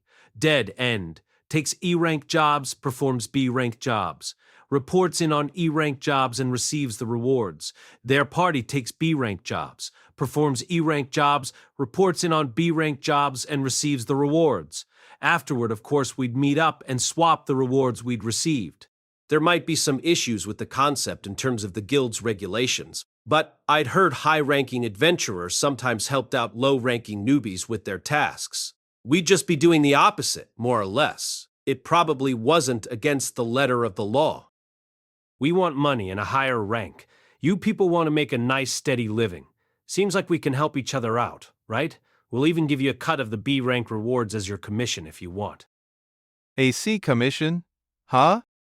B-rank jobs paid out nicely. This was the carrot we dangle in front of them. We couldn't rely entirely on the stick, or they'd betray us eventually.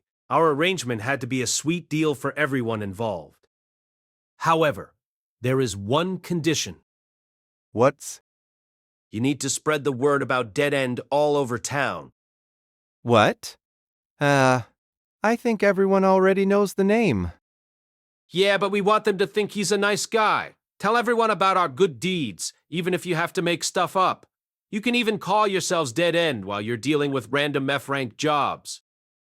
Is there some point to all this?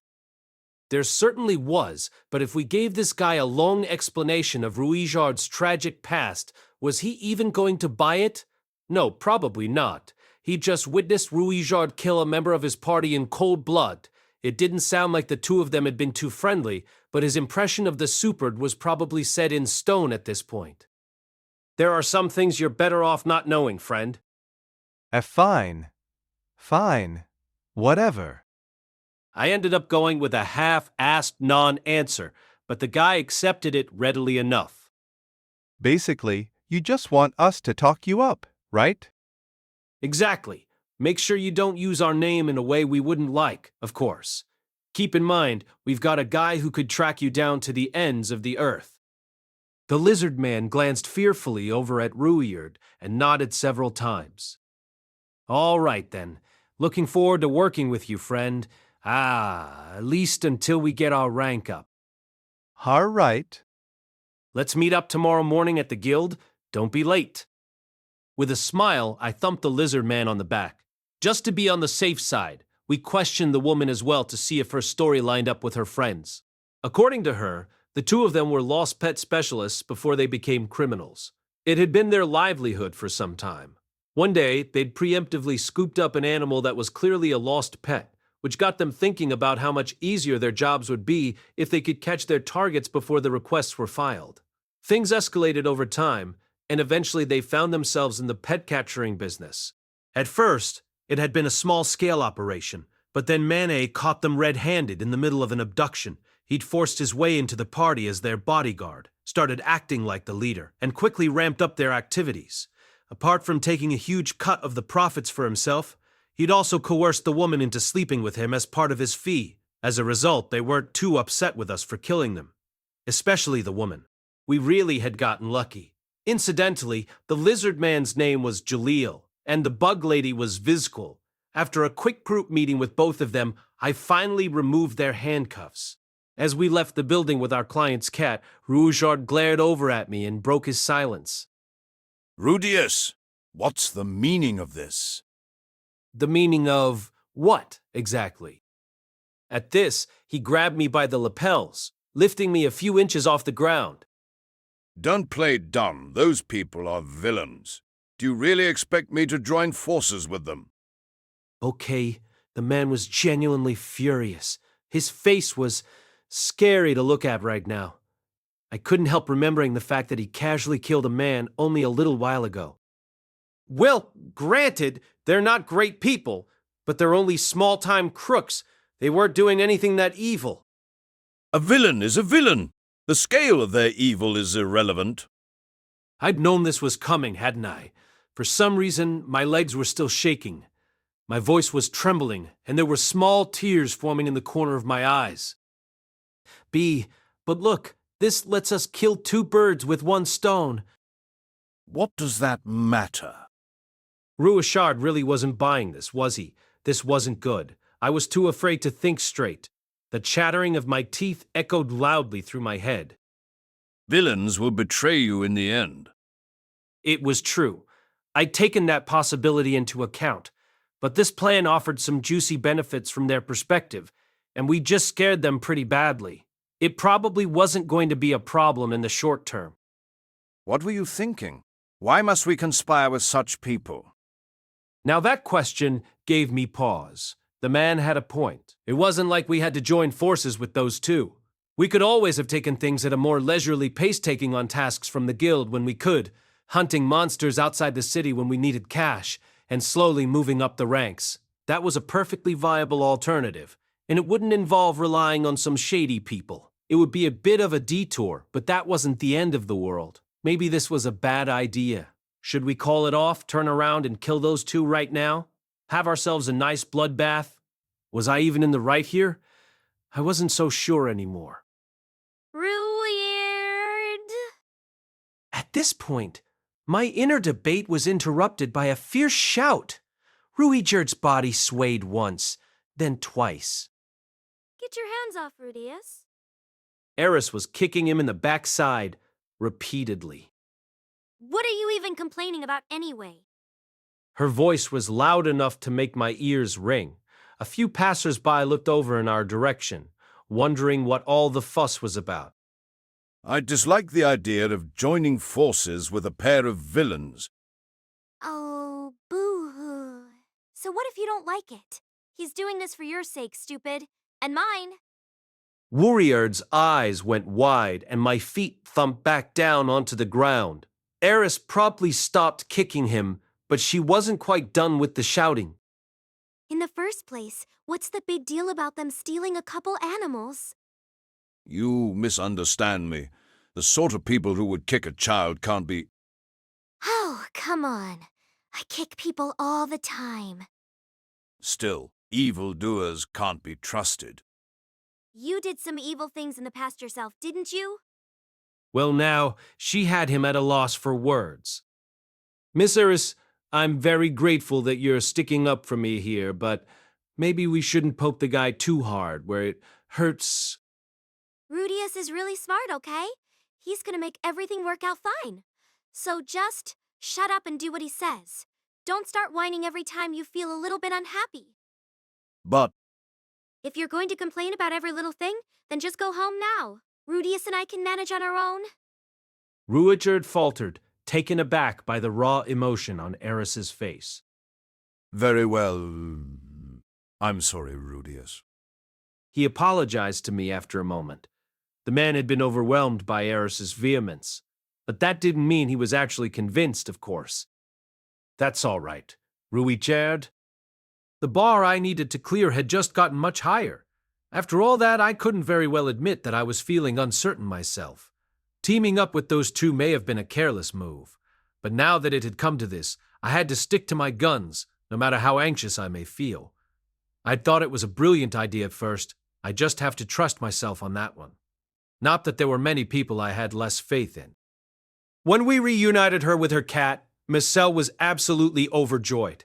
She came running over the moment she laid eyes on us, threw her arms around me, and burst into tears of joy. The girl obviously adored her pet. The cat was surprisingly tolerant of her affection, given that it was a panther. Thank you. Thank you. Here you go. After a while, our happy client handed Ruijerd a small metallic card. There was something that looked like a job number on it, along with the word complete. What's this? Sora, you don't know. Aren't you adventurers? Well, I guess I'll let you tell me if you insist. Harump. W. Would you mind explaining, miss? Oh. Then you take this to the Adventurers Guild. They'll give you money for it. It's not complete to start with, though. But if you stick your finger on the blank part and go task complete, that makes it all complete. A liberal translation: if you place your finger on the card and speak the words task complete, the card will indicate that the job is done. Was that a fail-safe against the possibility of someone stealing the card? But what if I did the task complete part myself? Would that work? If so, you could just swipe the cards and turn them in for some easy cash? Nah, even if it worked, the guild would catch on in no time. And they probably had some measures set up to prevent that sort of thing. It looks like this one already says complete, though. Normally, you'd wait until the job was actually done to do that whole step, right? Yeah. He knew Ruijerd was gonna find me, so he did it in advance. Oh my goodness. Too cute. A child's trust is a beautiful thing. Squatting down, Ruijerd patted the girl gently on the head. I see you had faith in me, did you? Thank you, Meso. Yeah. He didn't know there were any good devils. For a moment, Ruijerd's face seemed to freeze in place. I know how you feel, man, but that's just where your reputation stands right now. All right then, miss. Don't forget about Dead End and your friend Ruijerd, okay? Yeah. Come help me if she goes missing again. The girl's final, cheerful words made my chest ache just a little. By the time the three of us made it back to the Adventurers Guild, it was already twilight. If every job took us this long, we'd be bankrupt in no time. Hey, what the hell? They're back! Whoa! Did you find that lost pet already, kiddo? The moment we stepped into the building, that same horseface guy started goading us again. He was easy enough to recognize, since his horse head contrasted oddly with his minotaur-like body. Did he just hang around inside the guild all day, or what? Oh, if it isn't the horse-headed man from this morning, did you take a break from work today? It wasn't too fun dealing with this guy, honestly. He reminded me too much of someone who'd bullied me back in the day. They both made a big show of messing with you, basically inviting everyone else to join in. What? You're talking awfully polite all of a sudden, kid. Kinda creepy. Whoops. Forgot to put on my other personality. Guess I'll just roll with it. You're a veteran adventurer, and you were nice enough to give us some advice. Why wouldn't I speak to you respectfully? Oh, sure. Guess you got a point. What a pushover. Thanks to you pointing us in the right direction, our first job went off without a hitch. Say what? I flapped our task card in front of Horseface. The man seemed genuinely impressed. Well, ain't that something? It's damn tough to track down a single pet in a city this big, you know? Yeah, I'm sure it would be ordinarily. Hey, no big deal when you got Dead End Ruijerd on your side. Damn, for a total fraud, that guy ain't half bad. Shove it, Horseface. He's the real deal. Slipping into character for a moment, I stalked off toward the reception counters. There, I handed over the task card and our 3 adventurer cards to the clerk. After a while, she handed back our cards, along with a single rough, crude coin about the size of a 100 yen piece. When I made my way back over to the others, I found Horseface and Ruijerd engaged in conversation. Hey, how'd you find that thing anyway, just for reference? The same way I tracked down prey on the hunt. Ooh, the hunt, huh? What's the name of your people again? The Superd. Sure. I know how it really is, man. That thing you're wearing is a dead giveaway. I'm no Kapara. Rank C? Ruijerd, rank F. Yeah, I know what rank you are, man. Well, if there's anything you need to know, feel free to ask. I ain't stingy when it comes to helping out the newbies. God. Sounded like a good-natured chat, all things considered. It was kind of nice to see our party's designated outcast talking to a stranger, But I was also pretty worried he might say too much or suddenly flip out and start attacking. Hopefully the topic of children wouldn't come up. Eris, seated at Ruijerd's side, was a concern as well. I'd noticed people coming up to talk to her now and again, but since she couldn't speak the language, she never responded to them. Wow, that's a nice sword. Where'd you get it? Hey, come on. Don't just ignore me. Can I help you, miss? I stepped in between them to intervene and she just grumbled, forget it, and walked right off. At this point, Nokopara turned his attention back to me. Hey there, kiddo. Yeah, I managed to get your reward all right. Yep, 1 scrap iron coin. This is the first money we've ever earned as a party. Ha! Man, they sure pay peanuts at first. Come on, that's no way to talk about a poor child's life savings. It's still peanuts, kid. Only in a monetary sense. That sweet little girl had saved up her allowance for the sake of her beloved kitty cat. When you held that fact in your mind, even a single crude coin like this didn't seem so insignificant, right? You obviously don't understand the real value of this reward.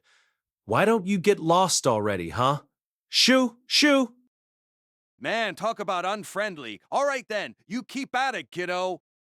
With a wave of his hand, Nokopara wandered off to a different part of the room. What the heck did that guy even do for a living, anyway? In any case, we'd managed to bring our first job as adventurers to a successful conclusion. Chapter 11, A Smooth Start. When we made our way to the front door of the Adventurers Guild the next morning, a lizard man immediately approached me. Oh, hello there. I already took care of ranking us up. For a moment, I had no idea who this guy was supposed to be, but then I noticed the bug-eyed lady next to him and realized they were the pet nappers from yesterday. Their names were, Jalil? And Viskel, I guess? In my defense, it was tough to tell one face from another around here. There were a ton of lizard people in this city, and it didn't help that these two were wearing leather armor instead of the civilian clothes they'd had on the day before. They seemed like totally different people when they dressed like commonplace adventurers instead of commonplace citizens. Good morning, Jalil. Thank you very much for dealing with that. What?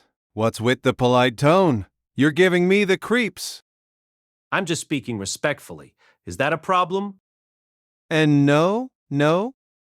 When I glared at him, Jalil quickly averted his eyes. Nice to see you as well, Vizcal. I'm looking forward to working with you. Right. Vizcal was staring fearfully at Ruijerd. To be fair, Ruijerd was glaring daggers at the two of them. Oh well. Well then, shall we head inside? Yeah, sure.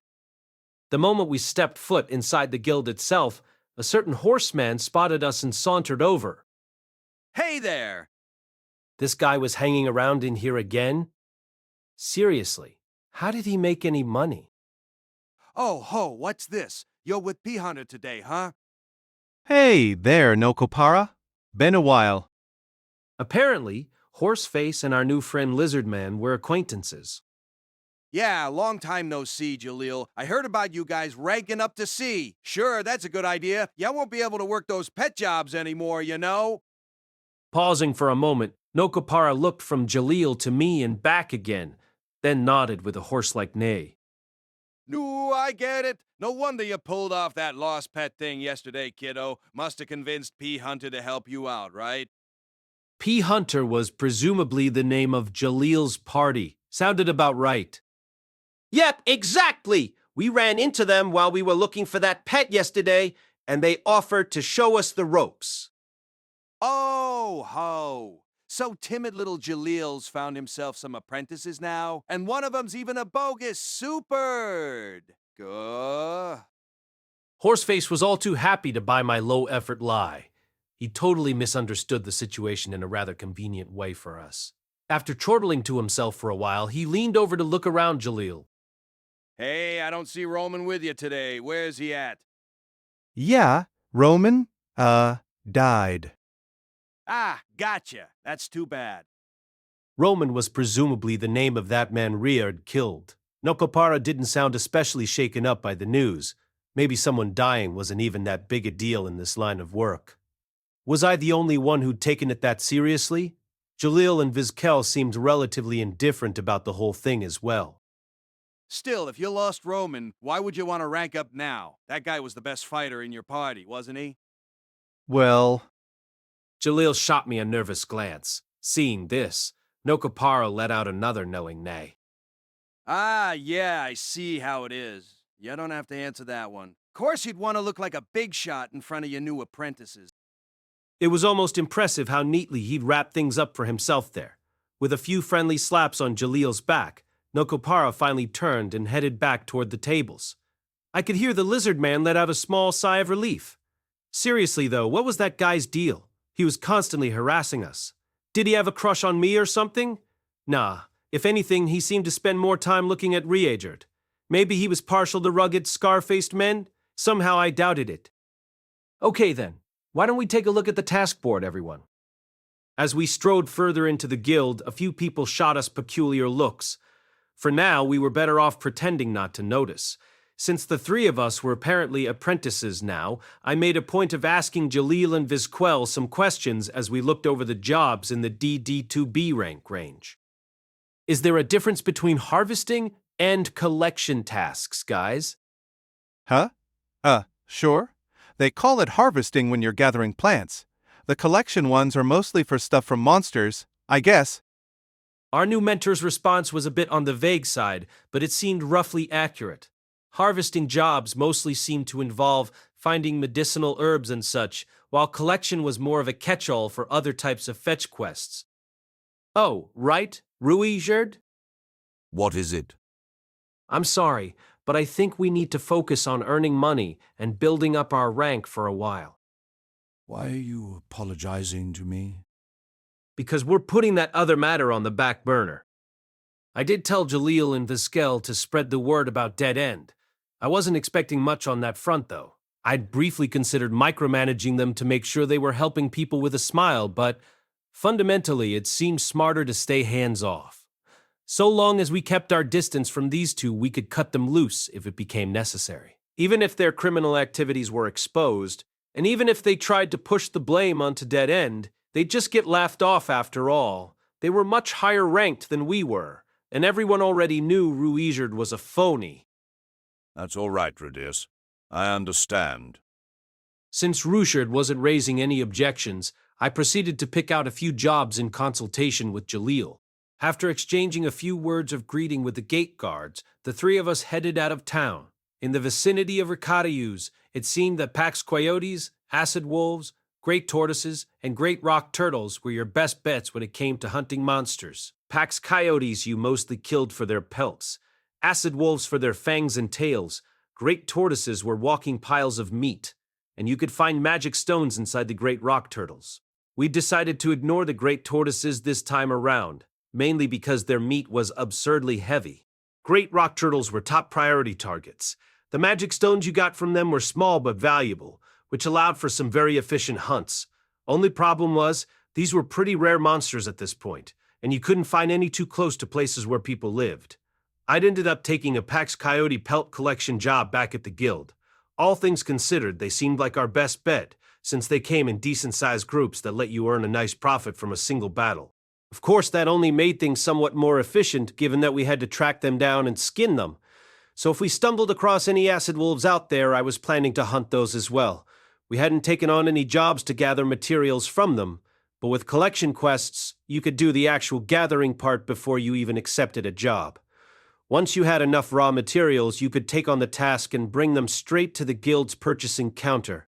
In any case, the Pax Coyotes were our main focus for now. You'd usually get about 10 per group at most. Given the time it'd take to track them down and skin them afterward, I'd initially assumed we wouldn't be able to kill that many in a single day. After we hunted down and skinned our first group, though, Ruijerd began gathering their corpses in a pile. At first, I didn't understand what he was doing. Can you spread the scent around using wind magic, Rudeus? Ah, now it all makes sense. We were going to use the smell of their blood to draw other monsters to this spot. I proceeded to billow the air in various directions, advertising our pile of fresh meat to the entire surrounding area. Giant stone turtles can't be lured this way, but we should attract every Pax coyote in the vicinity at least. It went off just as Ruijerd said it would. By the end of that day, we'd killed more than 100 Pax coyotes, enough that I wondered if we may have eradicated them completely from this area. It had been a very hectic undertaking. Ruijerd and Eris slaughtered wave after wave of the monsters for hours on end, and I squatted behind them, working feverishly to skin the damn things.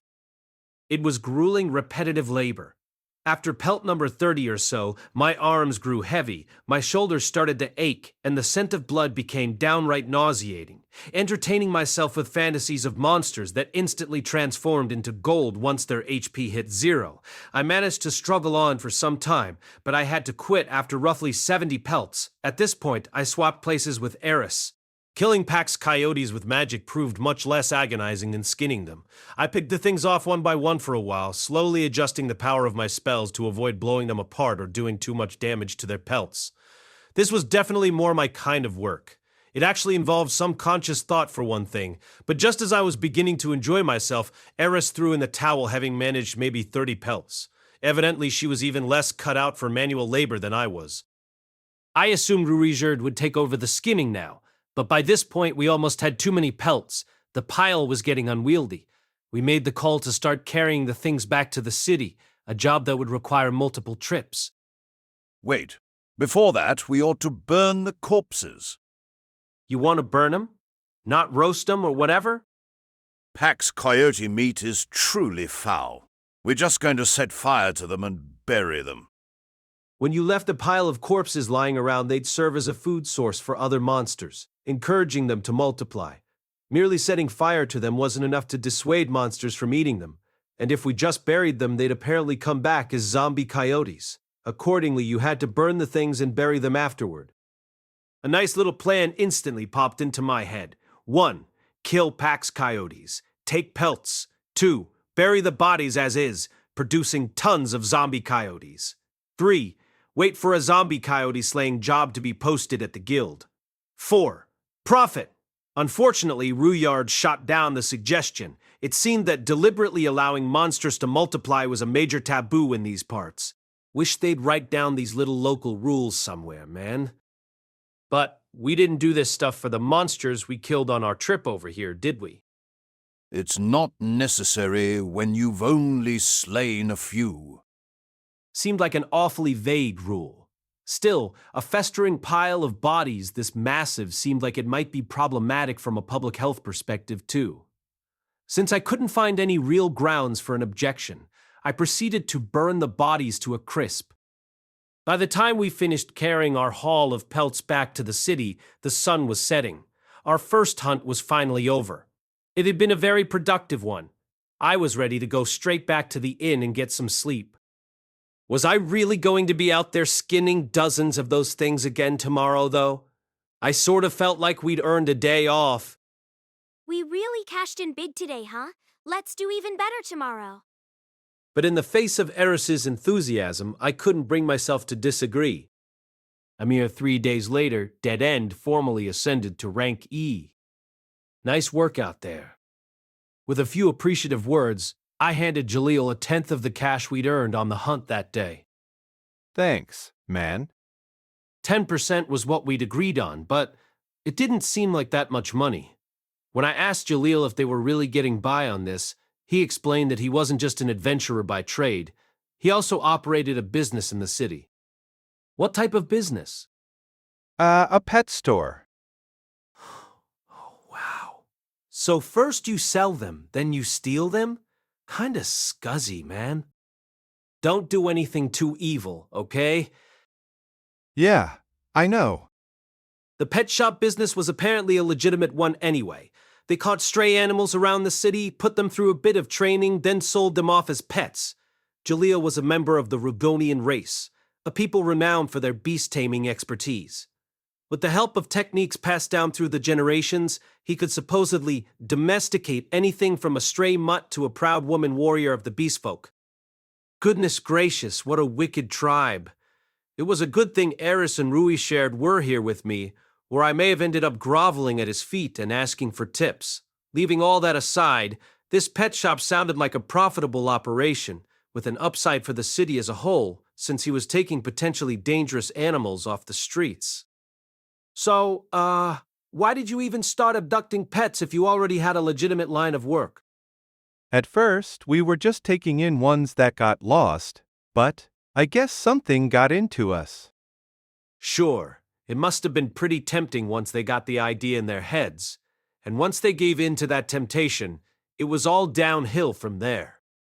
Anyway, isn't it tough to run a shop while also working as adventurers? Nah, not really. We're stocked with enough pets to last us a while. Apparently, they only kept the shop open until the early afternoon, then switched over to working on guild tasks for the rest of the day. Well, I guess it's no skin off my nose either way, so long as you keep getting the jobs done. No worries on that front, Chief. We're adventurers in our own right. And we're making sure to spread the word about Dead End, too. If you say so. We'd made ourselves a bit of spending money at this point, so it seemed about time to buy new clothes and combat armor. First of all, we picked out some clothing from a street vendor. Eris didn't take long at all to decide. She just wanted something sturdy but lightweight and easy to run in, criteria that led her to a less than stylish pair of pants. It seemed like a sensible choice, especially given our current circumstances, but I felt like it wouldn't hurt to have at least one feminine option as well. When I pointed Eris to a frilly pink one-piece dress I'd spotted in a corner of the shop, though, she grimaced in disgust. You seriously want me to wear something like this? Can't hurt to have at least one girly dress, right? Oh yeah? Then how about you buy something manly, Rudeus? She pushed a fur vest at me. It looked like something a mountain bandit might wear. So if I put this thing on, Eris would wear a frilly dress? It didn't seem like a bad deal for a second, but then I pictured the two of us standing next to each other in our new outfits and immediately dropped the idea.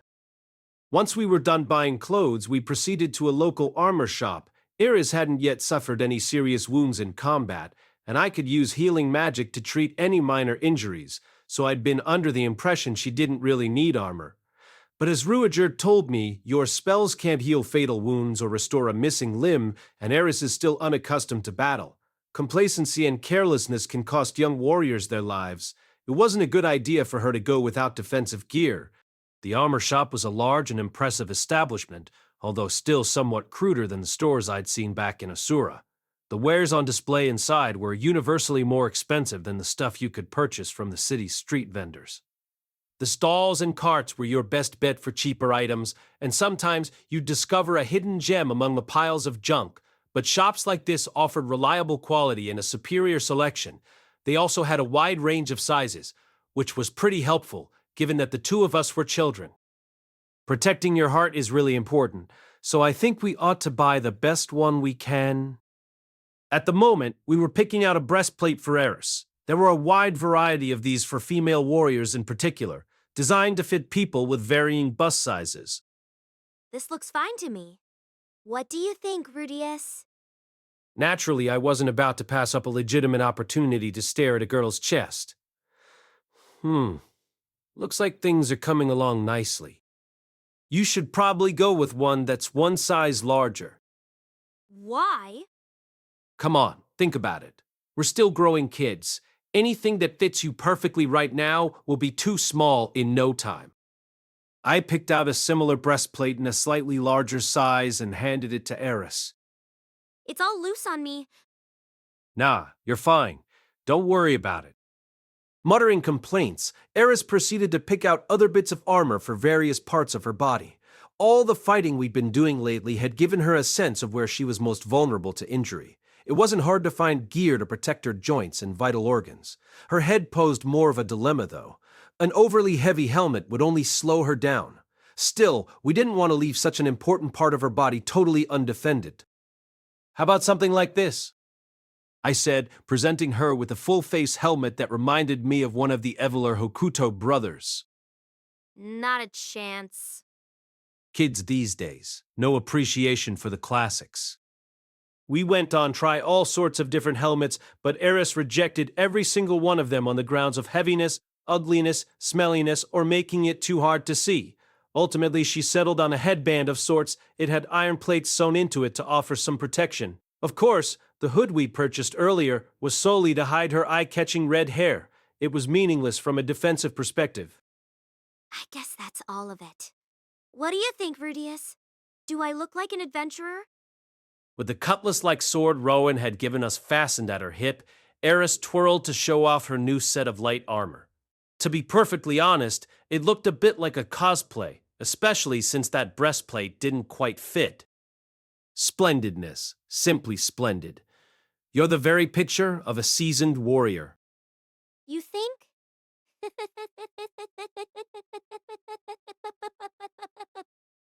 Eris put her hands on her hips and looked down at herself with a satisfied grin. As she savored the moment, I haggled down the cost of her equipment to 1 iron coin. Not a minor purchase by any means, but we were buying a full set of armor here. Okay, Rudeus, you're up next? I don't think I really need anything, do I? Of course you do. You're a magician, so you should have a robe. I got the impression Eris had a certain fondness for stories where a heroic young warrior set off on an adventure with a magic-using childhood friend at their side. There were nights when the girl barely got any sleep, but she was certainly spunky during the daylight hours. Ah well, guess I'll play along. Hey, mister, do you have any robes that would fit me? The elderly owner of the armor shop walked over silently and opened up one of his wardrobes. Here.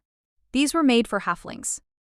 Inside, there was a wide variety of colored robes, all with slightly different designs. They seemed to come in 5 hues: red, yellow, blue, green, and gray. None were particularly vivid. Does the color make some sort of difference? The colored ones have monster hair woven into the fabric. Gives you a bit of protection against a specific element. Okay, so red would be fire, and yellow must be earth. What are the gray ones? Just plain fabric. Ah, no wonder those are basically half price. The cost of the other colors varied slightly as well. It probably had something to do with the materials they used to make them. So I guess you'd want a blue one, Rudeus. I wonder, in close-range combat, I'd been known to use explosive blasts to send myself flying through the air. Maybe red or green would be best. Stop or go? What type of spells do you know, boy? I can use all the disciplines of attack magic. Well, ain't that something? And here I thought you were just some kid. Okay, this one might cost you a bit more, but that's genuine Mackie Rathide right there. M. Mackie. Mouse? I said rat kid, not mouse. The image of a friendly fellow in bright red shorts floated briefly through my mind. I shook my head violently until it disappeared. The robe felt more like cloth than the hide of an animal, but that was probably just the nature of the material. So what advantages does this one offer? It doesn't offer any special protection against magic, but it's tough as hell. I slipped it on just to see how it felt. It's a little baggy on me. Aren't there any smaller ones? That's the smallest one I've got. They must make some for kids, right? Why would they? Now I knew how that little judo guy must have felt when he tried to put on a normal suit for the first time. Ah well, I was still a growing boy, so maybe this was all right. The thing did seem to be made of quality material, at least. Judging from the feel, it'd probably provide some protection against stabbing weapons. I somewhat like that it was made from a gray-skinned rodent, too. Fit nicely with my last name. Okay, maybe I'll go with this one. You like that, huh? It's 8 scrap iron coins. Well, let's see. After haggling with the old man to the best of my ability, I ended up buying the robe for 6 scrap irons. While we were at it, I also picked up 2 other headbands like Eris's, but in different colors. These ones were for Ruijerd and myself. We could use one to hide that eye on his forehead if we ever felt the need to. Why did I need one, you might ask? Well, it's no fun being the odd man out, you know? Incidentally, I'd asked Ruijerd to spy on Viskel while Eris and I went out on our shopping trip. I wasn't expecting much out of her and Jalil, but depending on how they behaved, there was a possibility our reputation could be badly damaged. It seemed prudent to at least check in on them. When I explained this to Ruijerd, however, he'd retorted that I never should have joined forces with them in the first place if I was that worried about their character. Definitely a fair point.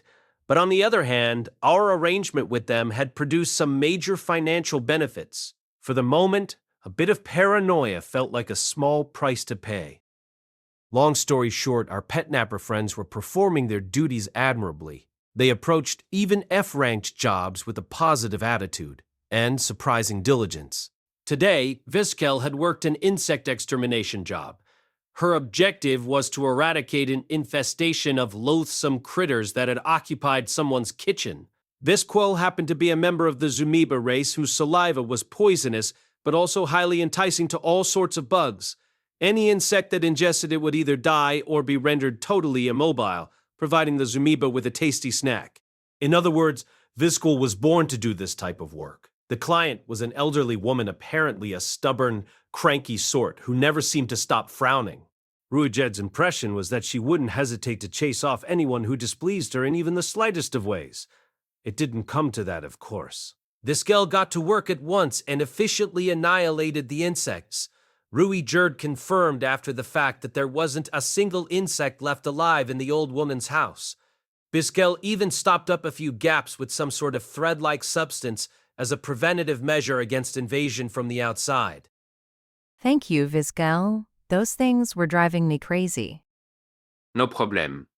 If you ever need anything, just remember the name Dead End Ruijerd, okay? Dead End Ruijerd? Is that the name of your new party? Yeah, more or less.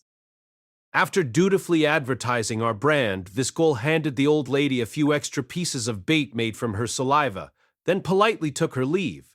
With her job complete, she promptly met up with us at the guild to take care of the reward swapping. Sounds like she's doing good work out there, huh? Yes. I certainly hadn't expected that level of perfection. Not only was Viskel already acquainted with the client, she'd gone above and beyond on the customer service.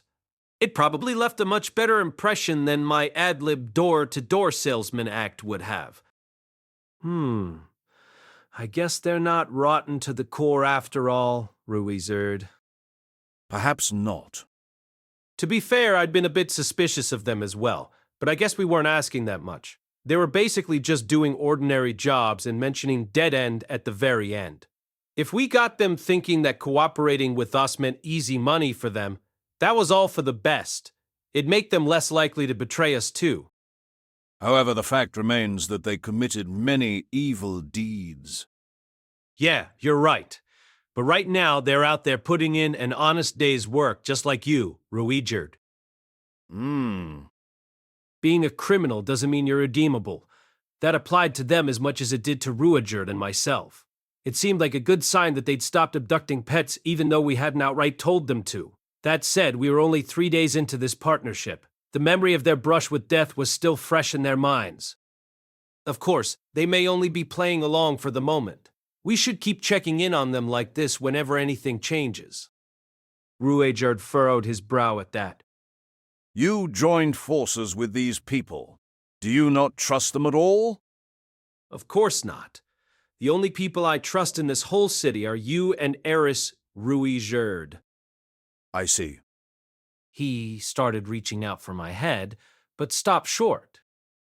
I did trust Ruijerd, but it felt like I was starting to lose his trust. I could live with that, though. My goal was to make it back to the kingdom of Asura with Eris. I'd do my best to improve the super race's reputation while I was at it, but earning Ruij's respect wasn't on my list of critical objectives. Well then, why don't we head back? We set off back toward our inn through streets lit only by illuminator stones. All things considered, our adventuring career was off to a smooth start. Chapter 12, Children and Warriors.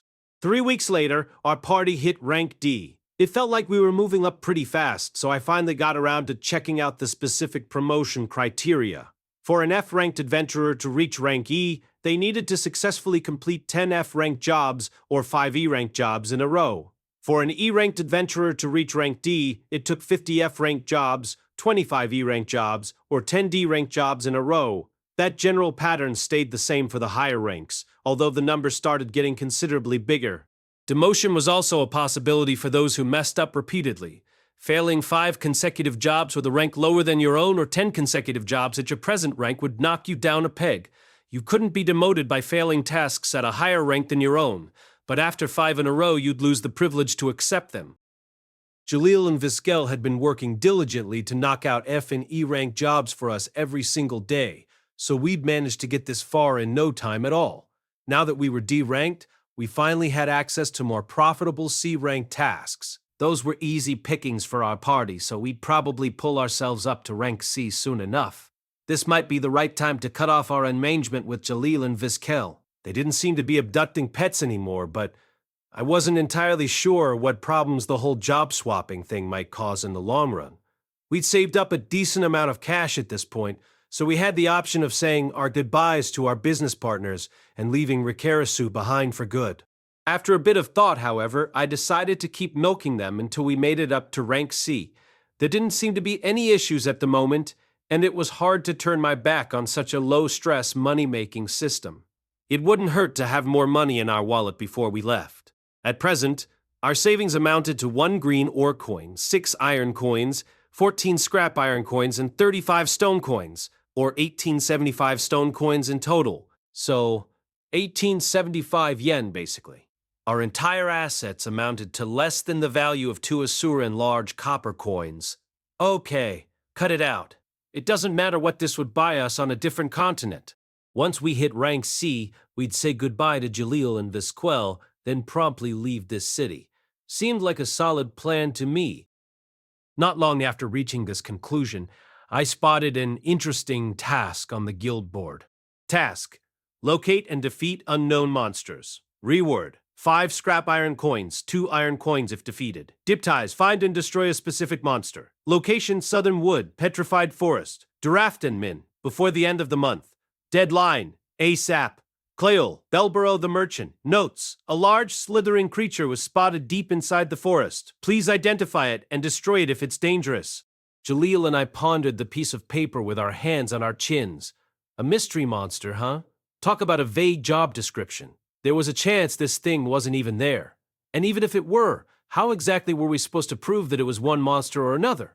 Still, 2 iron coins was a very tempting reward, especially since we could still get 5 scrap irons if we chose not to fight the thing.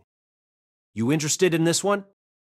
Well, the pay's really good. It does feel kind of fishy, though.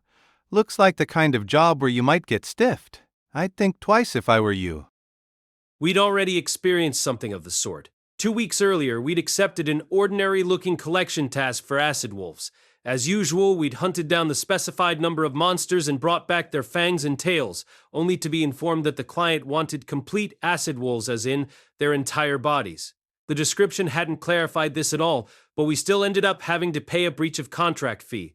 Just thinking about it made me feel intensely frustrated.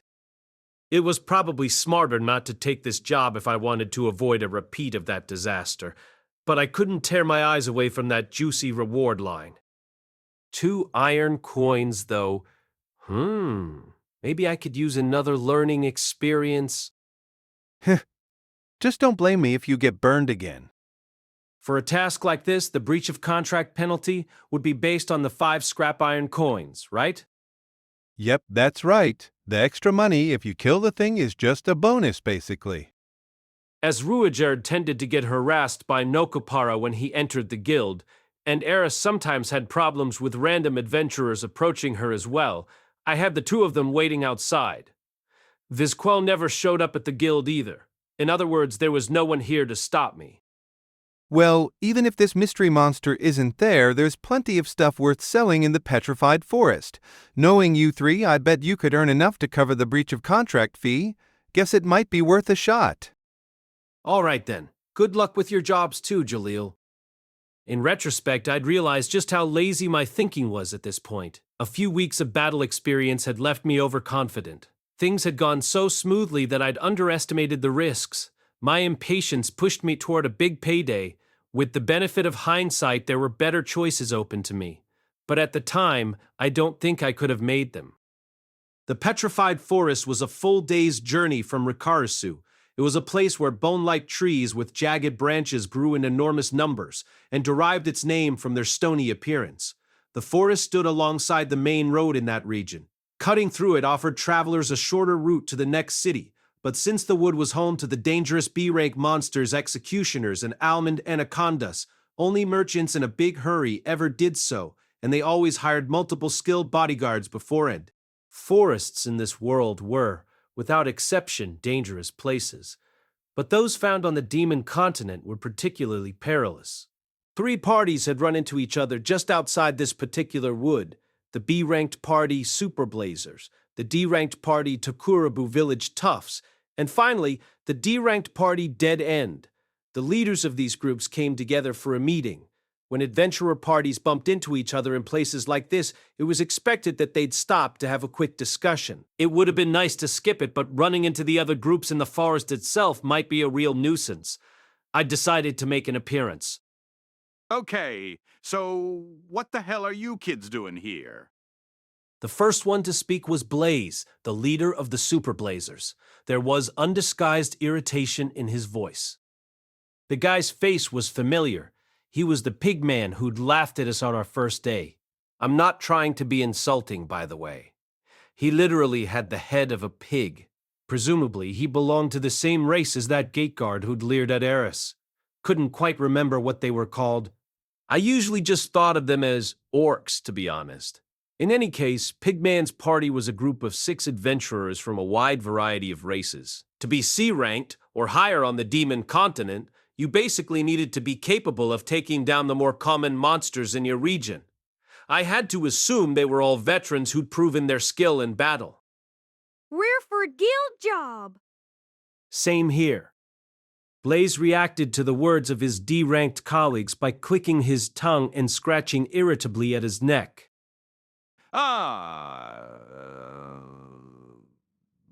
They booked us, huh? Yeah, I had a bad feeling about this one. What does booked mean? But...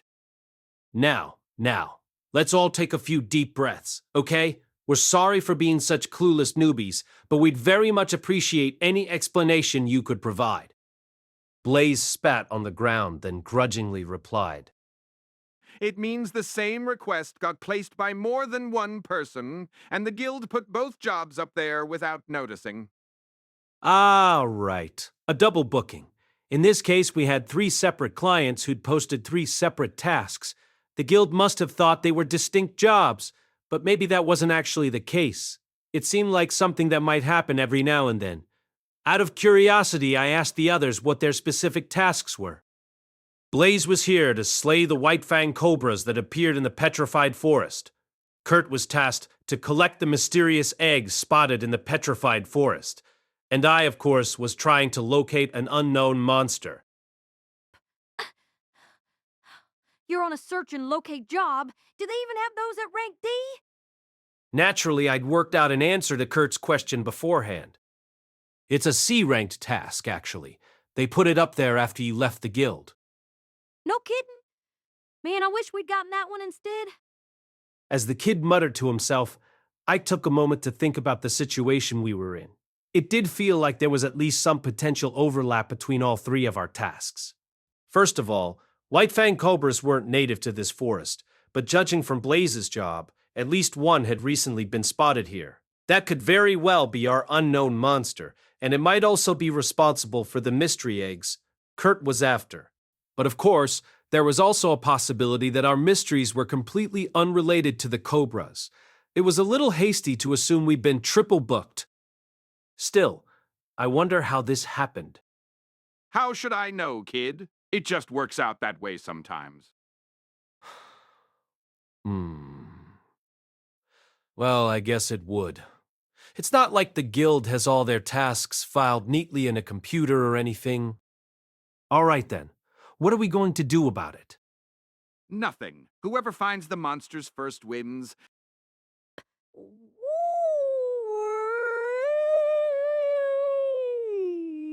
So what happens to our task if you get there first? Huh?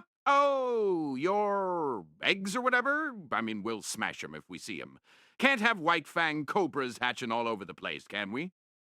Come on, Rudeus, say something. If they kill all the monsters, we'll both fail our jobs. Kurt was turning to me for support. He did have a point. If Blaze's party happened to kill our unknown monster, we wouldn't get the chance to track it down or fight it. Wait a second. We basically just need to locate and identify it, right? I felt like reporting that the White Fang Cobras had been here might be enough to satisfy our client. And to hedge our bets, we could always hunt down some random monsters here before we left. A big enough loot haul ought to cover the 20% breach of contract fee. Well, we don't know for sure that this was a triple booking. There might be something other than the White Fang Cobras here as well. So, you want to look around together? Is that it? You expect us to be your babysitters? Who the hell wants your help anyway? Oh, please. You're obviously hoping we'll protect you, right? This forest's pretty damn tough for a bunch of D-rankers. Ah, now I get why he's so cranky. Blaze didn't like the idea of a pair of low-ranked groups following his party around like a string of poop trailing after a goldfish. Perfectly understandable. It would only make their lives harder after all. Of course, I didn't want to travel with them either. It wasn't a good idea to let anyone see Ruijerd fighting with his spear. They might realize he really was a superd when they saw how strong he was. Fortunately, Kurt had already given me an easy out here. Okay, I've heard about enough of this. Dead End doesn't need babysitters either, thank you very much. We'll be working on our own. I promptly turned and left the leaders' conference without waiting for a response to my declaration. My party had been waiting for me a little distance away. So what's going on? Looks like we're all here to do the same job, more or less. What happens now? Does somebody back down? No, of course not. We'll all go for it and see who finds the monsters first. Oh yeah, sounds like a decent challenge. Well, she certainly seemed enthusiastic, at least. I felt like Eris had been getting sick of our hunting missions lately. Those jobs weren't exactly adventures after all, more like manual labor. This probably seemed like a nice change of pace. As the three of us were speaking, Blaze and Kurt brought the little leaders' meeting to a close. Kurt said a few words to his two companions, and they all set off into the forest together. The Super Blazers headed in as well, moving in a different direction. So what's the plan? Let's see. Ruijerd can search the area for enemies as always. We'll just move around and investigate until we single out this mystery monster. It seemed like a simple enough proposal to me, but Ruijerd shook his head gravely. Hold on, Rudeus. What's the matter? Mushoku Tensei Volume 3 by Rifujin Namaganote. Cast by Artail Studio. If you are interested in creating your own audio drama like this, please visit artail.ai and use promotion code Artail to activate your account. Now, enjoy the story. I'm worried about those 3 children. What children? Oh, he means the Tokurabu toughs. They're not strong enough to survive in this forest. So what you're saying is... we should help them. I really shouldn't have been surprised.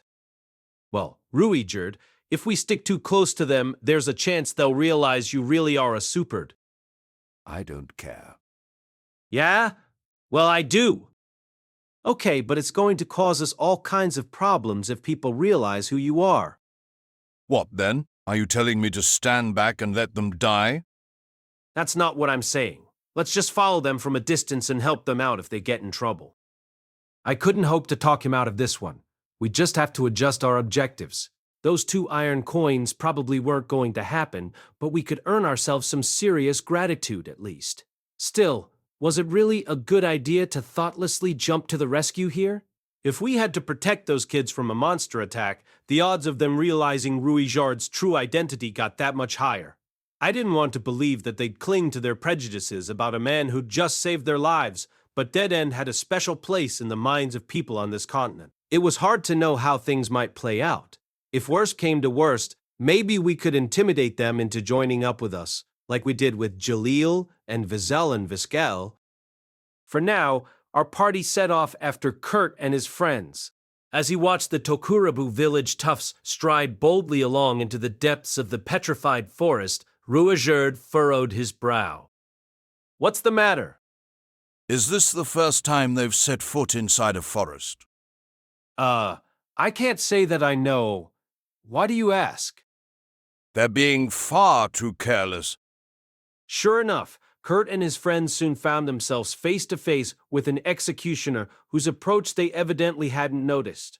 The executioner was a type of humanoid monster, the zombified remains of someone who'd been an adventurer in life. For some reason, they were equipped with enormous swords and suits of thick plate armor. The sheer weight of their equipment meant they couldn't move too quickly, but they were extremely sturdy and wielded their weapon with surprising finesse. You usually only encountered one executioner at a time, and they weren't unusually large, and yet they were still B-rank monsters. That was proof enough of their sheer power. Just to add insult to injury, their equipment dissolved into thin air when they died, so you couldn't get much profit out of beating one. They need our help. No, not yet. Why not? They're not backed into a corner yet. That executioner was swifter than you'd expect from its appearance, but it wasn't fast enough to keep up with these kids when they were running for their lives. Little by little, they were gaining some distance from their pursuer. But then, just as it seemed like they were going to give it the slip, their luck ran out. A group of almond anacondas was waiting for them in the direction they'd been fleeing. These snake monsters traveled in groups of 3 to 5. They took their name from the distinctive almond-like pattern on their bodies, which were typically about 3 meters long. Their fangs were full of deadly venom, and they moved with great agility. Due to their toughness and their tendency to attack in numbers, they were also classified as B-rank monsters. Kurt and company were trapped between the two best-known and most feared inhabitants of the petrified forest. I could see their expressions wavering between smiles of disbelief and outright terror. They'd probably assumed that if they ran into either of these notoriously dangerous monsters, they could simply run away. And, to be fair, it almost worked with the executioner. In the end, however, they hadn't sufficiently considered what might go wrong. This place was just too dangerous for them. They really should have recognized that and steered clear of it. Not that I didn't sympathize with their eagerness to push themselves. We should go. Now. No, wait just a little longer. Once again, I held Ruijerd back. We wanted to wait until they were really on the ropes. The worse things got before we showed up, the deeper their gratitude would be. I'll let those things knock them around so I can heal them with my magic afterward. Perfect.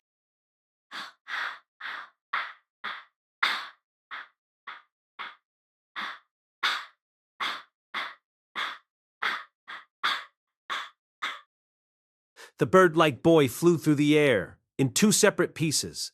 It had only taken 1 blow. He'd failed to sidestep the executioner's attack, and the monster's sword had cut him clean in half. My wicked smile froze on my face. I'd misread the situation completely. Those kids were in terrible danger from the very start. I was the one being thoughtless, not Ruijerd. I told you. As he and Eris jumped forward out of cover, I quickly fired off a stone cannon at the executioner. My attack struck home with enough force to obliterate a stone Trent, but somehow the thing stayed on its feet. For a moment, I thought its armor was unbelievably strong. Then I noticed that its upper right arm was missing. I'd been so flustered that I misaimed my spell. Picking up its enormous sword with its left hand, the thing immediately began running in my direction. From a distance it had seemed fairly slow, but now that it was sprinting toward me, I realized that it was abnormally quick given its clumsy appearance. I stayed calm and created a patch of muddy bog directly in the executioner's path. One of its legs plunged into my trap, sending it toppling forward. I promptly summoned up an enormous rock immediately above the monster and sent it slamming to the ground. By this point, Ruijerd and Eris had already eliminated all of the almond anacondas. In the aftermath of the battle, a trembling, pale-faced Kurt approached me to express his gratitude. Huff, huff, thanks, man. Huff, huff, seriously? You guys are really strong, huh? The executioner lay squashed under a giant boulder. The almond anacondas had all been neatly decapitated. No sweat, really. We'd win that fight every time. And yet, we'd failed to protect these kids. That's okay. I'm sorry we didn't get here sooner. Kurt was looking at me with something like admiration in his eyes. My chest aching with guilt, I looked away from his face. My eyes found the body of the beaked bird-like boy who'd been cut in half. What was his name again? Gablin? He wouldn't have died if I'd just kept things simple. Ruijerd strode up and grabbed me by the front of my robe, his face twisted with anger. That was your fault. The words stabbed ruthlessly at my heart. Yeah, you're right. We could have saved all 3 of them. Yes, I know. I didn't want it to turn out this way either, okay? I was bursting with shame and misery. This wasn't what I wanted. Not at all. I regretted my actions. I'd learned my lesson. So why did he have to keep rubbing my nose in it? Look, I'm trying my hardest, okay? I just wanted to get us the best possible outcome from that situation. Why do you have to be so tough on me? Because the boy died. God, there really wasn't anything I could say. I may as well have killed the kid myself. Eris wasn't jumping to my defense this time either. She was staring at Gablin's corpse, probably trying to process her own feelings about all this. There were no excuses left to offer. I'd failed completely. People's lives were on the line and I'd held us back too long out of sheer self-interest. Hey, come on. Don't start fighting now. This doesn't concern you. It's between me and him. Somewhat surprisingly, the boy didn't back down in the face of this dismissal. Yeah, but I can tell what happened. You guys saw us fighting and argued about whether to help us out, right? Nope. It wasn't even an argument. I left you out to dry all by myself. I know you're all strong, but there was still a risk something could have gone wrong. And you didn't have any reason to help us anyway. The anger in Ruijerd's eyes blazed even hotter than before. No reason was necessary. Adults have a duty to protect children. We're not children! We're adventurers! Rudeus made the call any leader should have. Ruijerd fell silent for a moment, but I couldn't say I agreed with Kurt's assessment. Still, one of your friends died, boy. Yeah, I know. I'm not blind, and the 3 of us wanted to stay together to the end. But you know what? We knew death was a possibility. Any adventurers prepared to face that risk, young or old? My chest throbbed painfully at those words. Personally, I wasn't remotely prepared to stare death in the face. I'd seen the whole adventurer thing as nothing but an easy means of earning money. I'm grateful that you stepped in to save us, but it was our job to keep ourselves safe. If anyone's to blame, it's me. I'm the one who took this task and got us in over our heads. Kurt's argument had the stubborn righteousness of a kid who didn't really understand the way the world worked, but it was also earnest and heartfelt. This sort of passion was something I'd been lacking lately. In my obsession with earning money and climbing the guild ranks, I'd started looking at our tasks as nothing more than quests in some video game. I'm sorry, Kurt, wasn't it? I was wrong to treat you as a child. It seems you are a warrior in your own right. Apparently, something in the boy's tirade had struck home for Ruijerd. He lowered me to the ground with a brief apology. Not that I deserved it this time. Don't apologize, please. None of this changes the fact that I made an awful mistake. No, that was no mistake. You were only trying to respect their pride as warriors. I was overly eager to intervene. Nothing of the sort even crossed my mind, actually. Sorry. I was too hasty with those criminals as well. I'll have to be more careful in the future. Ruijerd seemed to have neatly wrapped things up for himself, but I didn't find his conclusions too convincing. I was going to give my mistakes today some serious thought later. I needed to identify exactly where I'd gone wrong and make sure this never happened again. Still, there was definitely a part of me that was thinking, nice! Good thing he got the wrong idea. At least I got away with it. I wanted to smack myself in the face. Kurt and his friend told us they planned to carry their fallen comrade back to town. We escorted them back as far as the entrance to the forest. I'd expected Ruijerd to insist we guard them all the way to Ricirasu, but he shook his head at the suggestion. He'd recognized Kurt and his friends as warriors. That changed things. They may not make it back safely with their party reduced in size, but they've resolved themselves to face that risk. Kurt had said as much, yes. but there was something deeply melancholic about his posture as he walked away from us. It was so obvious that Eris impulsively ran up to him and said, Good luck out there. She didn't speak his language, of course, but Kurt clearly sensed the meaning of her words from the expression on her face. Thank you, he said. Is this how you do it? The boy took Eris's hand, leaned forward, and kissed it near the knuckle of her thumb. With one last bright smile, he turned and walked off once again. Eris had frozen up completely. I wasn't sure what to do either. Suddenly, she spun around to look at me, then began vigorously rubbing the top of her hand against the edge of her armor. No, you've got it all wrong. Was that actual panic on her face? I mean, the kid did kiss her, but she had gloves on. It didn't seem like anything to get that worked up about. I won't even use this anymore. Eris ripped off her glove and tossed it into the forest. What a waste of perfectly good leather. Ruijerd and I scolded her simultaneously. Don't throw away your equipment. Those things cost money. You know, I really wished my mind hadn't gone straight to the money thing again. Oh, shut up, shouted Eris, stomping her feet against the ground with tears in her eyes. This was the first time in a while I'd seen her like this. Was I missing something? Did a kiss on the hand mean something specific around here or what?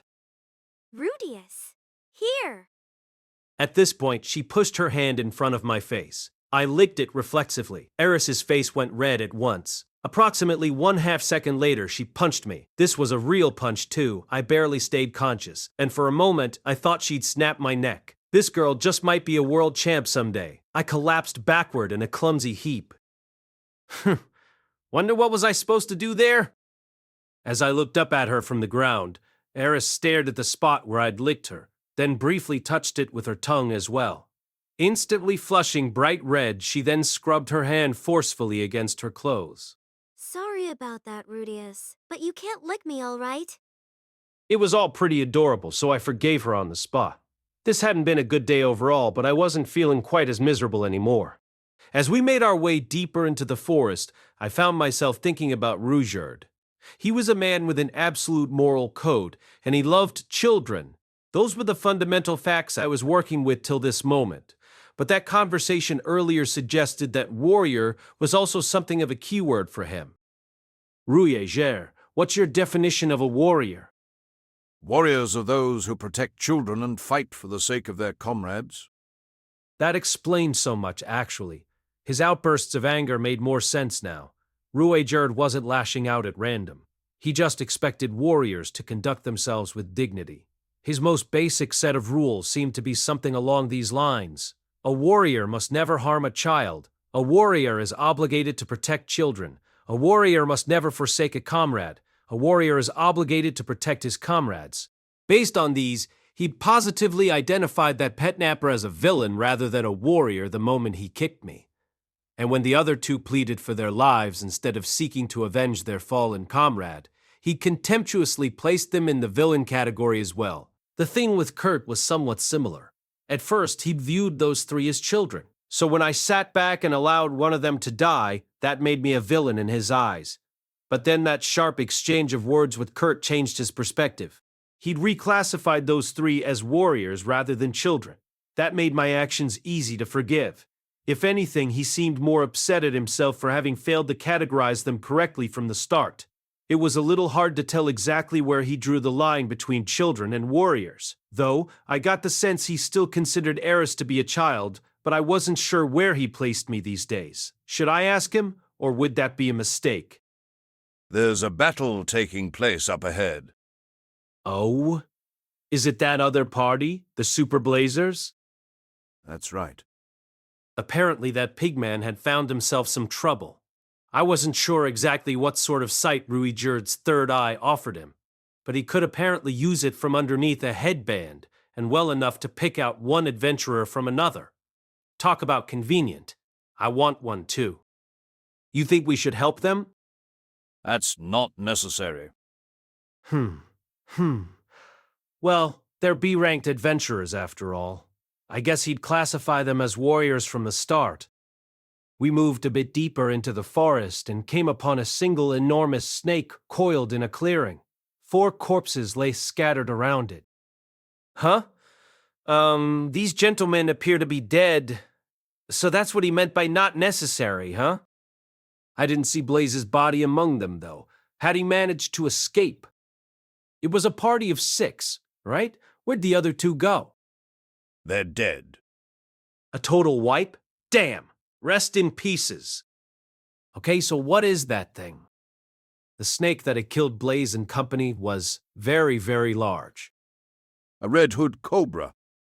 Its body was so thick that Eris and I couldn't have wrapped our arms around it fingertip to fingertip. It had to be 10 meters long, and its neck area was flatter and wider than the rest of its body. I could see 2 distinct bulges halfway down the monster's trunk. One of those was presumably a great big lump of pork. Weren't we looking for white cobras, though?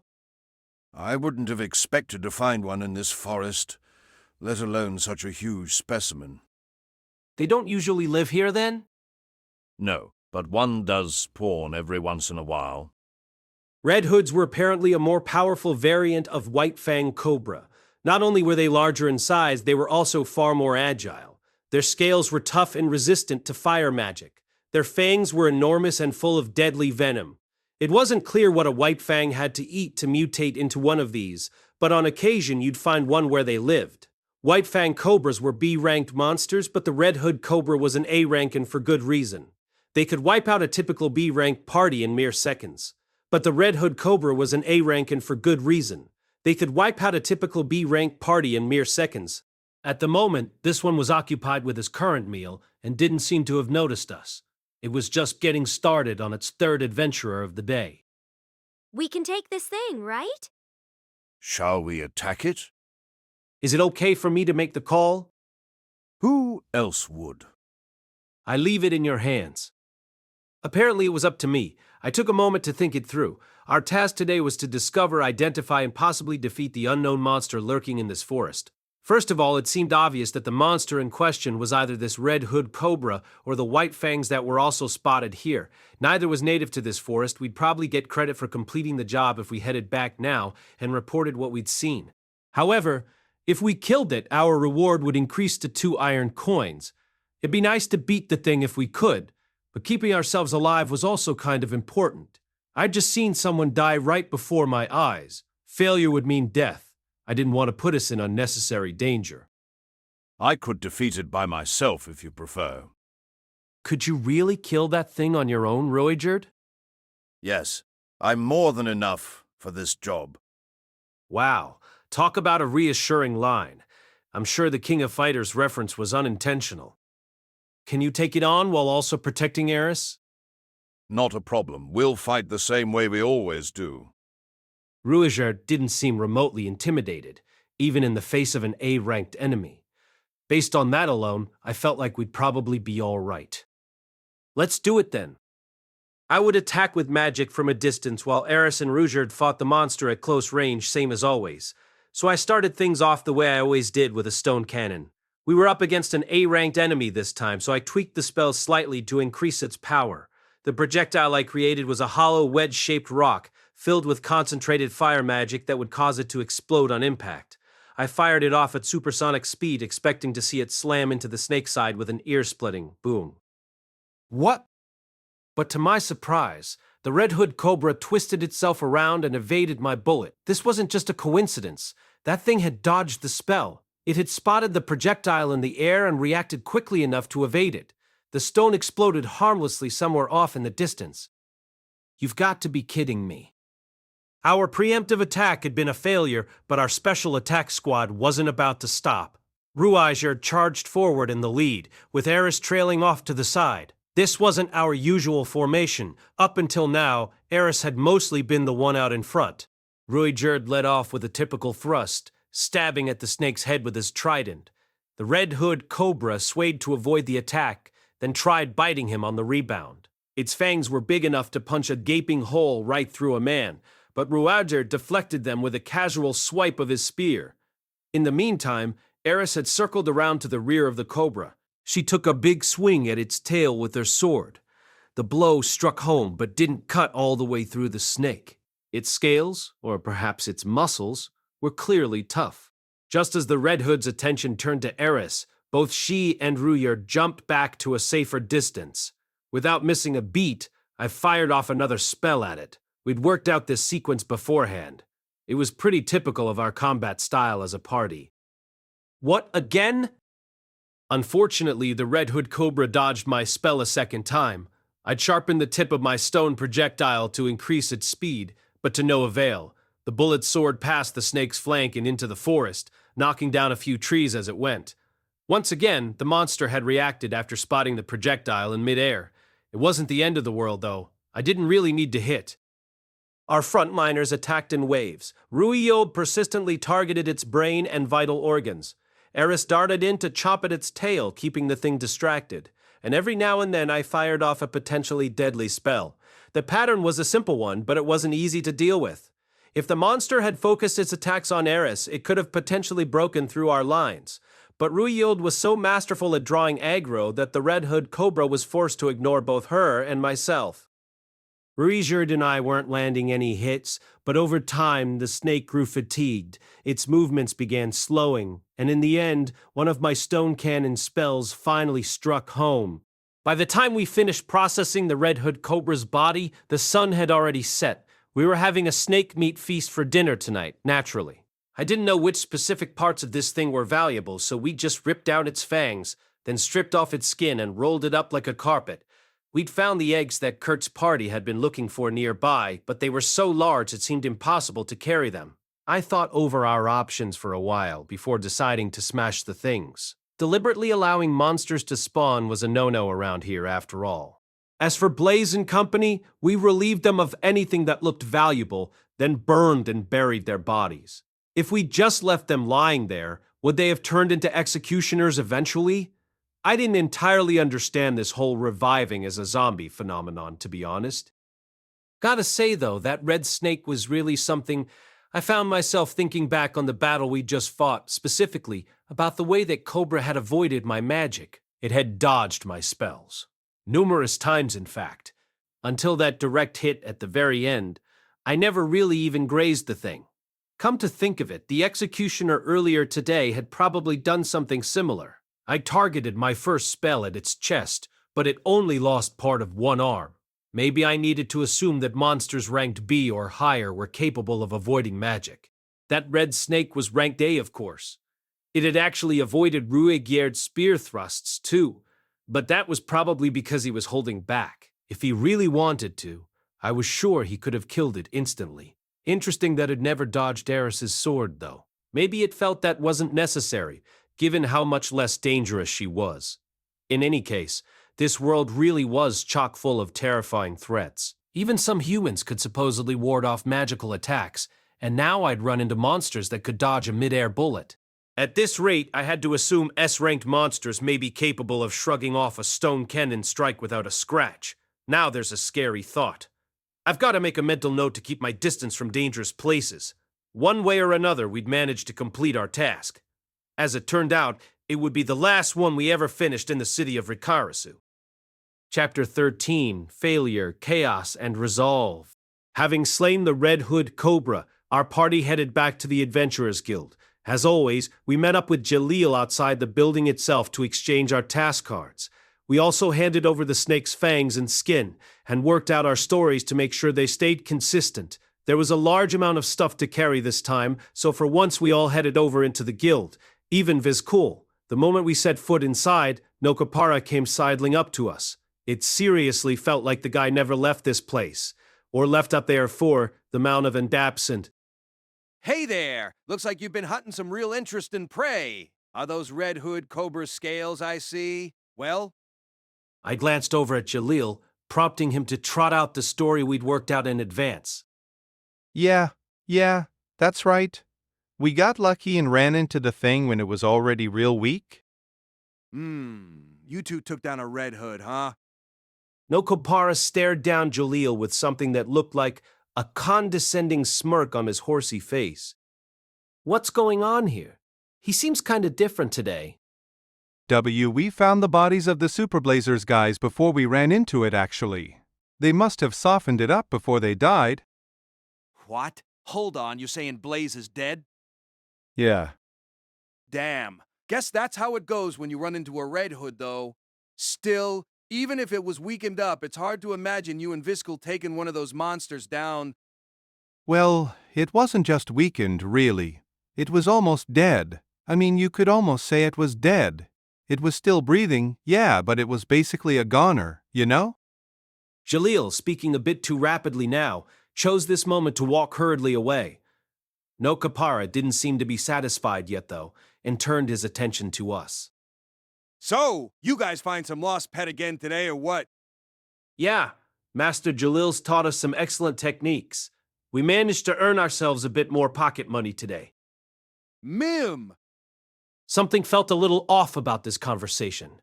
I tried to slip away and walk off quickly like Jalil had, but just as I began moving, Nokopara slung his arm around my shoulders in a weirdly intimate way and leaned over to whisper in my ear. So tell me, how exactly were you hunting down pets outside the city? For just an instant, I stopped moving, but I think I managed to keep my poker face on. This was a situation I'd planned for. He'd only seen us heading out of Ricirasu. I could talk my way around that. It just happened to wander outside of town this time. Oh, Rio. So what then? This time, Nokopara grabbed Jalil firmly by the shoulders. Did that Red Hood Cobra just happen to be inside the city, too? Okay, so he'd seen Jalil and Viskel around town as well. In other words, the jig was up. Very strange. Lots of odd things happening these days. I'd given some thought to this scenario. We did have some options to deal with it. For example, I could blame everything on Jalil. If I insisted he was forcing us to do dangerous high-rank work against our will, I could wriggle my way out of the immediate crisis. I wasn't going to go down that route, though. If I did, Ruijerd might cut off ties with me for good. It was conduct unbefitting of a warrior, after all. Come on, guys. Just fess up already, why don't you? To what exactly? Have we done something wrong? Huh? We helped out with P. Hunter's job, and P. Hunter helped out with ours. Is that such a big deal? Instead of sticking to lies and cover stories, I chose to give the so what approach a try. I'd looked over the guild regulations a second time a while ago, and there definitely wasn't any clear rule against what we were doing. Of course, that didn't mean people would be okay with it. You don't get to do anything you want just because it's not technically illegal, but I wasn't sure if we'd crossed the line into unacceptable behavior either. May as well try insisting that we'd done nothing wrong. Are you friggin' serious, kid? Ya ever thought about what happens if a bunch of other idiots start pulling that crap too? Not really. What would happen? Jobs would start getting sold to the highest bidder. The whole damn point of the guild would disappear. I could insist we weren't paying each other for our tasks, but that probably wouldn't fly, would it? Right. I guess you could technically classify this as a form of buying or selling guild tasks. This guy's smarter than he looks. To be sure, if our methods became more common, you'd probably start seeing some people selling off their jobs for an easy profit. For example, someone could just accept all the D-ranked jobs available at once, then sell them off piecemeal to the other D-ranked guys. The seller would get a steady flow of cash, and eventually move up the ranks all without lifting a finger himself. Why do you even care, Nokopara? We're not causing you any trouble, are we? Yeah, sure you want to take that tone with me, kid. You're standing at a bit of a crossroads right now. See, you listen up too, Jalil. At this point, Nokopara seized me by the front of my robe and lifted me up off the floor. Glancing behind me, I shook my head at Eris and Ruijerd, whose eyes were flashing with anger. Right now, I needed them to stay. This conversation wasn't over yet. It was hard to interpret Nokopara's expression, what with the whole horsehead thing, but I got the definite impression that he was leering at me. If y'all care about your status as an adventurer, y'all best start bringing me 2 iron coins per month. Oh, wow. This is almost refreshing, actually. I felt like this was the first time I'd met one of these types since I was reincarnated in this world. Everyone I'd run into lately was more of a shades of gray character, you know? It was kinda nice to get such a clear-cut bad guy for once. At least I wouldn't have to overthink the situation. In any case, now I knew why Nokopara hung around the guild all day. He obviously kept a sharp eye out for adventurers who were up to no good, so he could squeeze cash out of them. Seemed like a nice, easy line of work. You guys are making good money these days, right? Ought to be no sweat. Dee, do you mind if I ask a few questions? Like what? I guess what we did would probably be classified as selling a job, right? Yeah, for sure. They'd slap you with a nice fat fee and rip up your card if they ever found out. Wouldn't like that, would you? No!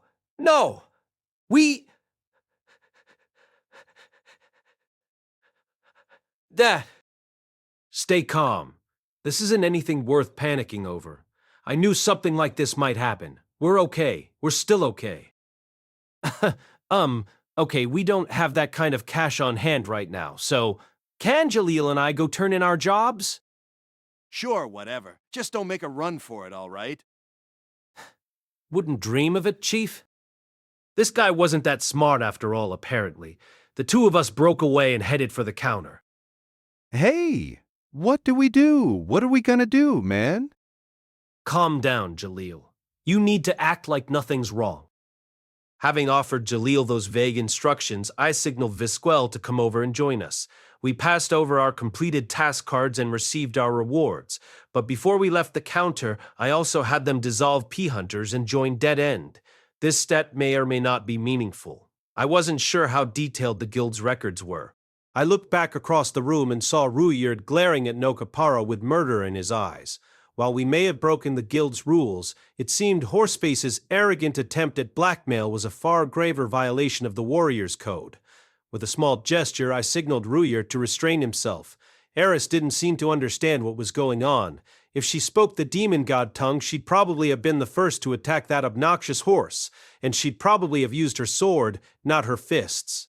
As Jalil and I rejoined the group, Nokopara slung his arms around our shoulders like we were old friends or something.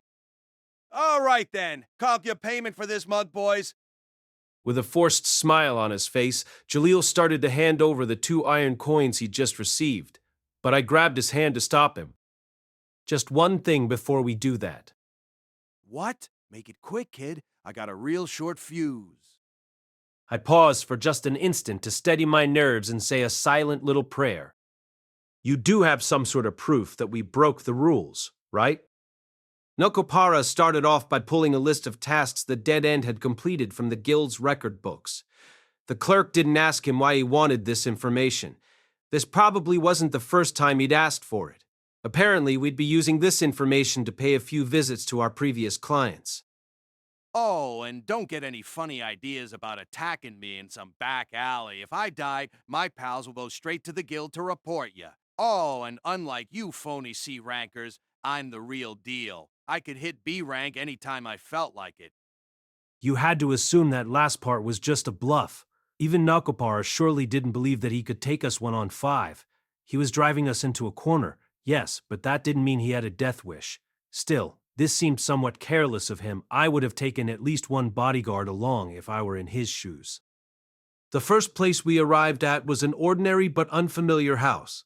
When Nokopara knocked on the front door, a cranky-looking old lady emerged. She had an eagle-like beak on her face and wore a plain black robe.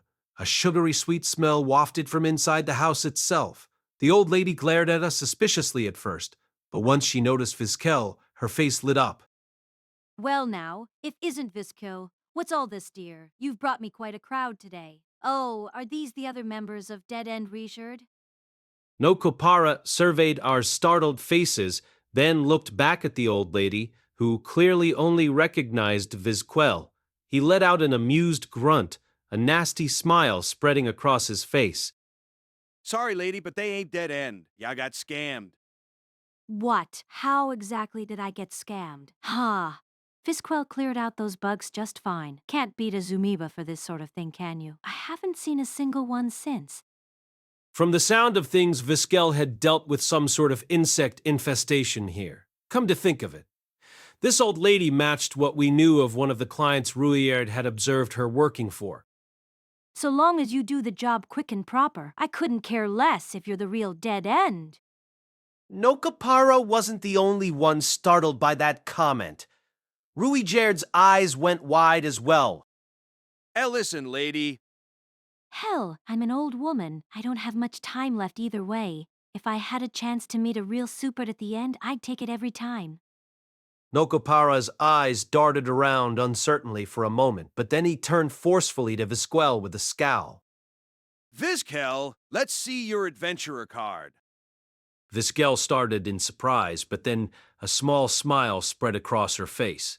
She took out her card and showed it off to everyone. The final line, of course, now read, "Party Dead End." What the damn it, are you kidding me? At this point, P-Hunter no longer existed. An examination of the guild's records would probably have revealed why. And with a bit more work, evidence of our rule-breaking might also have emerged. But at least for now, this didn't seem to occur to Nokopara. To hell with this. We're going to the next one. With a small smirk on my face, I followed as he stomped off to the next address on his list. By the time we'd visited several dozen former clients, Nokopara's face had somehow gone from red to blue. Shit! What's going on here? Everyone we spoke to had the impression that Jalil and Visquel were members of Dead End all along. Their adventurer cards even backed up that story. There was even a feel-good moment near the very end when we came to the girl who'd been our first ever client. She'd yelped with joy and hugged Ruijerd's leg. "I'm sorry, Nokopara, but I don't think we can pay you if you can't produce any proof." God damn it. Forget paying. Maybe I'd report him to the guild. I could always accuse him of obstructing us from finishing our jobs or something. As I snickered evilly to myself, the final destination on Nokopara's list came into view. It was, apparently, the Wolfclaw Inn. It seemed Jalil had taken on some odd job in the place that we were staying. Bluffing our way through this might be harder if we had to deal with anyone who actually knew us. But I felt like we'd barely spoken with the innkeeper. We'd probably manage somehow. Here, they're the last ones. 2 people emerged from the Wolfclaw Inn's front door. I froze at the sight of them. This was not good. There were about 15 different alarm bells going off in my head. Emergency, emergency, red alert, air raid incoming. Unanticipated contingency. All too late, I understood just how thoughtless and stupid I'd really been. Oh, Rudeus! You're back. Good to see you, man. What's with all these people? We were face to face with the surviving members of the Tokorabu village toughs. There was deep exhaustion on Pert's face, but he still greeted us in a friendly tone of voice. Hey there, kid. You remember who saved you in the petrified forest? That was Dead End, right? Crap. I don't know if Nokopara had picked up on my panic, or if he'd planned to ask that question from the start. But either way, he had us now. Dead End's current party rank was D. The task P-Hunter had accepted was ranked B. In other words, we couldn't possibly have taken that job. Our story was about to fall apart. What?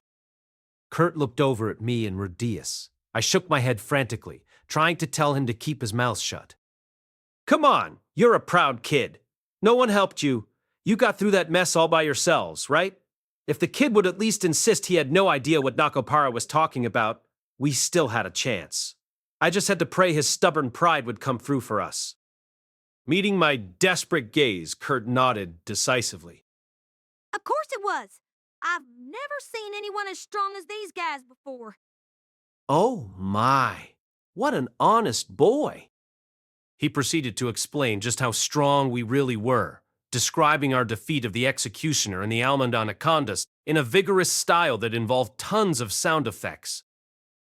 Seriously? Rudeus is freaking crazy! Those execs are hella scary, no doubt, but that one should have never got on Dead End's bad side. This was a one-on-one fight, right? Exec versus Rudeus. How do you think that went? Boom! Splat! It was over in one shot, man! One shot! Oh, and Ruijerd's unbelievable, too. He was just like, fool! And then kablam! There go the anacondas! Was doing all this ridiculous stuff without even batting an eye. Seriously, I got goosebumps. Nokopara listened to the entire story with a great big grin on his face, tossing in the occasional, "Wow, ain't that something?" or, "No kidding." When Kurt finally ran out of steam, he turned back to us. Well, that's awful weird. Didn't you guys take a job around the city? Why were you off in the forest saving kids from monsters? Well, we just tagged along with Jalil on that one. Sorry, but Jalil and Vizca were in the city that, whole time. It was over. No point pretending anymore. Nokopara had obviously figured out how to use this to drive our backs against the wall. Calm down, you've still got a chance here. Focus, man. For now, we need some options to choose from. Let's say 3. All right, here we go. 1. Kill Nokopara. If he really did have a bunch of co-conspirators, like he claimed, this plan would end very badly. But there was also a chance it might go off smoothly. It was a total dice roll, in other words. Bad idea. 2. Blame Jalil for everything. We were newbies, and Jalil was a veteran. If I started screaming that he tricked us into this and took advantage of us, we might slip off the hook. However, trying this one would cost me Ruijerd's friendship. Betraying our comrades would just be wrong after all. Another bad idea. 3.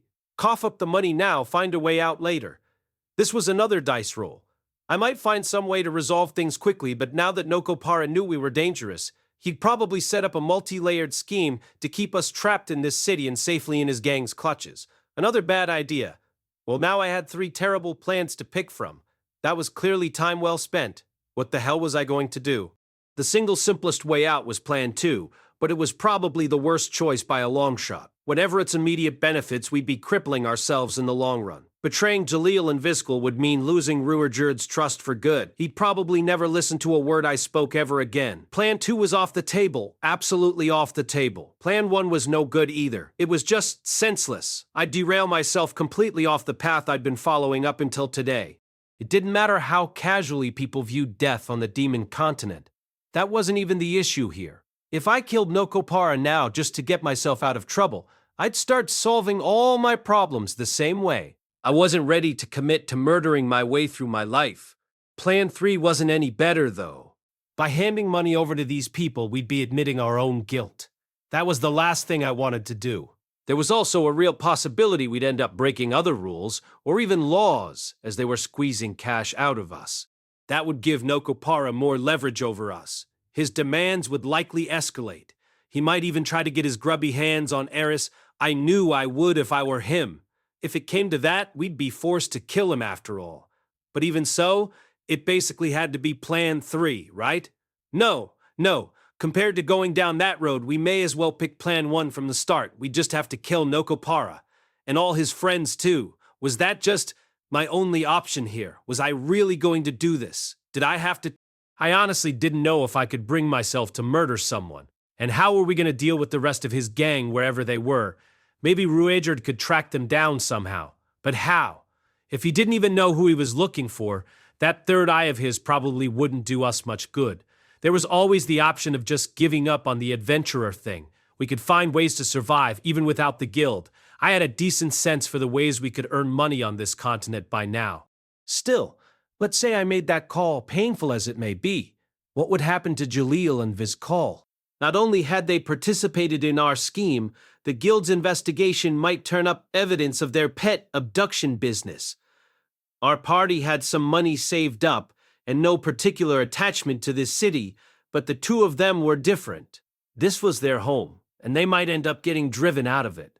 Those two didn't have the skills to survive out in the wilderness. Wouldn't abandoning them just be another kind of betrayal? Could we take them in after they were banished? No, not a chance. It would be hard enough dealing with our own problems. We couldn't possibly take care of them as well. Okay, to hell with this. I need to steel myself. I'll become a killer if I have to. Remember the goal. I have to get Eris back home safe no matter what. To make that happen, I'm willing to betray both Jalil and Ruijerd's. I don't care if Eris ends up hating me. I don't care if I can never look Paul or Roxy in the eye again. I'll flood this whole damn city with a Saint Tyr spell. Eris and I can make a run for it in the confusion. Let them take away my status as an adventurer if they want to. I'm going to reach my goal no matter how low I have to sink. Just you watch. With my mind made up at last, I began gathering magical energy in my hands, then noticed the look on Nokopara's face. He'd gone white as a sheet all of a sudden, and his knees were trembling. He wasn't looking at me, though. He was staring at something behind me. I turned around. Ruijerd was standing there, looking very wet. A water jug I'd noticed out behind the inn lay on the ground next to him. Ruijerd? His hair shone emerald green in the sunlight. It was soaking wet. He dumped the water over his head and washed out the blue dye. He'd also undone his headband to expose the red jewel on his forehead. Hey, he's supered. Nokopara had fallen backward, landing on his bottom. I am Ruijerd Superdia, also known as Dead End. It appears my identity has been exposed. I suppose I'll have to kill you all now. Ruijerd delivered his line in a stiff, unnatural monotone. The man really wasn't cut out to be an actor. Still, the rage in his eyes was real. And suddenly, everyone on the street was screaming, girls, young men, and old people alike. They dropped whatever they were carrying and ran for their lives. As the chaos spread, Jalil was the first to betray us, shouting, "They threatened me! I didn't know anything! I'm not on their side!" He turned and ran, taking Visaquel with him. Kurt's legs had given out under him. Maybe he was remembering how sharply he'd spoken to Ruijerd just the other day. His face was deathly pale, and it looked like he was pissing himself. Why were they all so terrified all of a sudden? It was still Ruijerd. His hair color had just changed, that was all. I couldn't begin to understand it. You guys were acting normally up until now, right? Come on, Kurt. You were just talking up Ruijerd like he was some sort of superhero. You said you wanted to be like him someday, remember? You were looking at him with respect in your eyes. So why? Why are you so afraid of him now that his hair's green? Look at Eris, man. She doesn't have any idea what's going on, but she's staying calm, right? She's standing there with her arms folded, her feet wide apart, and her chin in the air. Quietly watching all this with her eyes wide open. So why is everyone else freaking out? Many of the people around us were fleeing in a blind panic. Others were sitting in the street. A few had drawn their weapons, although their legs were wobbling. There had been many different types of people in the area, but they were all trembling now. All this because of one guy with green hair? I knew the people here feared Dead End, but I didn't know they feared him this much. I didn't know how visceral their terror was. Ha! It kind of made me want to laugh. What was the point of all my plans and scheming anyway? They took one look at his real hair color, and this is what we got. Did I really think my little PR plan was going to change a thing? How ridiculous. Maybe I assumed everyone would come to understand him the way Eris and the Migard did. But that was never going to be possible. This wasn't a question of countering a few ugly rumors. For these people, the Supered were terror personified. And I wanted to change that? What a joke. It was hopeless from the... As all hell broke loose around him, Ruijerd slowly walked up to Nokopara. You there. Your name was Nokopara, wasn't it? Grabbing the horseman by the neck, he pulled him up off the ground. Nokopara's body looked heavy, but Ruijerd lifted him effortlessly. Ruijerd, don't kill him! Even now that it had come to this, I found myself shouting out a warning. If he killed Nokopara under these circumstances, with everyone watching, the name Dead End would be tainted forever. Honestly, though, wasn't it already? Was there any point to holding back now? Nope, not really. Forget it. Go get it. Go get him, Berserker. I'm sorry. I had no idea you were the real deal. Please don't kill me! Please! Ruijerd's face was full of rage. Nokopara was shaking like a leaf. Hey, what the heck is going on? We're in the middle of a worst-case scenario. So why aren't you doing anything about it? 'Cause there's nothing I can do. Sorry. Well, I guess we're really out of luck then. The girl gave up quickly enough. In her defense, I'd already done the same a while ago. There was no fixing this mess, and it was all my fault. I'd assumed we could always figure something out, even if somebody caught on. I'd let myself believe we could improvise our way through any unexpected trouble, and this disaster was the result. Now that events had come this far, the only real way I could intervene would be to carry out my original idea and wash the slate clean. Like with a magic tidal wave, good one. Please, I gotta have mercy. I've got 7 hungry kids at home. It was fairly obvious those kids didn't exist. Even I could have managed to come up with something more convincing. I'm leaving this city, and you are going to forget you ever met me. Still, Ruijerd let him off the hook right away. I suppose the reference to children was probably a factor there. All right. Thank you so much. Relief washed over Nokopara's face, for an instant at least. However, you had better hope our status as adventurers hasn't been revoked by the time we reach the next town. Ruijerd jabbed his trident forward and sliced a single shallow cut across Nokopara's cheek. A wet stain spread across the front of the horseman's pants, and something bulged out in the rear. Don't assume you're safe within the city's walls. Nokopara nodded vigorously and repeatedly. When Ruijerd dropped him, he hit the ground with a nasty squelch. Before long, Ruijerd was chased out of Ricirasu. Taking all the blame for everything on his shoulders, he fled into the wilderness. That was an ugly, frustrating day. Ruijerd set off running all by himself, leaving us behind. Soon enough, guardsmen ran up to ask everyone what had happened, and I insisted Ruijerd had done nothing wrong. But in their eyes, of course, I was just a child. They decided that he must have intimidated me into saying that. Before long, everyone arrived at the conclusion that Ruijerd had been planning out some evil plot here, using us as his pawns. The details of his scheme were unclear, but at least he'd never gotten the chance to carry it out. Everyone around us looked at me and Eris with pity in their eyes. They were convinced that we were naive children who'd been manipulated by a vicious devil. I was so angry I could have punched someone. What exactly had Ruijerd done wrong anyway? All of this was my fault. None of it would have happened if I hadn't gotten so damn complacent. Eris and I returned to the Wolf Claw Inn, gathered up our few possessions, and left it for good. We needed to hurry, or Ruijerd might wander off somewhere. It wasn't like we could stick around in this city ourselves anyway. Nokopara was still alive, as were his supposed allies, and the fact remained that we'd broken the guild's rules. Once things calmed down a little, we'd be boxed in again, and without Ruijerd to rely on. As we were walking out of the inn, Kurt approached us with an uncertain expression on his face. I didn't know what to say to him honestly. Why there? Heck are you guys traveling with that monster? Don't call him a monster. You remember who saved you in that forest, right? Where do you get off pissing your pants at the sight of him? Well, bet, buzz. True, I guess. My bad. Okay, there's no point taking it out on Kurt. He was trying to help us back there. Sorry, Kurt. That wasn't fair.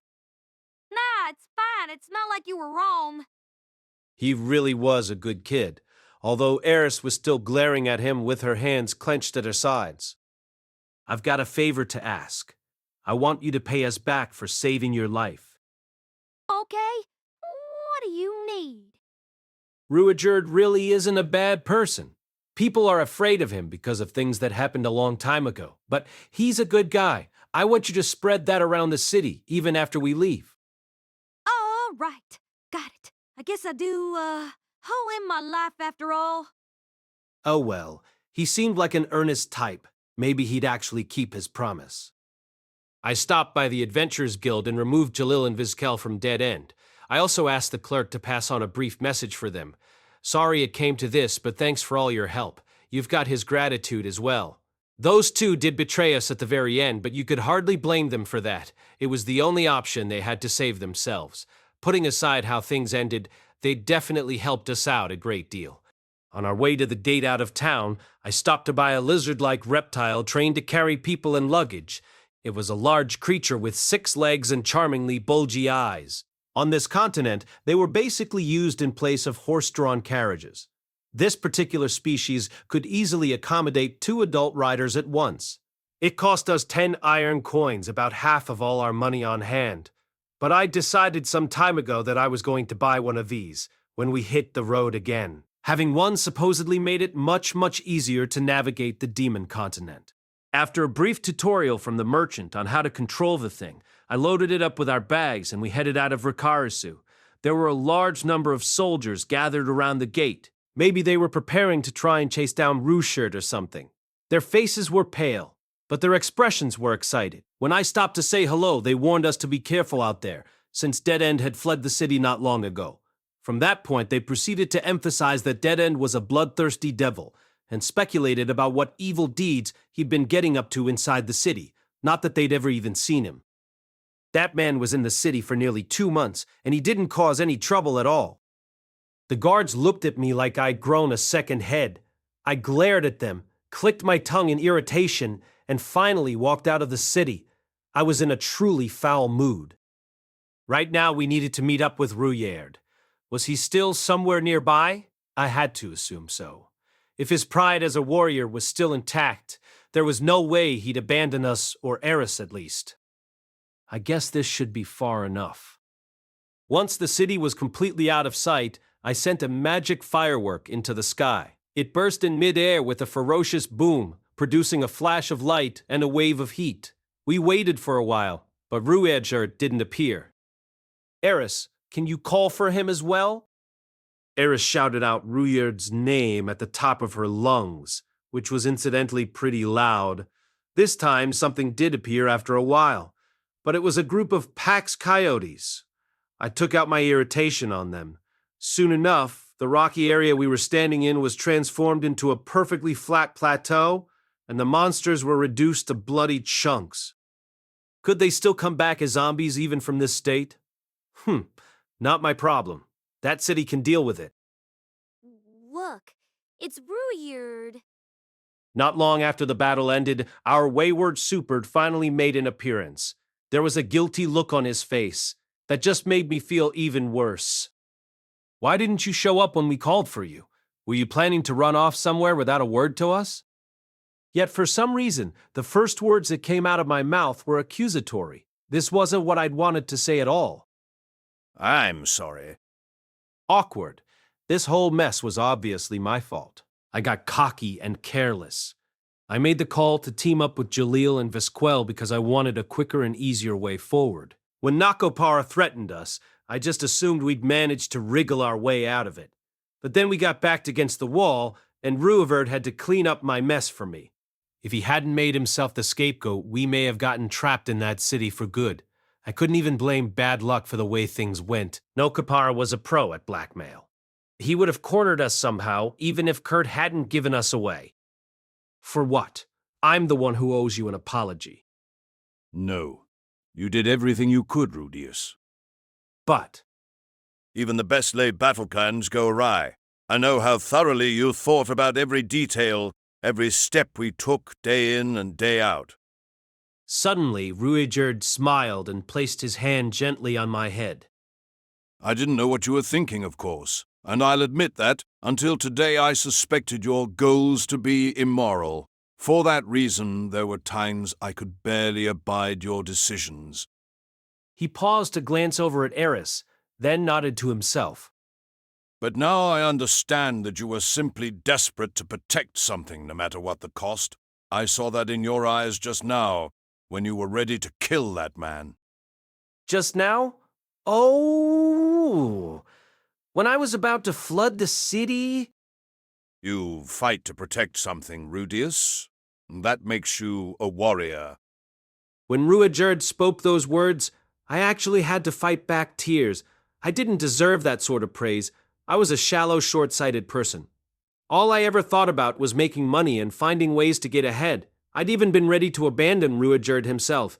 I nearly cast aside the one ally we could rely on to the bitter end. Ruijerd, I wanted to be honest with him. I wanted to tell him something in my own words, plain and simple, without hiding behind superficial politeness, even if I didn't know exactly what that something was. Don't say anything. But he cut me off before I could. From this point on, put your goals ahead of mine. Huh. Don't worry. I'll protect the two of you even if you don't improve my reputation. Trust me, please. I did trust him. Of course I trusted him, which meant we didn't have to help him anymore. It made sense. Spreading the word about Ruijerd was no easy task, and trying to pursue two goals at once made it difficult to really focus on either. We may have been stretching ourselves too thin. I'd been under so much stress lately, at least.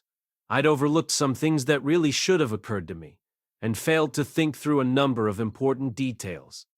A situation like that can easily lead to disasters like the one we just experienced.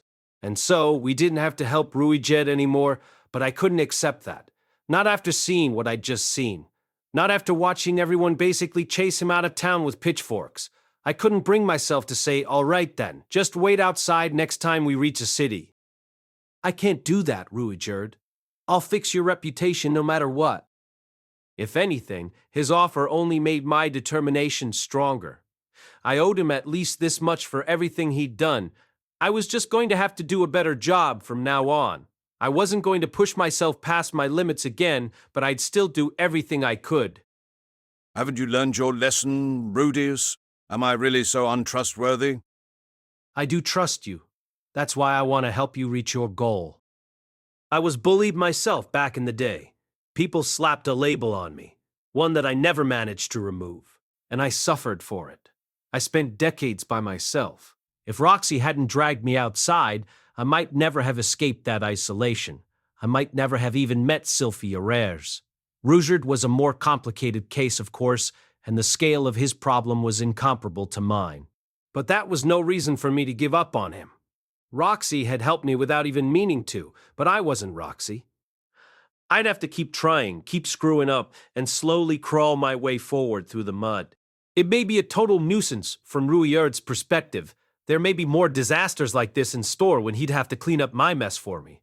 But that was fine by me. I'd rather fail than not even try. You're certainly a stubborn one. You're one to talk, Ruijerd. All right, then. Let's do what we can, I suppose. With a wry smile, Ruijerd nodded slightly. For some reason, in that moment, I felt like I'd finally earned his trust for good. When I woke up the next morning, Ruijerd was as bald as a cue ball. The sight left me dumbfounded. Also a little freaked out, honestly. In combination with that scar on his face, it made him look like a yakuza. What happened yesterday made it clear that my hair frightens people, so I got rid of it. That must have taken real resolve. Back in Japan, shaving yourself bald was a way of expressing single-minded determination or showing remorse for some huge mistake. Things were different in this world, of course, but even so, seeing Ruijerd like this, I sort of felt like I should follow his example. The best way to atone is through action after all. Do I really want to shave myself bald too? I mean, I did screw up here, right? But, Eris, you think I should do that too? Don't you dare. I like your hair the way it is, Rudeus. Yeah, okay. So I ended up using Eris to get myself off the hook. Go on, laugh at me, I deserve it. Chapter 14, the beginning of our journey. For me, as a member of the Dragon Quest generation, the words Demon Continent naturally bring to mind the concept of a demon realm. You know, a dark land ruled over by an all-powerful demon king, with small villages populated by monsters, long-forgotten ancient shrines, and fearsome creatures swaggering around all over the place. It wasn't really like that in this world, though. For one thing, that all-powerful demon king was nowhere to be found. Which isn't to say that demon kings didn't exist. In fact, there were roughly 30 of them at the moment, and they all had at least a bit of territory to lord over. But they weren't rulers, really. They just called themselves kings and acted like they owned the neighborhood. Each demon king did have something like a guard squad or a band of knights, typically with impressive-sounding names. The soldiers in Ricirasu technically belonged to one of these. They complemented the activities of adventurers by exterminating dangerous monsters in the area, capturing criminals in town, and otherwise taking independent action to protect their homes. More of a city watch or a local militia than an army, really. I wasn't that clear on the exact relationship between the local demon king and those guys. Did he actually issue them orders, or were they just calling themselves his soldiers? They'd presumably be his army if he ever went to war, so I guess there was some sort of contract in place. At the moment, no one was fighting any wars, and things were relatively peaceful. That only applied when you were in the neighborhood of a specific demon king. The majority of the demon continent was completely lawless. In any case, the demon king who controlled the area around Ricirasu was named Batigatti. He was said to be a muscular macho guy with 6 arms and black skin. At the moment, however, he'd set off on an aimless journey, and no one had any idea where he was. Sounded like something of a free spirit. At any rate, the demon continent was crawling with powerful creatures. There was a reason the Adventurers Guild put all the monster-slaying jobs at rank C or higher. Basically, every monster you could find here was at least that tough. That said, demon folk were generally stronger than humans. They were also very good in group combat, as the unique abilities of various subraces helped them play specific roles. Hitting rank B was still a real challenge for most people, but the adventurers who got there were stronger than the B rankers you'd find elsewhere. Those who couldn't get that far usually ended up like Nokapara or Jalil. The more I thought about it, the more incredible Ruijerd seemed. The man said he could take down A-ranked monsters single-handedly, and I believed him. All by himself, he was stronger than a group of 6 or 7 skilled B-ranked adventurers. You had to be pretty happy about earning the trust of someone like that, right? 3 days had passed since we left the city of Ricirasu. I'm not sure if it had anything to do with the fact that I was feeling a bit more relaxed after winning over Ruijerd, but my appetite was growing increasingly ferocious. The problem was, we didn't have anything good to work with. We were mostly living off great tortoise meat, and great tortoise meat wasn't my idea of a good time. I decided to try and improve our culinary situation slightly. The stuff was gross when you roasted it, so we may as well try a different method. Using magic, I whipped up a large clay pot, a basic but powerful cooking stove, and some delicious Grey Rat family artisanal water. It was everything we needed to make a basic stew. Water was a precious resource around here, but I could produce it in unlimited quantities. Initially, I wanted to use a pressure cooker to get the meat really nice and tender, but the first one I tried to make very nearly exploded, so I decided not to pursue that idea. Cooking the meat this way did take significantly longer, but we didn't have a gas or water bill to worry about. I was willing to watch lovingly over that simmering pot for hours if I had to. It was particularly convenient that I could make all the cookware we needed using earth magic, making it disposable. One of these days I wanted to give smoking the meat a try as well, but stone tranships probably wouldn't imbue it with too pleasant a flavor. Stewing the great tortoise meat did make it somewhat more edible. Instead of chewing on nasty tough meat, we now had nasty tender meat. Yeah, it was still nasty. You couldn't simmer that pungent aroma out of it, and the flavor was what it was. It was weird, honestly. I could have sworn this stuff tasted much better back at that niggard village. Were we missing something? After a moment's thought, it finally dawned on me. It must have been those plants they were growing inside the village. I thought they were half-dead vegetable crops, but that wasn't the case. That plant was probably some sort of herb or spice, something they used to hide the stench of their meat and improve its flavor. I'd been totally misled by Roxy's description of them as bitter and unpleasant. They were used for seasoning. You weren't supposed to eat them on their own. Good grief. My master could be such a blockhead sometimes. I made a mental note to try and buy some spices of that kind, if any were available in the next city we visited. I wanted to pick up some other ingredients as well, just for variety's sake, but maybe it would be a waste of money. Food tended to be expensive on this continent. Vegetables were particularly pricey since the region was inhospitable to plant life. You could buy 5 kilograms of meat for the cost of something that resembled a scraggly ginseng root. Great tortoise meat was cheap. It was the staple food around here, more or less. Those things were larger than a 5-ton truck, so killing one would get you enough meat to keep a family sated for quite a while. Of course, you couldn't feed an entire city that way. Sometimes people ate Pax coyotes, or even the larva inside that lived inside trans. Brave as she was, Eris hadn't been too interested in trying the latter. Not that I felt any differently. The culinary culture of this continent wasn't exactly to my lyre, then not that I felt any differently, pay. Depending on how you cooked it, great tortoise meat could at least be edible. By the standards of Demon Continent fare, it was probably on the tasty side. I could just barely understand where Ruijerd was coming from when he called it delicious. Still, I really needed to get my hands on some seasoning. Eris and Ruijerd seemed content to eat their meat plain, though. In other words, I'd be making the call to buy the spices all by myself. That wasn't good. We were a team after all. We probably needed to get into the habit of talking our decisions over as a group. Gather round, everyone. It was just about our usual bedtime. Eris was looking for a good spot to place the rolled-up bundle of cloth she used as a pillow, and Ruijerd was beginning to scan the area for enemies with his eyes closed. But tonight, we had something to take care of first. I'd like to call a group meeting. A group meeting? Yes, I expect us to run into a variety of problems on our travels. By talking things through and making some important decisions in advance, we can avoid getting into arguments. Wait! There was a dubious expression on Eris's face. Maybe she wasn't interested in dealing with the details. Ruijerd and I could probably make all the decisions by ourselves, but leaving her out felt like a bad idea. Eris wasn't a piece of baggage. She was a member of the group. I needed her to participate.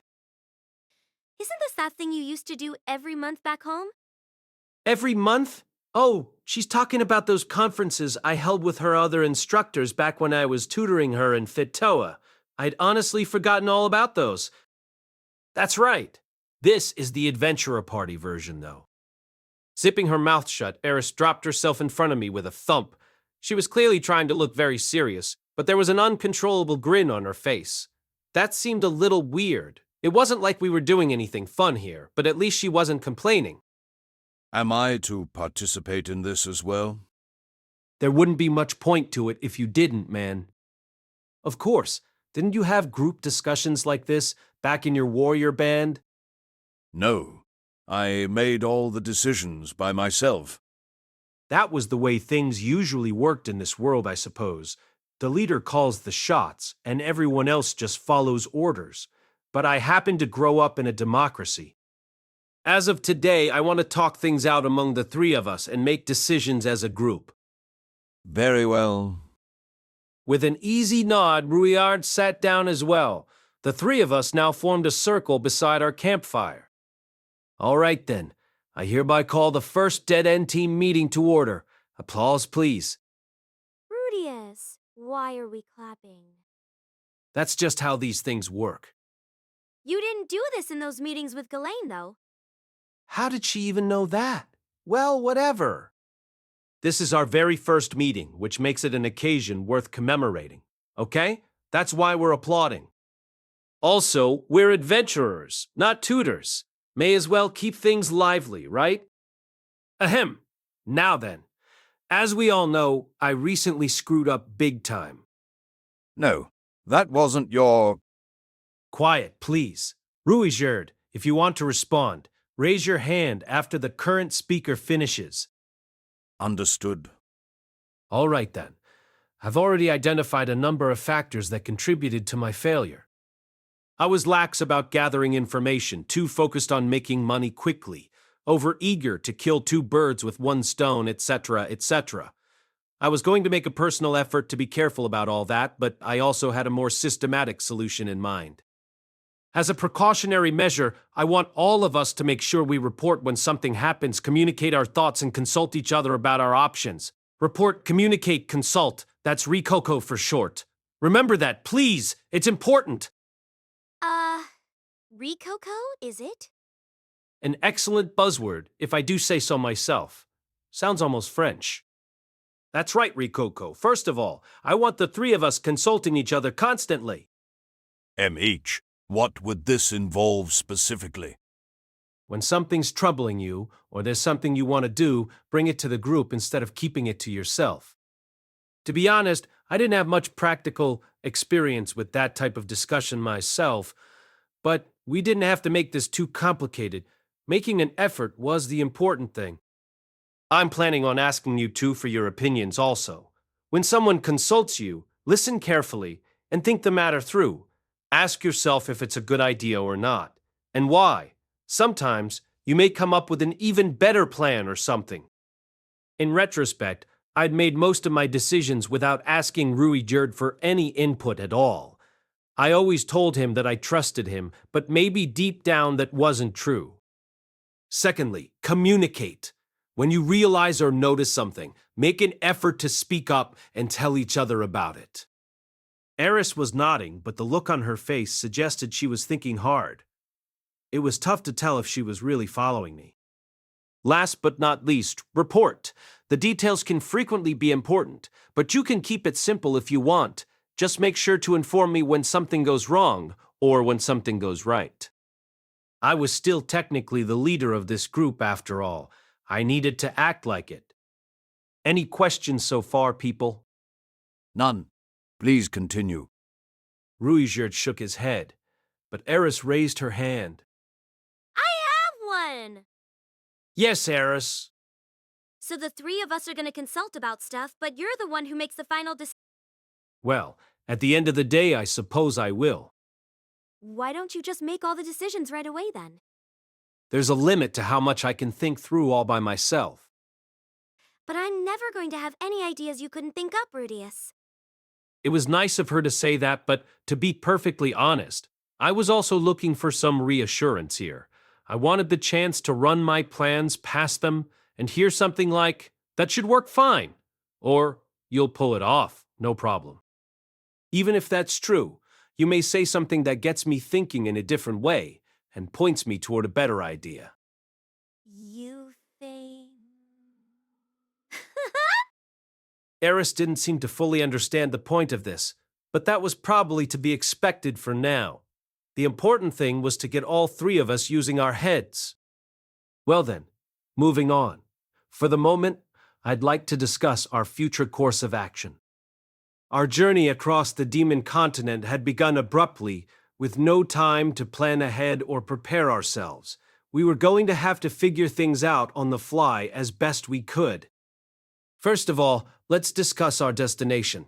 Our ultimate goal is to reach the kingdom of Asura, on the west side of the central continent. No objections there, I assume? The two of them nodded. Of course, reaching the central continent was easier said than done. We couldn't cross over to it directly from the demon continent. There was no sea route that connected them. The fish folk ruled the seas on this world, and everyone else could only travel across them on a limited number of predetermined lines. Ruijerd, how can we reach the Millis continent? Mushoku Tensei Volume 3 by Rifujin Namaganoti, cast by Ariel Studio. If you are interested in creating your own audio drama like this, please visit artail.ai and use promotion code ARTAIL to activate your account. Now, enjoy the story. Boats traveled to it from Windport, the demon continent's southernmost city. Which meant we needed to head all the way down to the very bottom of the demon continent, cross over to Millis, cut across it to the western coast, and catch a boat there to the eastern seaboard of the central continent. It wasn't technically our only option. There was something of a backdoor route as well. You could travel to the northwest of the demon continent, then cross over to the divine continent. This allowed you to reach the central continent without going all the way down to Millis. Theoretically, it could cut several months off the necessary travel time. However, this route wasn't as simple as it sounded. The divine continent was totally encircled by steep walls of rock.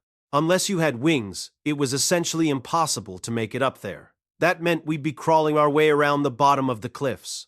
There were no roads down there, and no stable footing either. There were also many monsters. Supposedly, only 1 in 20 who risked that journey lived to tell the tale. On top of it all, even if you managed to survive the divine continent, the next sea route took you to the north of the central continent, its most inhospitable region by far.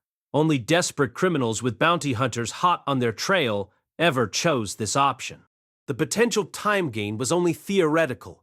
It would probably take significantly more time if we actually attempted it. There wasn't much reason to put ourselves in mortal danger in exchange for a minor difference in the length of our trip, which meant our only real option was to head south. Do you know how much the fare will be? No idea. How long will it take us to travel all the way down there? Quite a while, I'd expect. If we stayed on the road continuously, perhaps 6 months. 6 months even at a constant march? This is going to be a real hike. Is there any way we can get there faster? Like a teleportation circle or something? The use of teleportation circles was forbidden in the aftermath of the Second Great Human-Demon War. Some may remain intact, but using them would likely be difficult. Huh. I wasn't being too serious, but I guess there really are teleportals out there. So we're basically stuck plodding along on the ground then? That's right. There were apparently no high-speed transportation options to speak of. Traveling for 6 months straight sounded pretty daunting. Maybe I was just thinking about this the wrong way, though. We weren't actually going to stay on the road for months at a time. We were going to move along bit by bit, hopping from one city to the next. Slow but steady. A journey of 1,000 miles begins with a single step and all that. Okay, well, let's think short term. If we start traveling toward Windport now, how long will it take us to reach the next town? We should arrive at a sizable city in about 2 weeks. 2 weeks, huh? About what you'd expect out here, I guess. Do you know if it has an adventurers guild?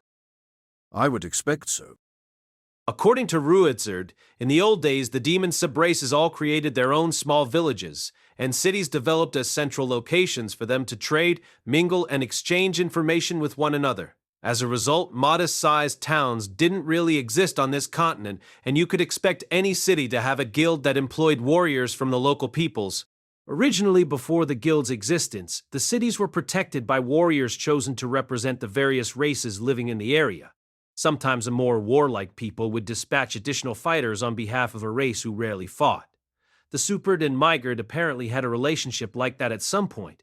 Marriages between different peoples were also common from the start, as a means of strengthening such bonds between villages. No wonder there was such a wide variety of demons. The whole continent was probably full of mixed-race people. Whoops, wandering a bit off topic here. All right then. In general, I think we should make our way south by traveling between cities with guilds in them. After reaching each new city, we'd stay for a week or two. Unless we lost our status as adventurers, we could take on guild tasks and spread the word about Dead End. Once we scraped together enough cash to buy supplies for our journey to the next city, we'd get right back on the road again.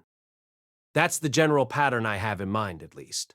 Do you two have any questions or opinions about any of this? Ruijerd raised his hand.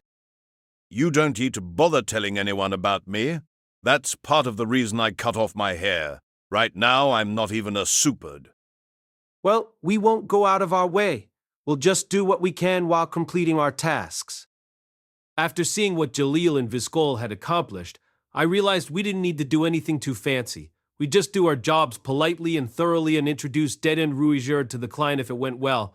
And if something went wrong, Rudeus would be the one to step up and take the blame. Nice and simple. From now on, I'd be the one associated with Dead End's missteps and misdeeds. I'd planned to keep that last part a secret from Ruijerd, though. What's that you say? Didn't you just decide you should talk everything over as a group? Don't be such a nitpicker, buddy.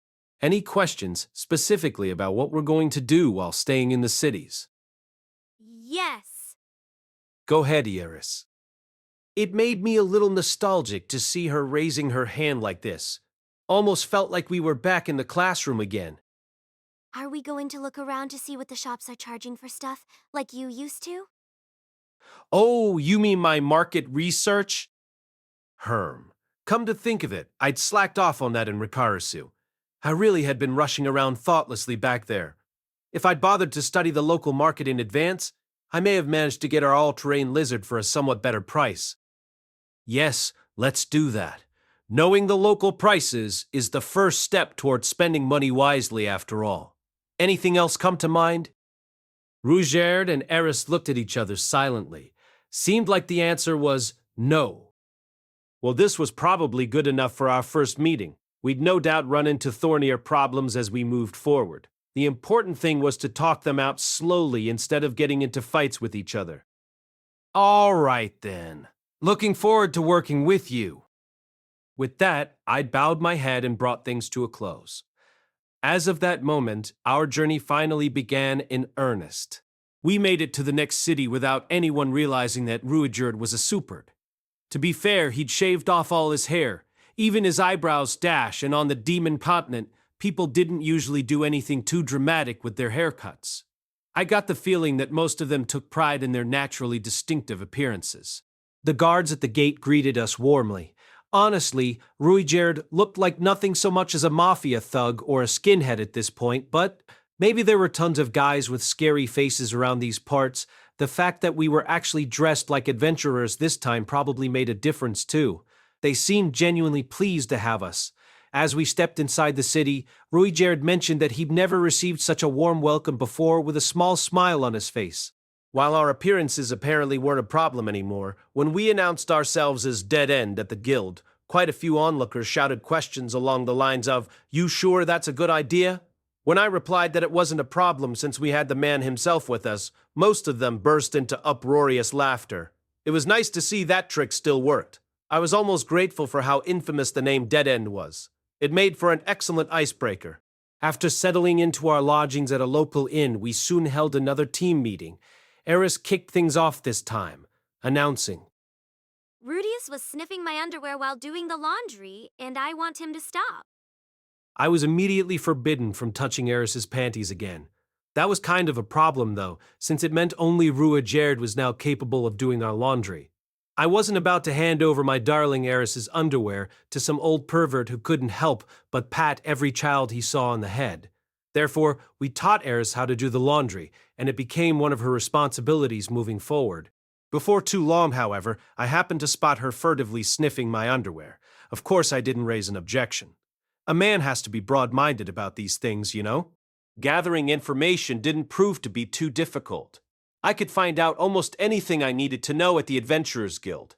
All I had to do was act like a child and innocently ask the other adventurers. It went so smoothly, it almost made me wish I could stay a kid forever. Eventually, I got a bit carried away and asked a lady adventurer with a nice body what her vital statistics were, at which point Eris knocked me down and sat on me jujitsu style. Sadly, the concept of tapping out was a foreign one in this world. We moved along from city to city, following this same general pattern, and made our way steadily to the south. 1 month slipped by, then 2. One day, Eris decided she wanted to start learning the demon god tongue. Without Roxy's dictionary, I couldn't really put together a detailed curriculum or anything.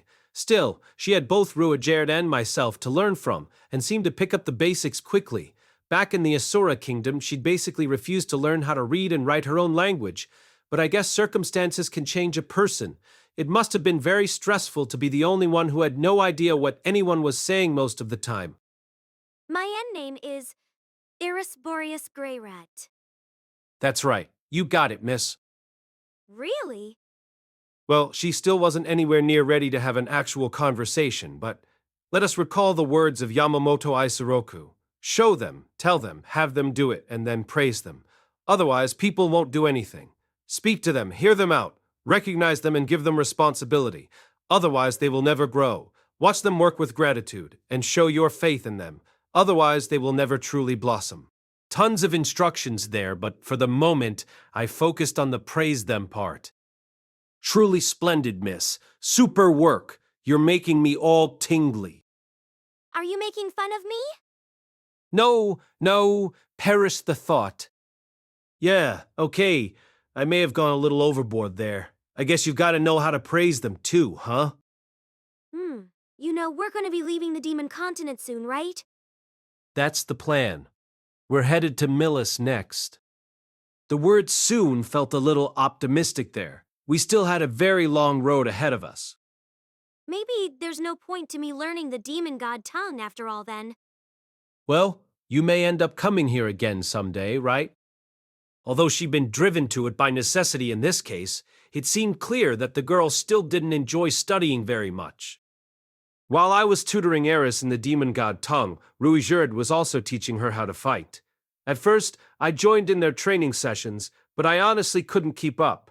Ruijerd's method of instruction was very simple. He exchanged blows with you for a while. Before too long, you'd end up sprawled out on the ground or with the tip of his spear up against your neck. At that point, he'd simply say, "Do you understand?" Unfortunately, I didn't understand. Not at all, no matter how many times I tried. However, Eris was a different story. Every now and then, she'd say, "Yeah, I get it now," with an excited expression on her face. I did theoretically understand what she was picking up from these lessons. Most likely, Ruijerd was pointing out our mistakes and weaknesses. Combat is fluid and dynamic. It's difficult to describe the perfect step or feint in words, so instead, he demonstrated by example. That said, I never got anything out of it, except a few bruises. If I were capable of improving just by getting knocked around, I would have made more progress years ago. Eris, on the other hand, was probably a prodigy. When it came to battle, she was on a totally different level. I found Ruijerd's combat style incomprehensible, but somehow it made sense to her. She wasn't just pretending to understand. She was actually learning from him. I could see her getting stronger and stronger by the day. I didn't think she was anywhere close to Ghislaine yet, but at this point, I suspected she may be slightly better than Paul. Could she beat me even if I used magic at this point? It felt plausible. I needed to give some real thought to how I could improve. The idea of sitting on my hands doing nothing while Eris grew steadily more powerful was just humiliating. In pursuit of a way to get stronger, I eventually challenged Ruijerd to an all-out fight while Eris was off running an errand. I came at him with everything I had, using the tactics I'd developed to beat close-range fighters like Paul, but long story short, I lost. Badly. None of my tricks, traps, or strategies were remotely effective against him. Not bad at all. You're already a well-rounded, powerful magician. For some reason, though, he complimented me after the fact. I seem to remember hearing something similar from Ghislaine a long time ago. However, your strategic approach was poor. There's no need for you to try and beat me in close combat. He explained that I should have initiated the fight from a far greater distance. It was only natural to struggle when you positioned yourself right where the enemy wanted you. That definitely made sense, but you don't always get the chance to start a battle from half a mile away, right? So what should I do when someone gets in my face? Hard for me to say. Spellcasting is outside my field of expertise. The dragonfolk are said to be proficient at using magic in close-range combat, but my only first-hand experience of that was briefly observing Rudeus in battle. I couldn't tell you much. Rudeus? Isn't that the guy with the floating fortress? How did he fight? Yes. He summoned his front Wyrmgate and rear Wyrmgate, and attacked using magic claws. Oh, summoning spells. I don't know any of those, though. What types of summons are these Wyrmgate things? I don't know the specific details, but I believe the front gate constantly drains magical power from his enemies, and the rear gate feeds that power to him. As a result, Rudeus could gain a steadily greater advantage the longer a fight dragged on. It apparently hadn't been that effective against Laplace, who had a truly enormous supply of raw magical power, but an ordinary warrior would be sucked dry and lose consciousness in less than 5 minutes. Wow. That's one underhanded way to win a fight. Is it? I'd expected Ruijerd to back me up on that one, but he didn't seem to agree. Maybe he thought of Rudeus as a comrade of sorts, since Rudeus helped him strike back against his most hated enemy. In any case, don't rush yourself. You're still very young. You'll grow stronger in due time. In the end, Ruijerd patted my head and offered me some consolation. He did seem to view me as a warrior at this point, but he hadn't stopped with the head patting. I think he just enjoyed it for his own sake, honestly. Anyway, while I appreciated the sentiment, I wasn't too clear on how I was supposed to grow stronger. As I grappled with these worries, our party moved slowly but steadily south. When we reached a city, we took on guild tasks there, made a name for ourselves, saved up some money, then set out for our next destination. We repeated those same basic steps over and over again, never lingering too long in one place. Before I knew it, 5 months had passed, then 6. One day, we met someone on the road who immediately challenged Ruijerd to a fight. My name is Rodriguez. I am the 3rd student of Abba the Peacock Blade, pupil of the great North god Kalman. At first, I assumed he was some sort of bounty hunter, and someone had put a price on Ruijerd's head without us knowing about it. Your deportment suggests you are a man of some renown. I wish to challenge you to a duel. However, that didn't seem to be the case. The man explained that he was a human swordsman who'd come to the demon continent to train himself. What should we do, Ruijerd? It's been a long time since I had a match of this sort. According to Ruijerd, the demon continent actually got many visitors like this. The monsters on this continent were strong, as were the adventurers who hunted them down. This made it an ideal place for warriors to hone their skills. Wandering around with no objective except getting stronger seemed pointless to me, but whatever. I wouldn't mind accepting, but what do you think? I think you have every right to refuse. What do you want to do, though? I am a warrior. When someone asks me for a bout, I would prefer to oblige them. You could have just said that in the first place, man. I decided to set some ground rules, at least. 1. This is a friendly sparring match, not a duel to the death. No killing allowed. 2. Our warrior will only state his name after the fight's over. 3. Both sides agree not to hold any grudges, whatever the outcome. The swordsman cheerfully consented, so the duel got underway immediately. Ruijerd won fair and square, having cleanly fended off his opponent's most furious attacks. He didn't take it easy on the guy or anything. He just took a calm, low-risk approach, shutting down everything the swordsman tried until he had the man cornered. You've bested me completely, sir. I never expected to stumble across such a peerless fighter here. This world is truly full of wonders. What is your name, if I may ask? Ruijerd Superdia. People also call me Dead End. What? You're Dead End himself? The fearsome supered warrior? I've heard tell of you many times on this continent. The swordsman seemed totally astonished by this. It seemed that much of humankind knew surprisingly little about the Supered at this point. Many were to wear that they fought with 3-pointed spears or had a red jewel on their forehead. Their emerald green hair was the only feature that remained common knowledge. In other words, 4 centuries after the war, they were deeply prejudiced against a whole group of people, based on nothing but their hair color. How could anyone think that was a good enough reason to oppress someone? However, I noticed that you have no hair, sir. Yes. I recently felt the need to cut it off. I see. Well, I wouldn't want to pry. By now, the man knew he was standing face to face with the most fearsome and vicious of the terrible super people, and he'd experienced the supered strength firsthand.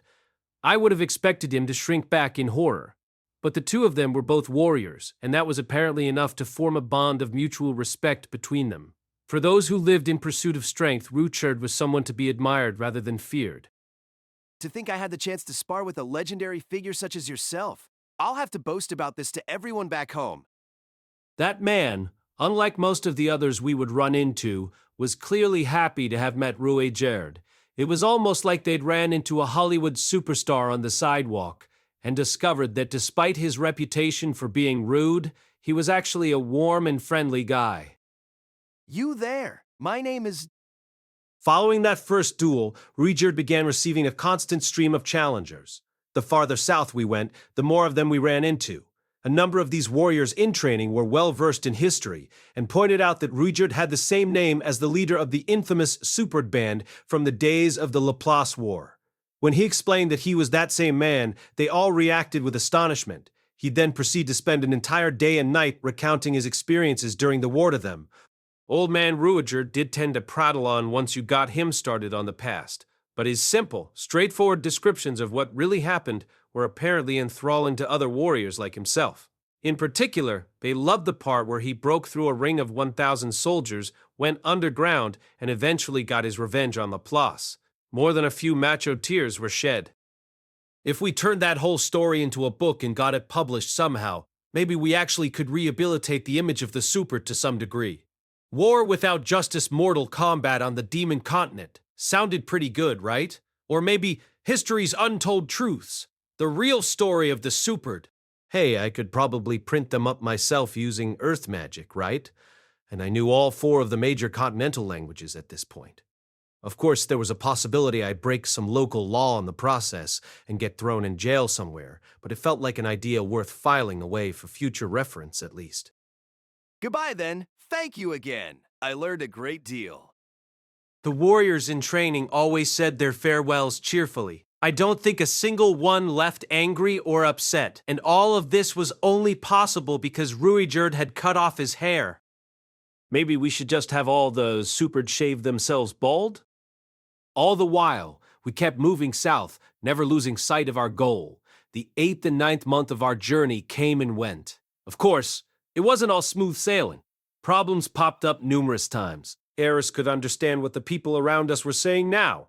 As a result, she'd sometimes flip out and start fights when people mocked or insulted us. Ruijerd's identity was exposed numerous times, which resulted in us being driven out of several cities. I also repeatedly tried to peep on Eris in the bath, only to have Ruijerd drag me off by the scruff of my neck. The same problems kept cropping up at a fairly steady rate. At first, that made me anxious. I tried to think up ways to fix them, or prevent them from happening in the first place. But when I really thought about it, though, Eris got into fights, yes, but she never drew her sword on anyone. And when Ruijerd got chased out of town, it was never as violent and chaotic as his flight from Ricirasu. Once, a soldier we'd gotten to know actually said, "Sorry." Some people just get scared when they know there's a Superd around, in an apologetic tone of voice. Also, I never actually succeeded with spying on Eris in the bath. All of these problems were pretty minor in the scale of things, in other words. They never snowballed into any major crisis. So I started worrying a bit less.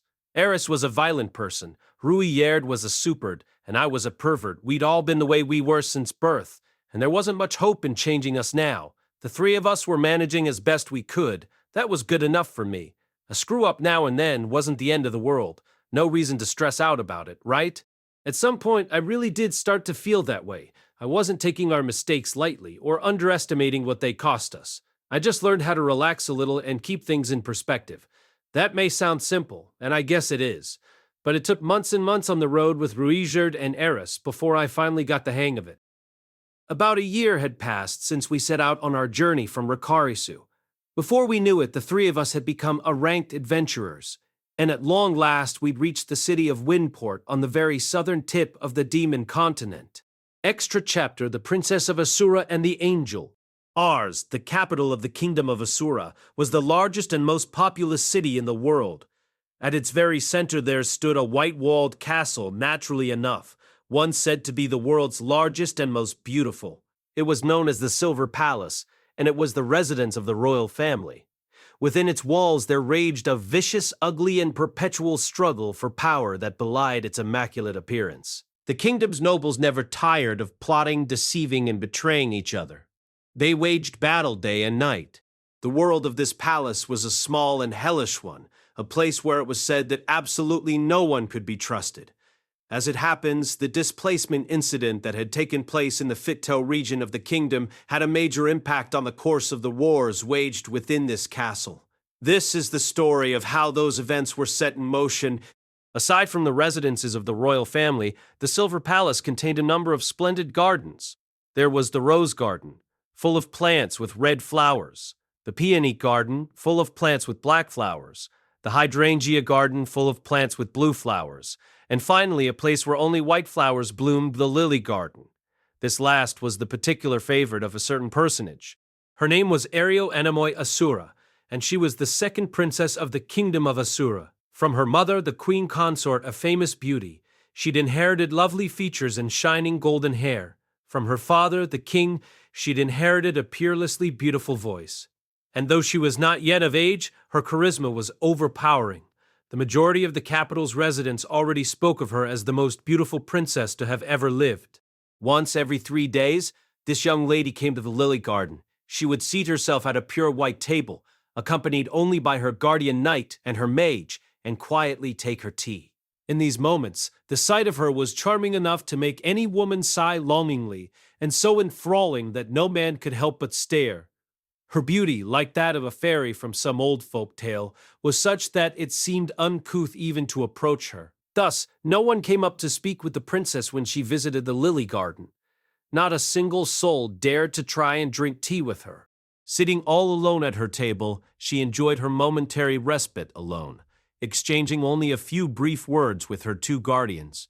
Her guardian knight was a boy of great beauty in his own right. He had lovely bright chestnut hair and strong facial features. His nose was shapely, his jawline well-defined.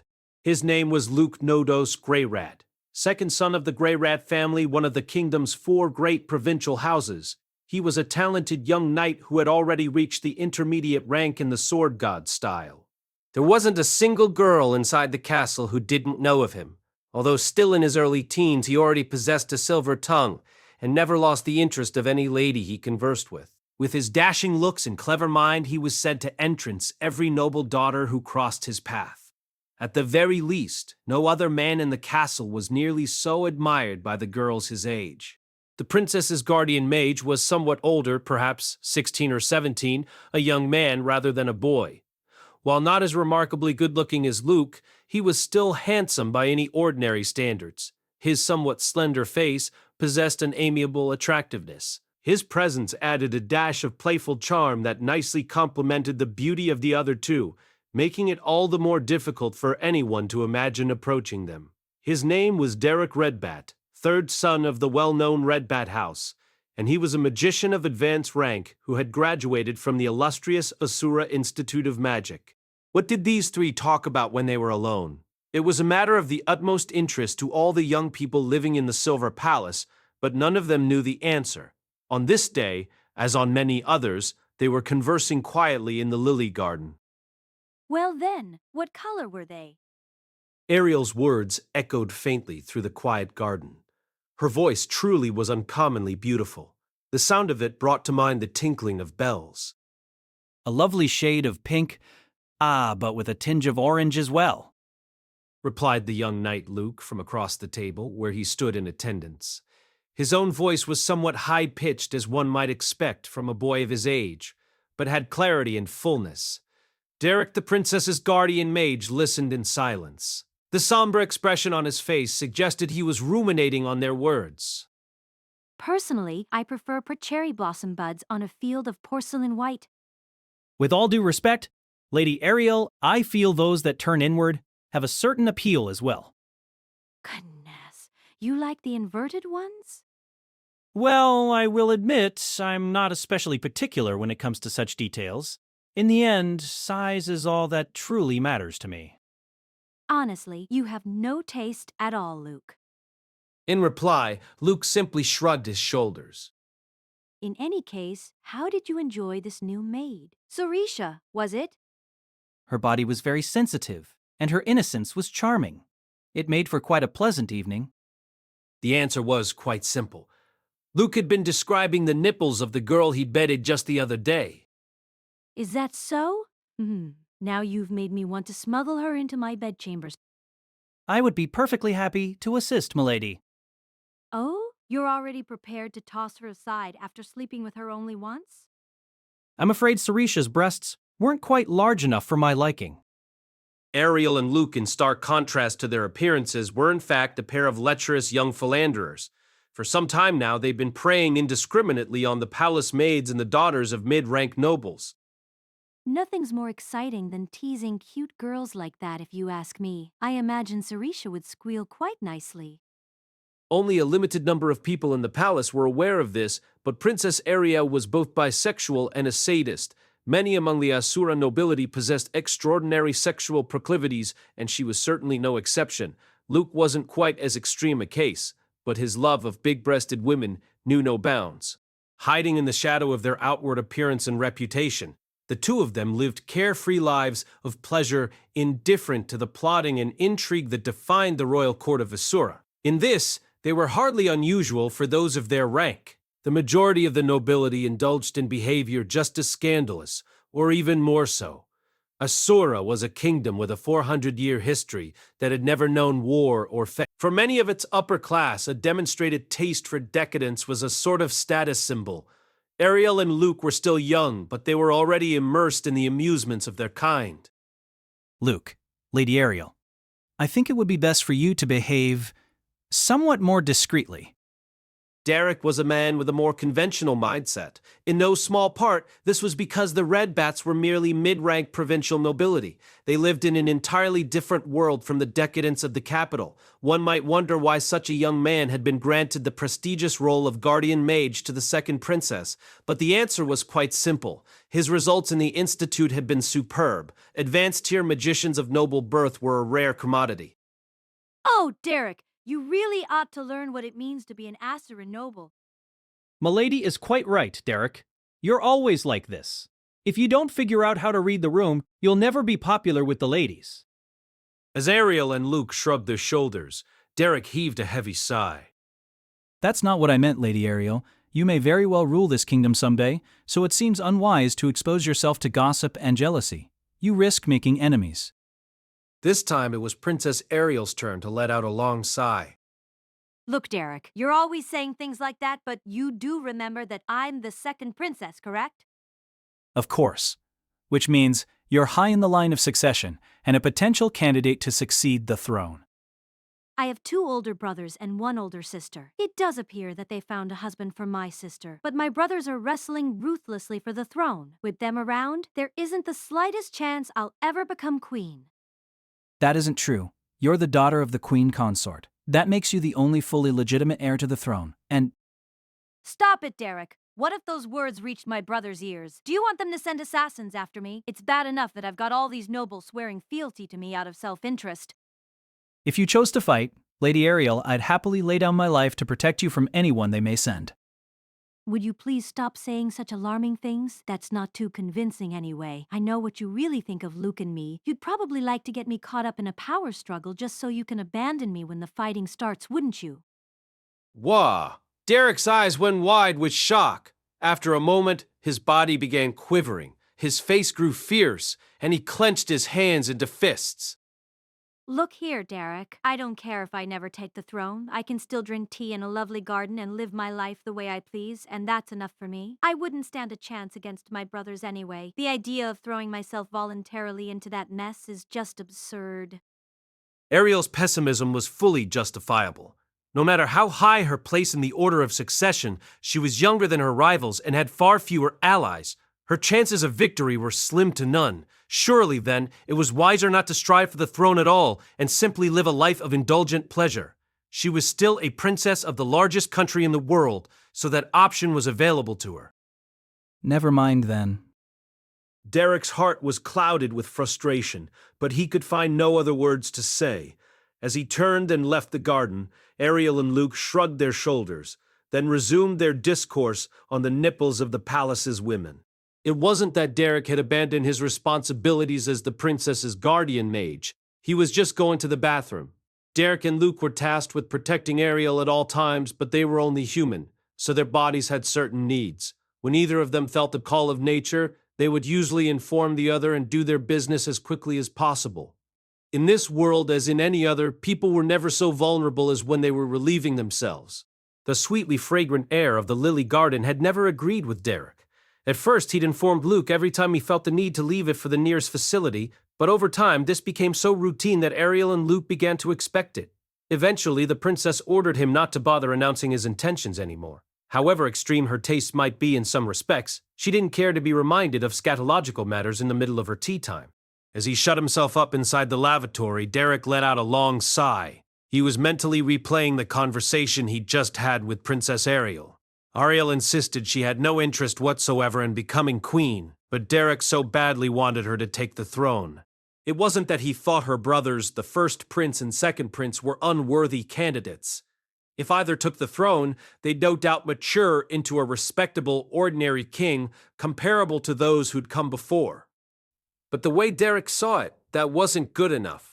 With either prince on the throne, Asura would continue on its current path rotten to the core, but expanding nonetheless. The nobility's ugly, meaningless squabbling would continue unchecked, wasting money and energy that may otherwise go toward progress. And in time, Asura might grow vulnerable to foreign influence. This land had never known hunger. No matter how corrupt the nobility, no matter how severe their taxes, the people never went hungry. Thus, their discontent rarely festered into fury. Few emerged to challenge the status quo. There had been no major rebellions or civil wars. As a result of this, the kingdom had stagnated. Of course, it was still making steady progress in the fields of magic and technology, but the King Dragon realm to the south had overtaken it in technological development, and the magic nations to the north were making greater strides in arcane research. While Asura still had overwhelming advantages in other respects, at this rate it was hard to say where things would stand after another century, or even half a century. The King Dragon realm in particular was watching Asura like a hawk for any sign of weakness, eager to claim some part of its bountiful land. Asura currently believed that the mountains lining its borders meant it was safe from foreign invasion, But how would it fare against an even more technologically advanced King Dragon Realm army 50 years from now? And what if the Magic Nation seized the chance to invade from the north? Lady Ariel could change everything, and yet... Derek genuinely believed that the second princess was capable of pushing Asura onto a different path. He still remembered the first time he'd met her very clearly. It was only a few years earlier, at a coming-of-age celebration held by the kingdom. At the time, Derek had just graduated from the Institute of Magic.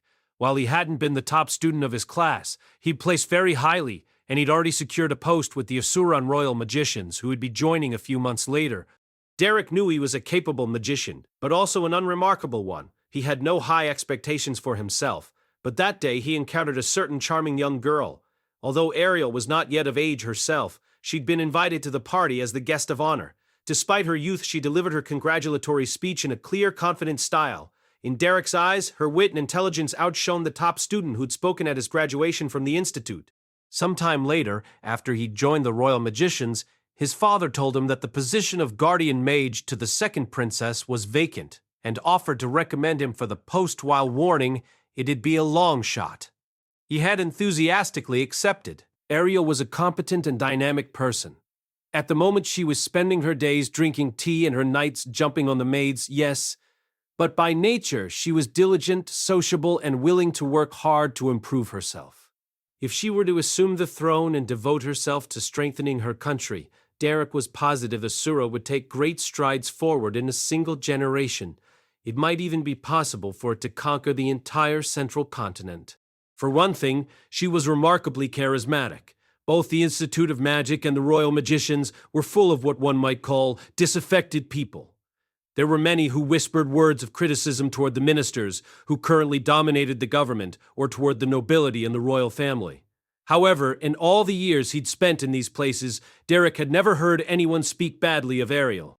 He had every confidence that she could become a ruler like Goddess Free and Asura, who'd led humankind through the latter stages of the Laplace War, and taken the throne and its aftermath a ruler beloved by all her people. There were already quite a few people who would gladly give their lives for Ariel's sake. Derek himself was one of them. It had been painful and infuriating to hear her dismiss that loyalty so casually. To be sure, her life's at little risk if she keeps acting in this fashion. But she's lowering herself to the level of some corrupt nobleman. Perhaps she truly didn't want to shoulder the expectations of her countrymen.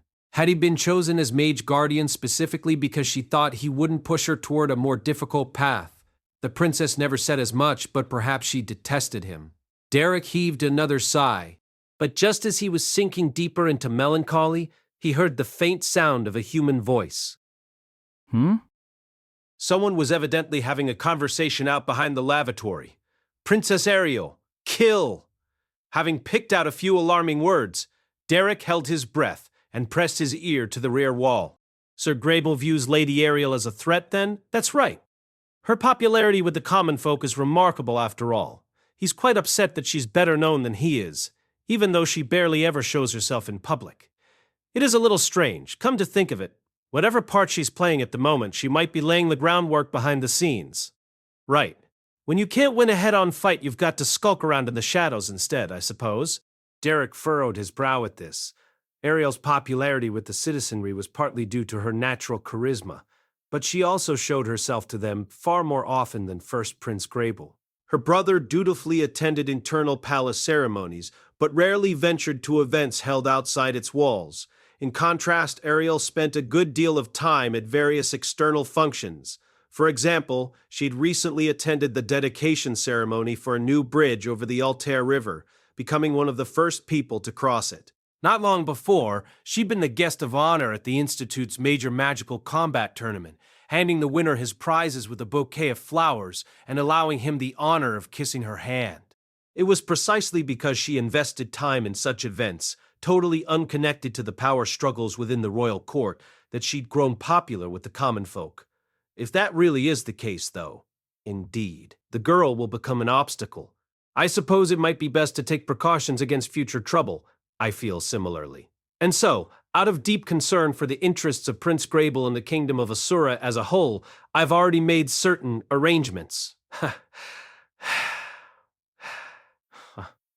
I really ought to have expected as much from you, I suppose. Derek was tempted to burst out of the lavatory and kill the men outside it, but quickly quashed the thought. These two were almost certainly nobles of the First Prince's faction.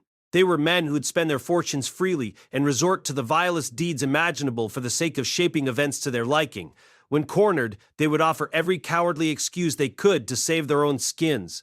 There were many of their ilk inside the palace. Derek could kill them here and now with his magic, but that would be a meaningless act. Everyone would assume that Ariel had ordered her guardian mage to murder two nobles loyal to the First Prince. That would be interpreted as an act of open hostility against Grable himself and lead to a constant stream of attacks from his followers. For a moment, Derek wondered if such an outcome might force Ariel to pursue the throne after all, but if the princes had no actual motivation to fight, they would be put on the defensive, driven into a corner, and ultimately butchered like animals. Abandoning the idea of killing the men, Derek left the lavatory without a word. One way or another, he had to take action against this new threat. One of the nobles said that arrangements had already been made, in which case something would likely happen soon, perhaps even within the next few days. Their objective was likely Ariel herself, but as her most loyal guards, Derek and Luke were also potential targets. Would it be an assassin? Or perhaps some type of poison? He had to tell Ariel of this immediately and urge her, once again, to face this battle head on. With these thoughts running through his mind, Derek strode rapidly back toward the lily garden, clutching his staff under his robe so he could protect himself against any sudden ambushes. How long has it been since the last time I fought?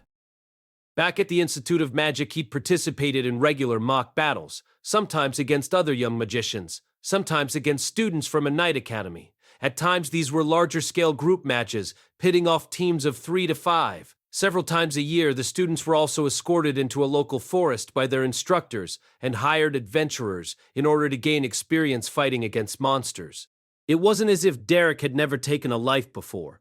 In one mock battle, he'd accidentally killed his opponent with a spell that happened to strike him in the head. And during the selection process for the role of Guardian Mage, he'd been required to fight and kill a convict previously sentenced to death as a test of his willingness to do what was necessary.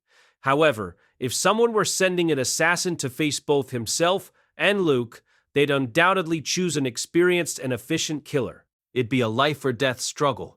The thought sent a small shudder down Derek's arm. Can I protect her?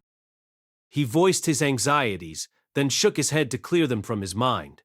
This was something Derek had no way of knowing, but the Fit-Toe displacement incident was taking place at this exact instant. Lady Airy, what? The moment Derek stepped back into the lily garden, his jaw dropped open in shock. His eyes were fixed on an area toward the back of the garden, a section known as the Hibiscus Forest. An enormous beast that stood on 2 legs had just trotted out from among the trees. It was a Terminator boar. By itself, these were D-ranked monsters, but they were often accompanied by loyal packs of assault dogs which could raise their threat level to C or even B class. Normally, they were only found in the depths of forests, but their numbers were large, and sometimes one would emerge to attack a nearby town, typically seizing livestock or human children to consume. Many years ago, a Terminator boar accompanied by 20 assault dogs had killed every soul living in a small Asuran village. As a result, they were one of the most infamous monsters living within the kingdom's borders. In settlements near forests, children were often told that a boar would carry them off and eat them unless they went to bed on time, as others might be threatened with stories of the Superd. Derek, like most of his countrymen, was familiar with the name and appearance of these monsters and their reputation as a fearsome beast. How? Why was there a Terminator boar here? This was the royal palace, home to the ruling family of the world's largest nation. It wasn't a safe place by any means, but it was certainly the last location one would ever expect to find a wild monster. How could one possibly have appeared here? Derek's mind flashed to the conversation he'd just overheard. Had that noble somehow arranged this? That couldn't be right. No mere nobleman could possibly have smuggled such a wild, enormous beast into the heart of the palace. Even the kingdom's most powerful ministers wouldn't be capable of such a thing. Although he had no way of knowing this, the Terminator boar had in fact been teleported to this location only moments ago as a result of the Fit-Toa displacement incident. As Derek's mind struggled to process the situation, his gaze found Princess Ariel, and he let out an involuntary gasp. She was still at her table, chattering happily away with Luke about some vulgar topic. The two of them hadn't noticed the Terminator boar even, though was staring right at them, its eyes glittering like a hunter sizing up its prey. Derek broke into a run, and as he ran, he began chanting a magic incantation. However, the Terminator boar was also on the move. Perhaps it had noticed Derek or sensed a threat. Either way, it charged through the garden's vegetation, heading straight for Princess Ariel. I won't make it in time? Run, Lady Ariel?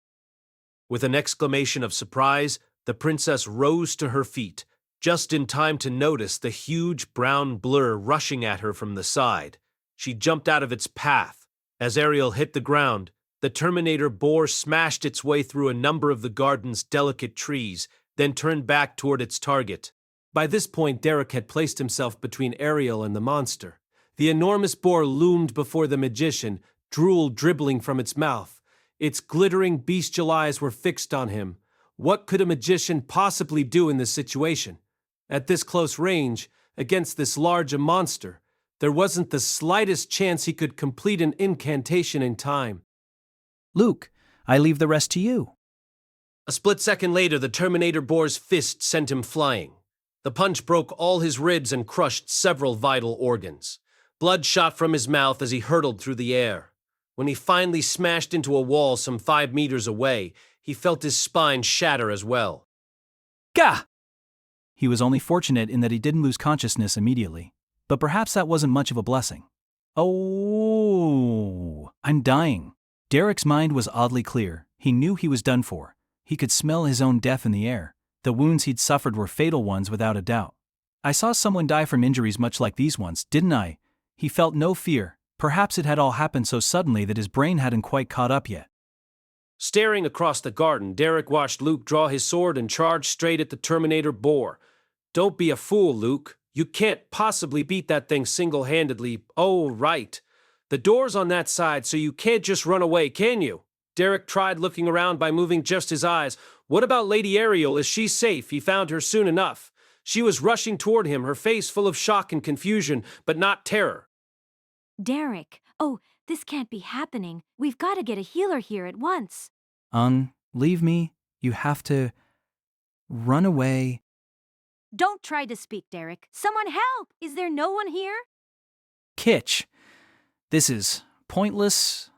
Lady Ariel, I'm well past saving. No. Don't be ridiculous. You've got to hang in there, Derek. Derek looked at the princess, now clearly on the verge of tears, with some surprise. He'd been convinced Ariel and Luke hated having him around, but perhaps that wasn't entirely true. Despite everything, he felt a small roguish impulse rising inside him. Well, princess, I didn't abandon you now, did I? Ariel jerked back, seemingly startled by his words. And after a moment, she began gazing at her deeply loyal guardian in a way she'd never looked at him before. Lady Ariel, this is my last request. Please, I beg you, take the throne and make Asura into a better country. Gig! A broken rib pierced Derek's lung, and he coughed up a large amount of blood. Ariel watched in silence for a moment, then nodded and turned around. An enormous boar stood in front of her. Luke, knocked aside some time earlier, was looking over at Ariel from the ground with an expression of pure despair. I don't know where you came from or why, but you stand before the future Queen of Asura. I'm not going to die today. Be gone! Naturally enough, words meant nothing at all to a Terminator boar. The beast only snuffled softly, its nostrils trembling in anticipation of a tasty meal. It took one step forward, then another. Watching helplessly from the ground, Derek said a silent prayer. As a follower of the Millis Church, he turned to the heavens in search of aid. Please, God, please help us. You can take my life, but help Princess Ariel. This world still has need of her. He prayed in vain, of course. Derek knew that better than anyone. St. Millis had been a truly great man and the savior of humanity, but you couldn't expect him to grant you a convenient miracle every time you needed one. That was just the way things were. Even so, Derek couldn't help beseeching him. At last, the beast drew within striking distance of Princess Ariel. Its massive fist rose into the air, but then the prayer was answered.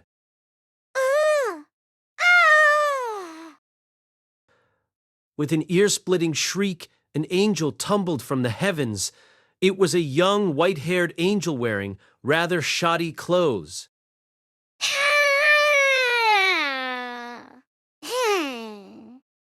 With a charming, half-crazed war cry, she stretched both hands toward the massive boar and somehow blew the upper half of its body apart. Thank you, God. Thank you so much. Witnessing this, Derek shed one final tear. Please, watch over Lady Ariel. And with his heart full of peace, the guardian mage breathed his last. The Fitoa displacement incident cost one young magician his life and provided Ariel Animoy Asura with a new and different purpose. What path did she follow in the aftermath of these events? How did they change Luke Grey Rat? And what became of the angel that fell from the heavens? These are tales for another time.